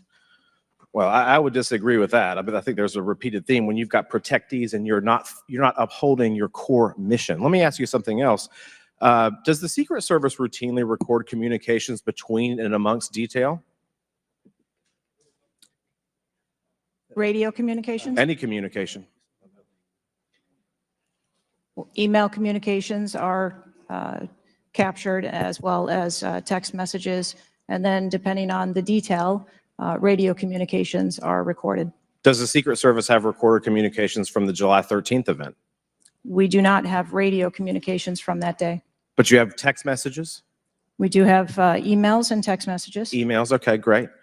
Does the head of the Trump detail or someone else embedded in this detail have command decision-making authority, or do they need to seek authorization from someone outside that detail? The head of the detail has the decision-making authority for things that are necessary for that detail. Is that standard for protection details? Yes, it is. Okay. Let me ask you something. During campaign events, is it common for the Secret Service to utilize other agencies? Yes, it is. What other agencies would be providing assistance to the Secret Service? There are a number of other agencies that provide assistance to the Secret Service during campaigns. We utilize personnel from the Department of Homeland Security. We utilize personnel from the Department of Defense, and we utilize local law enforcement partners. Are you on the same radios? Do you provide the radios to all the assets that are taking part in protection of an event? We provide radios to the personnel from the Department of Homeland Security that are assisting us. But not local law enforcement? Local law enforcement is working on their own radios. Are you on the same frequency? We ensure that we have counterparts in the security room, and so the local law enforcement will place one of their personnel in the security room with our personnel so that we have interoperability communications. Let me ask you something just about the timeline, because I think this is really interesting that we can't nail that down. I mean, I think there are lay people out there with more knowledge about the timeline than you seem to come before a subpoena in front of Congress. Was Mr. Crooks observed at the AGR building prior to the shooting? He was observed on the grounds outside of our perimeter prior to the shooting. At approximately what time was that? You don't have to give me the specific minute, but at approximately what time was that? I believe it was about 45 minutes or so prior to. Did the sniper team take a photo of Mr. Crooks? The local team did, yes, So it was a local team and not a Secret Service sniper. that took the photo. Okay. And did he relay that photo to Central Command? Again, it's an active ongoing investigation, so I want to make sure that I'm factual with the route that that photo took and who that was disseminated to and when. What time did when did Mr. Crooks' status go from a suspicion, a person that was under suspicion, to a threat? When did that happen? And maybe not even a specific time, Director Cheadle, maybe a certain event that happened that transformed him from a person of suspicion to a threat. When did that happen? To the best of my knowledge, based on what I've been told thus far, it's approximately 5 minutes to where individuals relayed that there was an incident an issue, being worked at the 3 o'clock of the president. So that former was, president. but it was before the shots were fired? That is correct, but again, it was not phrased as a threat. It was just that something was being worked. Yeah, but my question is, when did he become, when did he transform from suspicion to threat? Because they're treated very differently. People can be suspicious, but they're not a threat until a certain point in time. So when did that happen? I believe that it was seconds before the gunfire started. Seconds. My gosh, we actually have a few questions that we got answered today. Listen, I'm going to wrap up here, Mr. Chairman, but here's the frustration that people have. The buck stops with you. You've said that yourself. But the problem in Washington, D.C., it is the only town in America that you can be so bad at your job that you actually get a promotion or don't get fired. You have not been able to answer the number of agents, whether or not requests were denied on additional security, whether or not law enforcement were able to engage before the shooting with the assassin, how he got on the roof, how the rifle got on the roof. You can't tell us how many shots he fired, whether the casings were recovered. You can't tell us anything about his cell phone. You can't tell us whether the rally was supposed to be postponed, given the intelligence that you were receiving. You can't tell us whether the car had a bomb. You can't even tell us his motive. And the American people are incredibly distrustful because it has taken 9 days to even get a scintilla of evidence out of you. Maybe if I was CNN or ABC or NBC, I would have gotten much more thorough and accurate information, but we have not received that in a subpoenaed hearing in front of this Congress. That is why the American people are frustrated. And I echo the bipartisan calls on this committee and all across this country that you should resign, or maybe when the president wakes up from his nap, he can fire you. Thank you, Mr. Chairman. Chair now recognizes Ms. Luna from Florida. Director Sheetal, can you please give me the names of the individuals who are in charge of your conduct for the rally? I'm not going to release names. Can you give me the today. titles? And how No. many individuals? No. Nothing? We had a full advance team that was responsible Who are for the, advancing how many the site. people are the final approval authority? There are a number of people Can you that give me a are number? engaged in approving Can you the give me a plan. number? No, I do not have Okay. a firm number. Can you just confirm whether or not, I understand this is an open investigation, but in order to dispel conspiracy theories, have you guys been able to subpoena the shooter's Discord records, or has the FBI, to your knowledge? I believe that the FBI is working on those. Okay. Is it factual to say that you have not ruled out that the shooter was working with other people or persons? Again, the FBI is conducting the criminal investigation into Can the you, shooter. at least in an effort to dispel conspiracy theories, can you confirm or deny that? At this time, we do not have that there were any other people engaged. So you believe he's acting alone? I do. Okay. Have you been made aware of multiple eyewitness reporting that there was a second shooter on a water tower? I do not have any information related to any second shooter. Okay, the reason I asked that is because according to testimony from multiple witnesses, they did report that. And again, to my understanding, there were over 40 sniper teams that were briefed by the Butler ESU. And I want to make sure that people are aware, if you're saying that there's not another shooter, that we are able to clear that information, because from this whole entire briefing, it doesn't seem like much information has been able to get out to the American people. So I'm trying to dispel rumors, as I'm sure you understand. Was it true that Secret Service was present at the Butler ESU briefing? There was a briefing between the counter sniper teams that were working Secret on the Service ground. present? Yes, to my knowledge. Okay, I want to read you a report from people that seem to be throwing you under the bus and stated that they were in attendance and that Secret Service was not in attendance at the security briefing, according to individuals with knowledge, to also include that the AGR building where the shooter Thomas Matthew Crooks was located was actually not a part of their security perimeter for that. So there was not Secret Service present. It seems as though that when you were asked earlier from Rep. Krishnamurthy about whether or not Secret Service was aware of a threat, you had said no, they were unaware of a threat. And yet, according to communications, again, from law enforcement that were in some of these group chats, they actually had reported that Secret Service was made aware of a threat at around 5:59 p.m. as a part of the command, including Secret Service, aware of messages and requests about information about the suspect's location. Can you please tell me if you have knowledge of that at all? Again, I think we're conflating the difference between the term threat and suspicious. But you guys did have knowledge at 5:59 p.m. according to those group chats, did you not? Of a suspicious individual. Okay. Chairman, in my opinion, according to some of the testimony today, I feel that you have perjured yourself in some instances. And so I'm going to ask for a full review of the transcripts by staff. And if you find that to be the case, I do ask that you bring perjury charges against the director. I will say this, it is very frustrating, and I've talked to my colleagues and we've said it to your face, that you have been up here basically stonewalling our ability to get the answers to the American people. And what I will also say is that every single member of Congress does not feel safe with you in charge. You have heard that. And I think that we are all sitting ducks with you in directing the Secret Service currently. But more importantly, it sends a message to our adversaries that we are not protected. And we are one of the strongest countries in the world. So you have essentially made us a less safe country because of it. As a result of that, I'm asking you to formally step down. I share my same opinions as my Democrat colleagues. And I also think that your efforts to bring forward a full investigation and report in 60 days is unacceptable.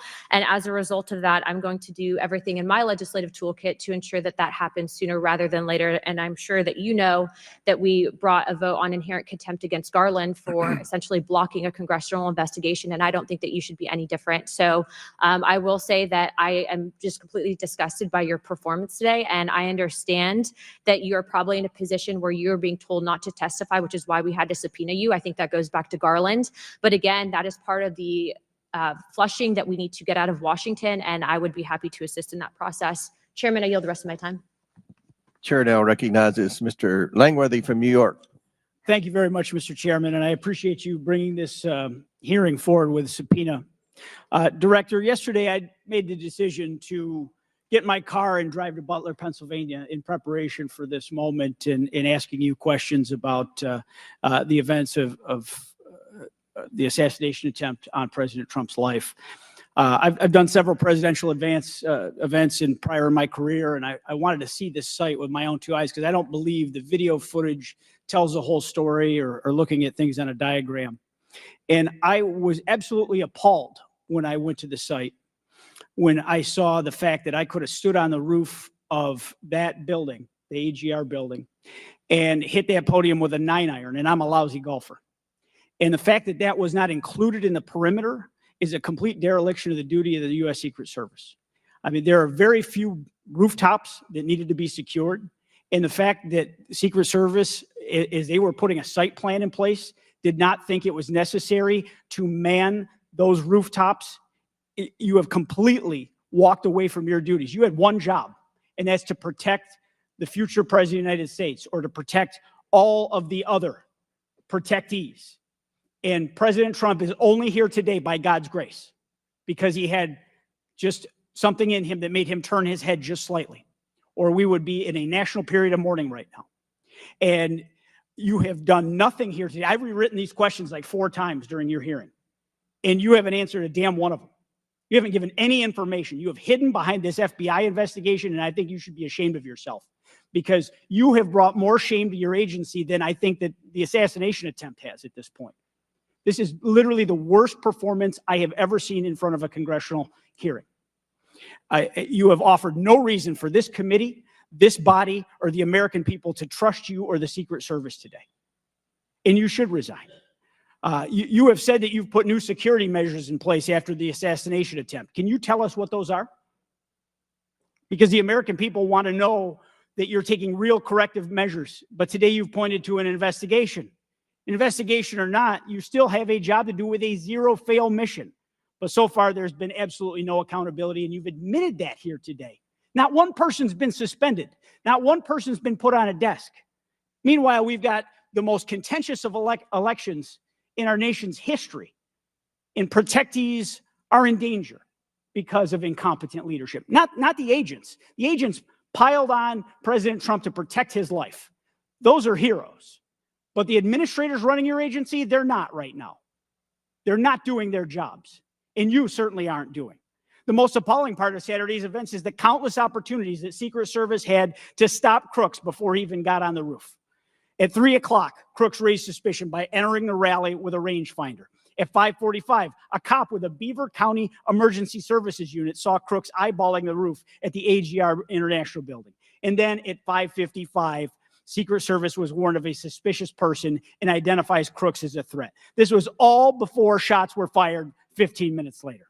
Director, yes or no, did local law enforcement alert the Secret Service about Crooks' presence at the rally? Yes, they did.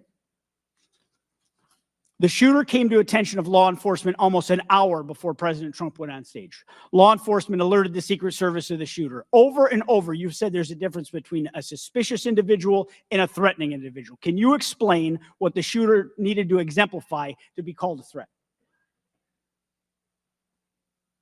So I'm not clear as to what identified him as suspicious to the individuals who originally clarified him that way.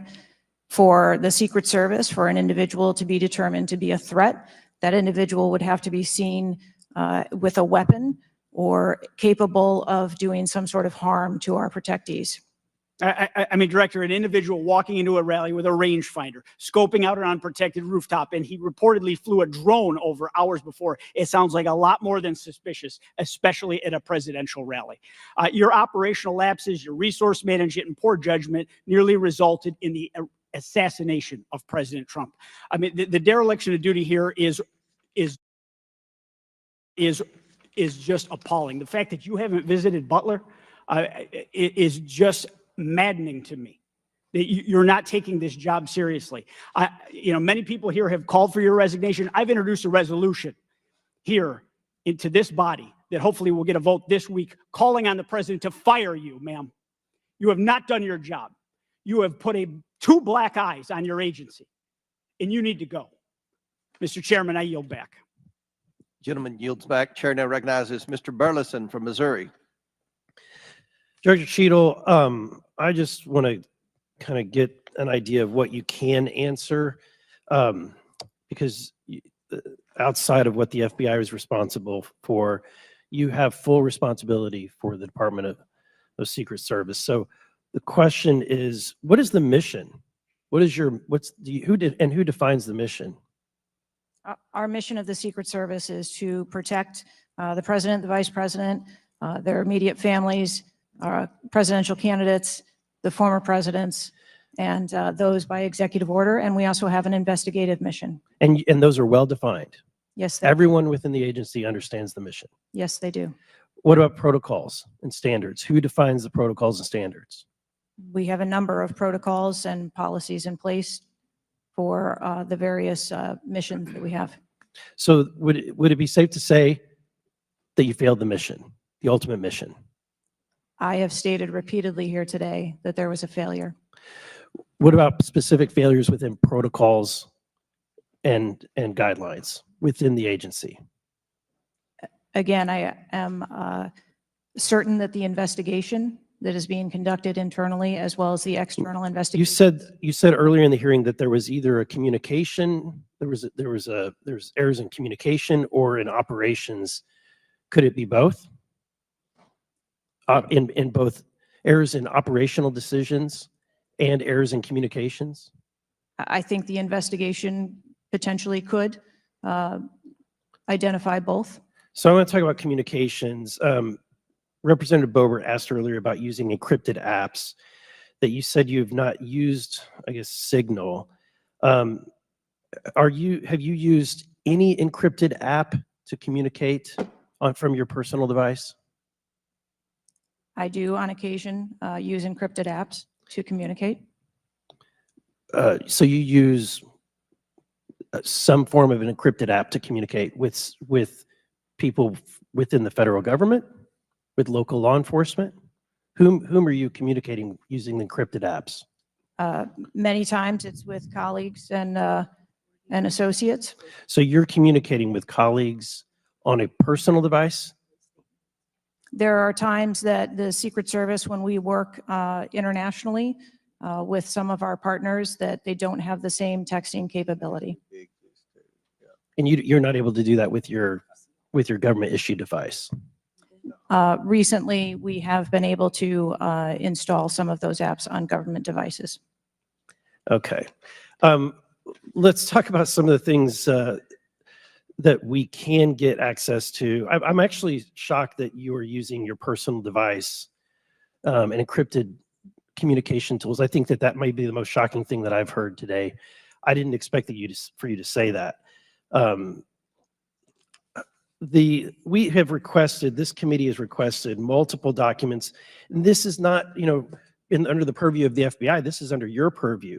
We requested a complete list of all law enforcement personnel, including Secret Service, Department of Homeland Security, local law enforcement with the roles in protecting the president. And we requested that for us to receive that by July 18th. Did you provide that? I believe that our agency is in the process of collecting all documents. So you did not, requested. you have not provided it. How long does it take to determine who the personnel were that were on site? We are collecting a comprehensive list of all the documents that have been requested. We also requested all the audio and video recordings that your agency, not the FBI, but your agency has in possession related to the event. Did we receive those? Have you provided those at all? We are in the process of collecting all documentation requested. You're in the process, but you have not. Any memorandums or any internal communications related to the event? We requested that you provide that. Have you provided any of that? We are in the process of collecting the information that has been requested. Okay. So when can we expect to receive these documents? How long does it take to determine who was on site, who was being employed to be there to protect the former president? When can we expect that? How many days does it take to provide that information? we want to make sure that we have a comprehensive accounting of all of the documents that were engaged in that day, and we will make them available as soon as possible. I think transparency is the key here. It's shocking to me that we are communicating in a encrypted app to colleagues. I'm almost certain that violates some federal laws. I would like to clarify, you didn't ask me whether my communications were government work related or whether they were personally related. You're communicating I with don't colleagues. communicate government business with colleagues on a personal device. I communicate on my work device. Are you using an encrypted device on your work device? I am not. No encrypted apps. No, I do not. Okay. Thank you, Mr. Chairman. Chair now recognizes Mr. Waltz from Florida. Thank you, Mr. Chairman. Madam Director, please, I'd like to direct your attention to this video. And I sincerely appreciate the clarity on this. Can we turn up the volume, I staff? just want to ask you, because this has popped up. Republican Congressman Mike Walls, he said on social media on Saturday, and I'm going to read this for you because it does talk about you, Secretary. I have very reliable sources telling me that there have been repeated requests for stronger Secret Service protection for President Trump denied by Secretary Mayorkas. Your department has already pushed back on that, calling that absolutely false, but he is putting this on you. Can you respond to that, please? Well, that is, yeah, that's a baseless and irresponsible statement, and is one that is unequivocally false. Director Cheadle, did you speak with your boss, Secretary Mayorkas? You fall under DHS. Did you speak with him on the 14th, the day after? Yes, I did. So you spoke with him before he made that statement? I spoke with him immediately following the incident. Did you inform him that all requests for additional resources for President Trump had been fulfilled? Or that it was false to say they had been denied? I informed him that the request for that rally that day had been fulfilled. Okay, you continue to answer that very carefully, because I made a broader statement. The agents that came to me made a broader statement that his permanent protective detail for years now have been asking for more. Is that correct? I do not have specific incidents of those requests. Is it correct that they've been asking for more? I have heard the same reports that you have. Without having them in front of me, I'm unable. Those requests are made in writing.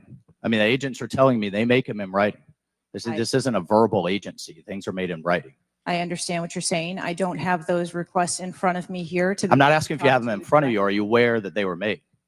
As I said earlier, there are times when requests are made, and depending on the availability of assets, or if there is a way that So there were times when they were denied. if there is a way that vulnerability can be mitigated in a different way, then that is why So there are times when they were denied for a variety of reasons. That is why the Secret Service has a multi-layered and multifaceted security plan so that we can pivot if So we need to. in the wake, I mean, in the immediate 48 hours of an assassination attempt on a former president, could be the next leader of the free world, almost had his head blown off. Your boss says that's irresponsible and false to say things are denied. And you had talked to him. So did he just make that on his own, make that up on his own? Or did you tell him that? We were speaking about the requests made at the rally. Staff, can we show the next slide, please? And capability is part of the increased campaign travel tempo, but next slide, please. Next slide, please, staff. We have the Washington Post article that then says we now have senior Secret Service officials saying there were at times when it was denied. So which is it? Again, there have been a number of conversations going on here. Did you sign off on that spokesman's statement? The spokesman's statement, I believe, was related to requests that were made. Did for you the sign rally. off on it? For the requests that were made at the rally. Did you Yes. sign off on the statement before it went out? I sign off on my press spokesman's statement before they go out. I would hope you would in the wake of an assassination attempt. Yes. You did. Mhm. Categorically false that any requests were made. You signed off on it. Thank you for that. Thank you for that clarity. Madam Director, how many press conferences have you held since the assassination attempt? We have put out press releases. How many press conferences have you held? Gone to the mic, taken questions from the public, from the media? How many? I have not held any. How many has Secretary Mayorkas held? I don't. 0. How many has the FBI held?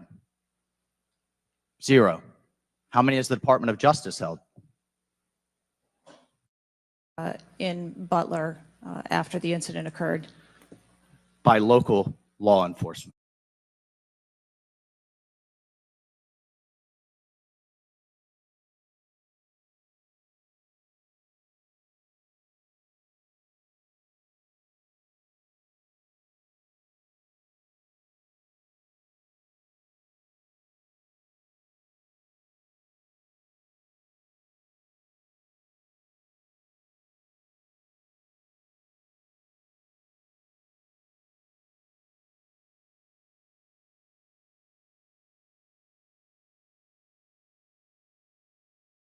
Still don't have answers. Are you aware that national news anchors are saying this was a hoax? On national television, they're saying, no, the president wasn't shot. It was flying glass. Are you aware of that? I have not heard those reports. Are you aware that, I mean, there are rumors rampant online that there were multiple shooters? Yes. Are you aware that because the shooter had overseas encrypted platforms in Belgium and New Zealand and in Germany, that a lot of people are speculating there could have been foreign involvement, logically? Are you aware of that? Yes. And have you done anything to disabuse any of these notions today? No, you haven't.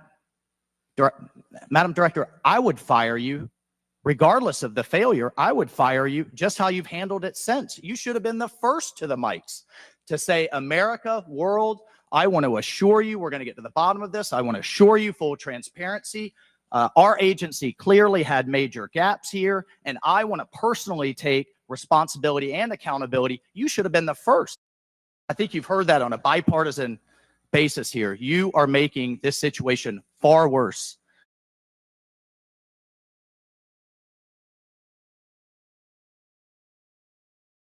This is truly astounding. I want to be clear because you keep dodging the issue. Has President Trump's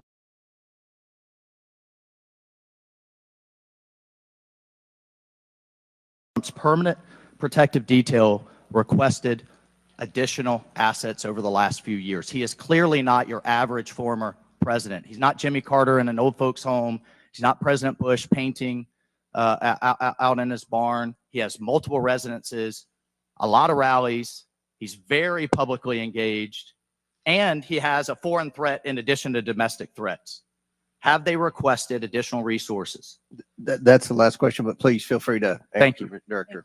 We have continued, as I stated earlier, to increase over the past year the assets that are at the former president's residence and supplied to his detail.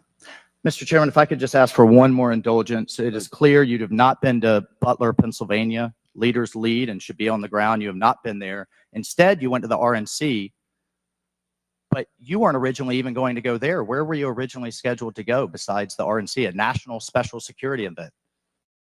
Scheduled to go to Aspen, hobnobbing around with, I don't know what liberal elites go to Aspen. That was where you were originally scheduled to go to speak at a forum. I was scheduled to go to the RNC. I was going to leave the RNC for 24 hours and return back to the RNC.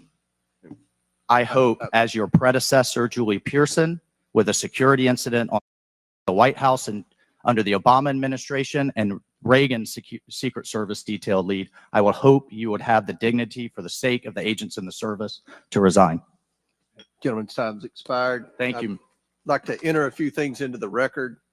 First of all, the remaining articles that Mr. Biggs was wanting to enter into the record without objection, so ordered.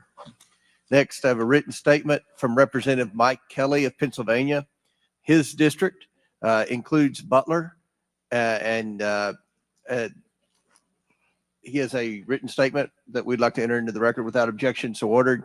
A bipartisan 114th congressional report titled United States Secret Service, an Agency in Crisis. This was prepared by a former Oversight Committee who subpoenaed, compelling Director Cheadle's appearance at today's hearing without objection, so ordered.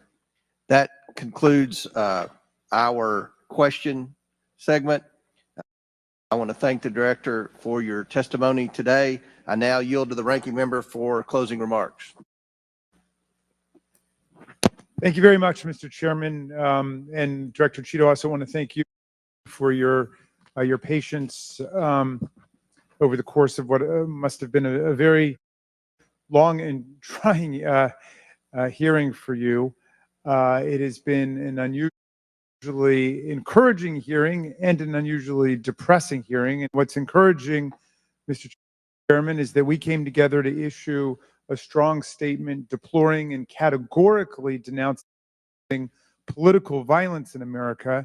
And I also didn't see any daylight between the members of the two parties today at the hearing in terms of our bafflement and outrage about the shocking operational failures that led to disaster and near catastrophe on July 13th, 2024. What is depressing is the extraordinary communications gap between the Director of the Secret Service and Congress. And I don't want to add to the Director's terrible, horrible, no good, very bad day, but I will be joining the Chairman in calling for the resignation of the Director, just because I think that this relationship is irretrievable at this point, and I think that the Director has lost the confidence of Congress.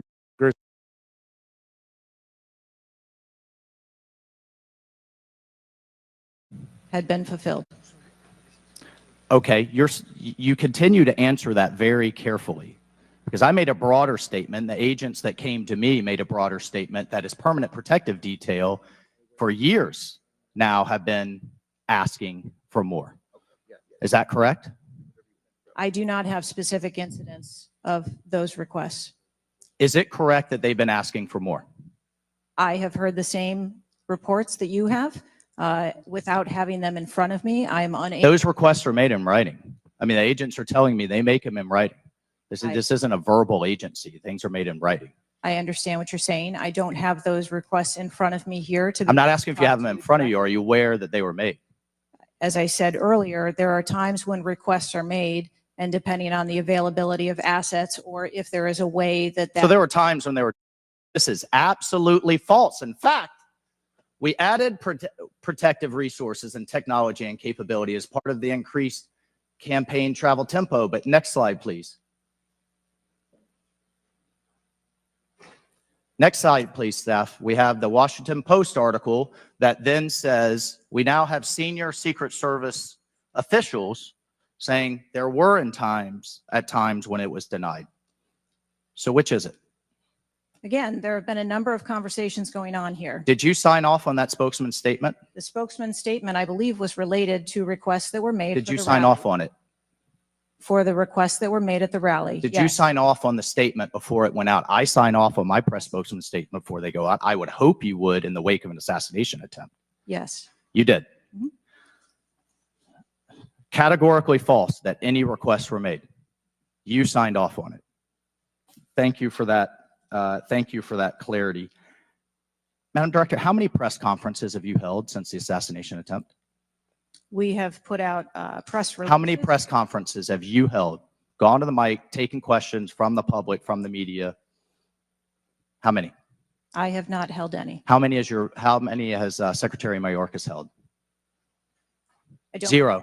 How many has the FBI held? 0. How many has the Department of Justice held? I know you know the answer. I believe there was a press conference in Butler after the incident occurred.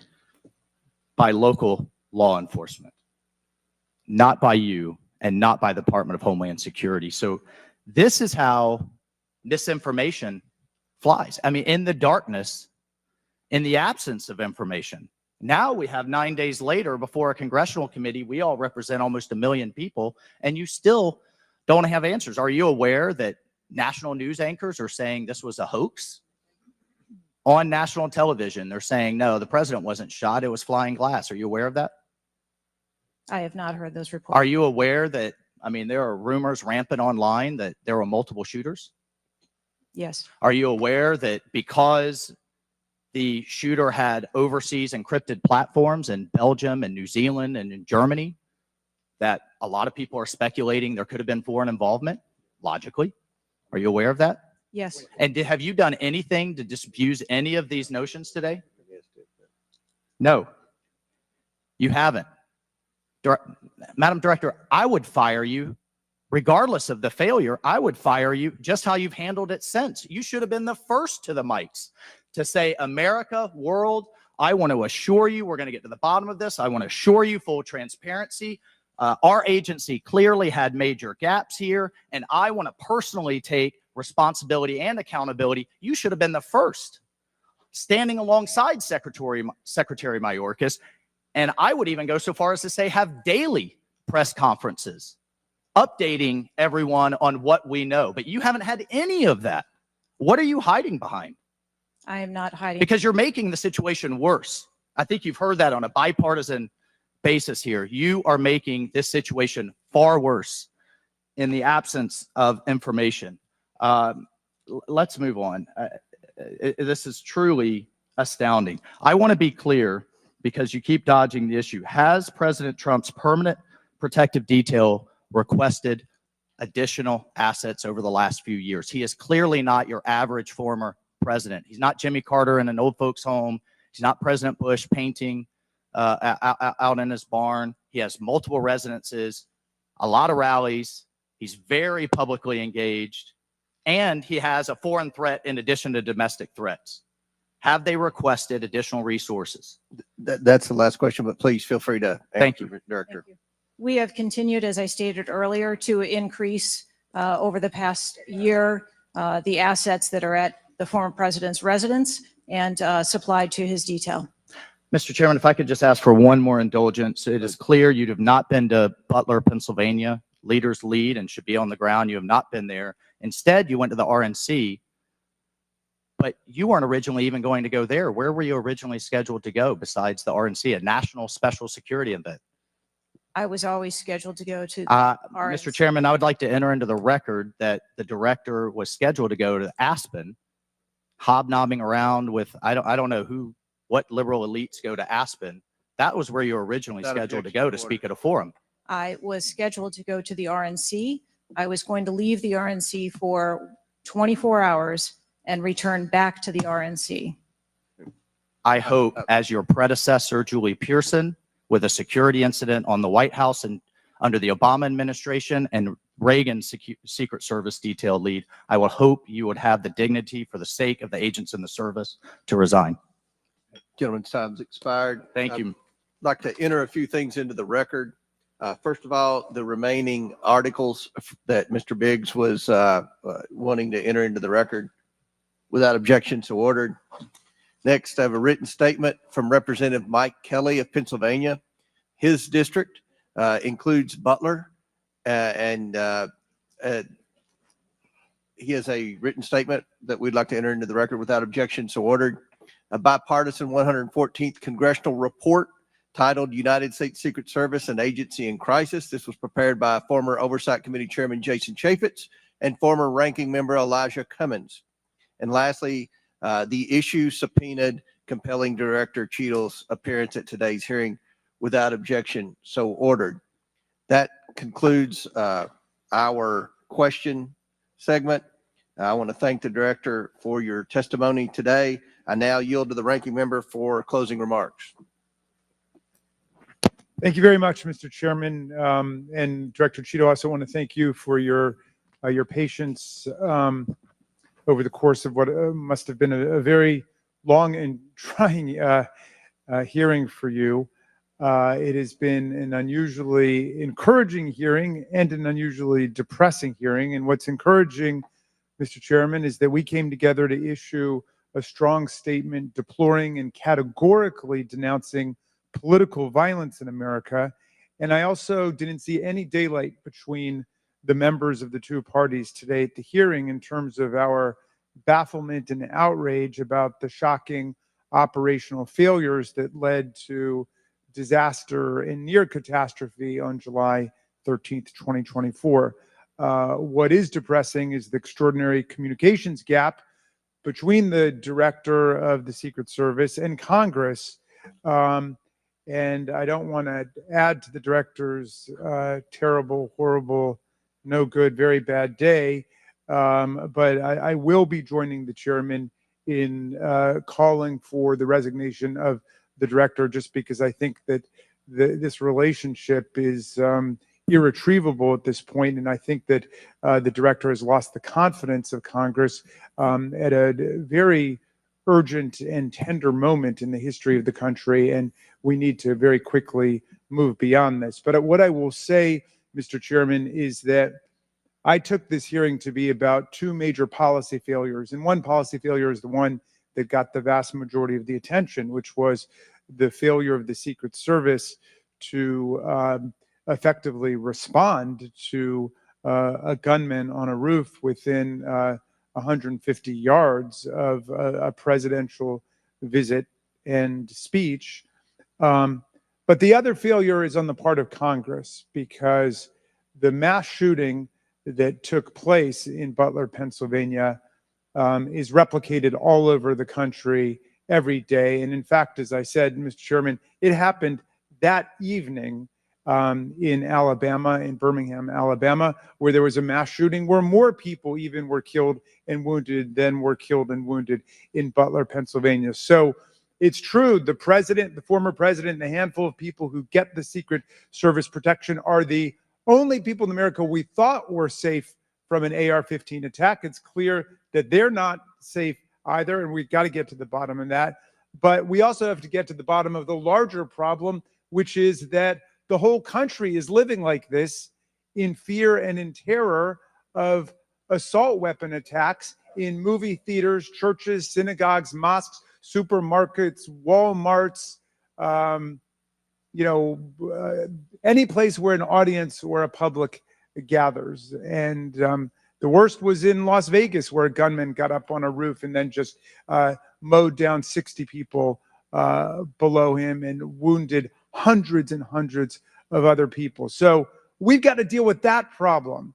Yes, we've got to move as swiftly as we can to deal with the problems of the Secret Service, but the broader problem is still there. And I just wish to the heavens that our colleagues that could get together on the question of presidential security against an AR-15 attack could get together on the question of public security against an AR-15 attack, because all of us are vulnerable. All of our families are in danger by this, and the rest of the world doesn't live this way. And we have to look to see how uniquely strange it is that we allow 20-year-olds to access AR-15s, weapons of mass destruction, and show up in public places to endanger other people. And I hope, Mr. Chairman, we can work together on that with the same spirit of bipartisan commitment to the public safety that was exemplified here today. And I yield back to you. Ranking member yields back. I'll deliver my closing remarks. Director Cheadle, I subpoenaed you to appear today to get answers for the American people about the failures that led to the assassination attempt of President Donald J. Trump. Unfortunately, you refused to answer today. And this committee is not known for its model of bipartisanship, but I think today we came together unanimously in our disappointment for your lack of answers. You've stated that the FBI will investigate and give a report, and you estimate 60 days. We've been waiting for months and months for lots of different bits of information from the FBI. We have no confidence in the FBI. The majority of this committee has no confidence in the FBI. I sincerely hoped that the hearing today would give not just Congress confidence in the Secret Service, but the American people would have confidence in the Secret Service. We don't have confidence, not just in Congress. I don't believe the American people tonight when they go to bed are going to have confidence that the Secret Service is the best it can be at protecting President Biden, at protecting the First Lady, at protecting President Trump, at protecting their families. That's what the primary role for the Secret Service should be. And some people have said and speculated, well, there needs to be more money and more employees. As I stated early on, 3.1 billion, I believe next year it's going to be $3.2 billion budget, over 8,000 employees. If the Secret Service is spread too thin in doing things like inspecting counterfeit, which is what the Secret Service was created to do, was to inspect counterfeit money and things like that with the Treasury. If it's spread too thin, then we need to come together in Congress. And I think we can do that in a bipartisan way to narrow the focus of the Secret Service, to protect the leaders of our country, to protect our elections by protecting our candidates. And I don't believe we have any confidence that you can do that as the leader of the FBI. I sincerely hope that we would adjourn this committee hearing and have confidence, not just in the Secret Service, but in you as director of the Secret Service. But we do not. Taking responsibility requires a lot of things. It means providing transparency. It means answering simple questions. It means providing a specific timeline of July 13th to this committee and the American people. I mean, it's been 9 days. There were people that were demanding that we have a hearing the next day or 2 days following the shooting. And I said, no, we need to give the Secret Service ample time to be able to answer those questions. 9 days. 9 days. And I don't think we answered very many questions that the American people have. I don't think there was I've never said this before, and I've presided over a lot of hearings. I don't think there was one question asked by anyone that the average American hasn't already asked at a diner or at church or at a ball game. The American people have questions. They deserve answers. Congress deserves answers. You were subpoenaed today to provide answers, and ma'am, you did not do that. So as Ranking Member Raskin stated, he and I will be sending a letter requesting that you submit your resignation as a step toward accountability in what happened. And one of the biggest frustrations that many of us have, especially on this side of the aisle, is that there's never accountability in this administration. And when you look at the debacles prior to July 13th, I mean, it would be hard to beat the withdrawal in Afghanistan, the debacle there, and no one was held accountable. To this day, no one has been held accountable for that. But here we have clearly video showing people notifying the police, and the police are blaming the Secret Service. The Secret Service are blaming the police. Homeland Security is blaming everybody. But at the end of the day, after this hearing and after our request for information, we don't have any answers for the American people. And we don't have that confidence that you can lead the Secret Service to restore the confidence. And again, I commend the ranking member for joining with me in the letter asking your resignation. And we certainly hope that you will take that to heart.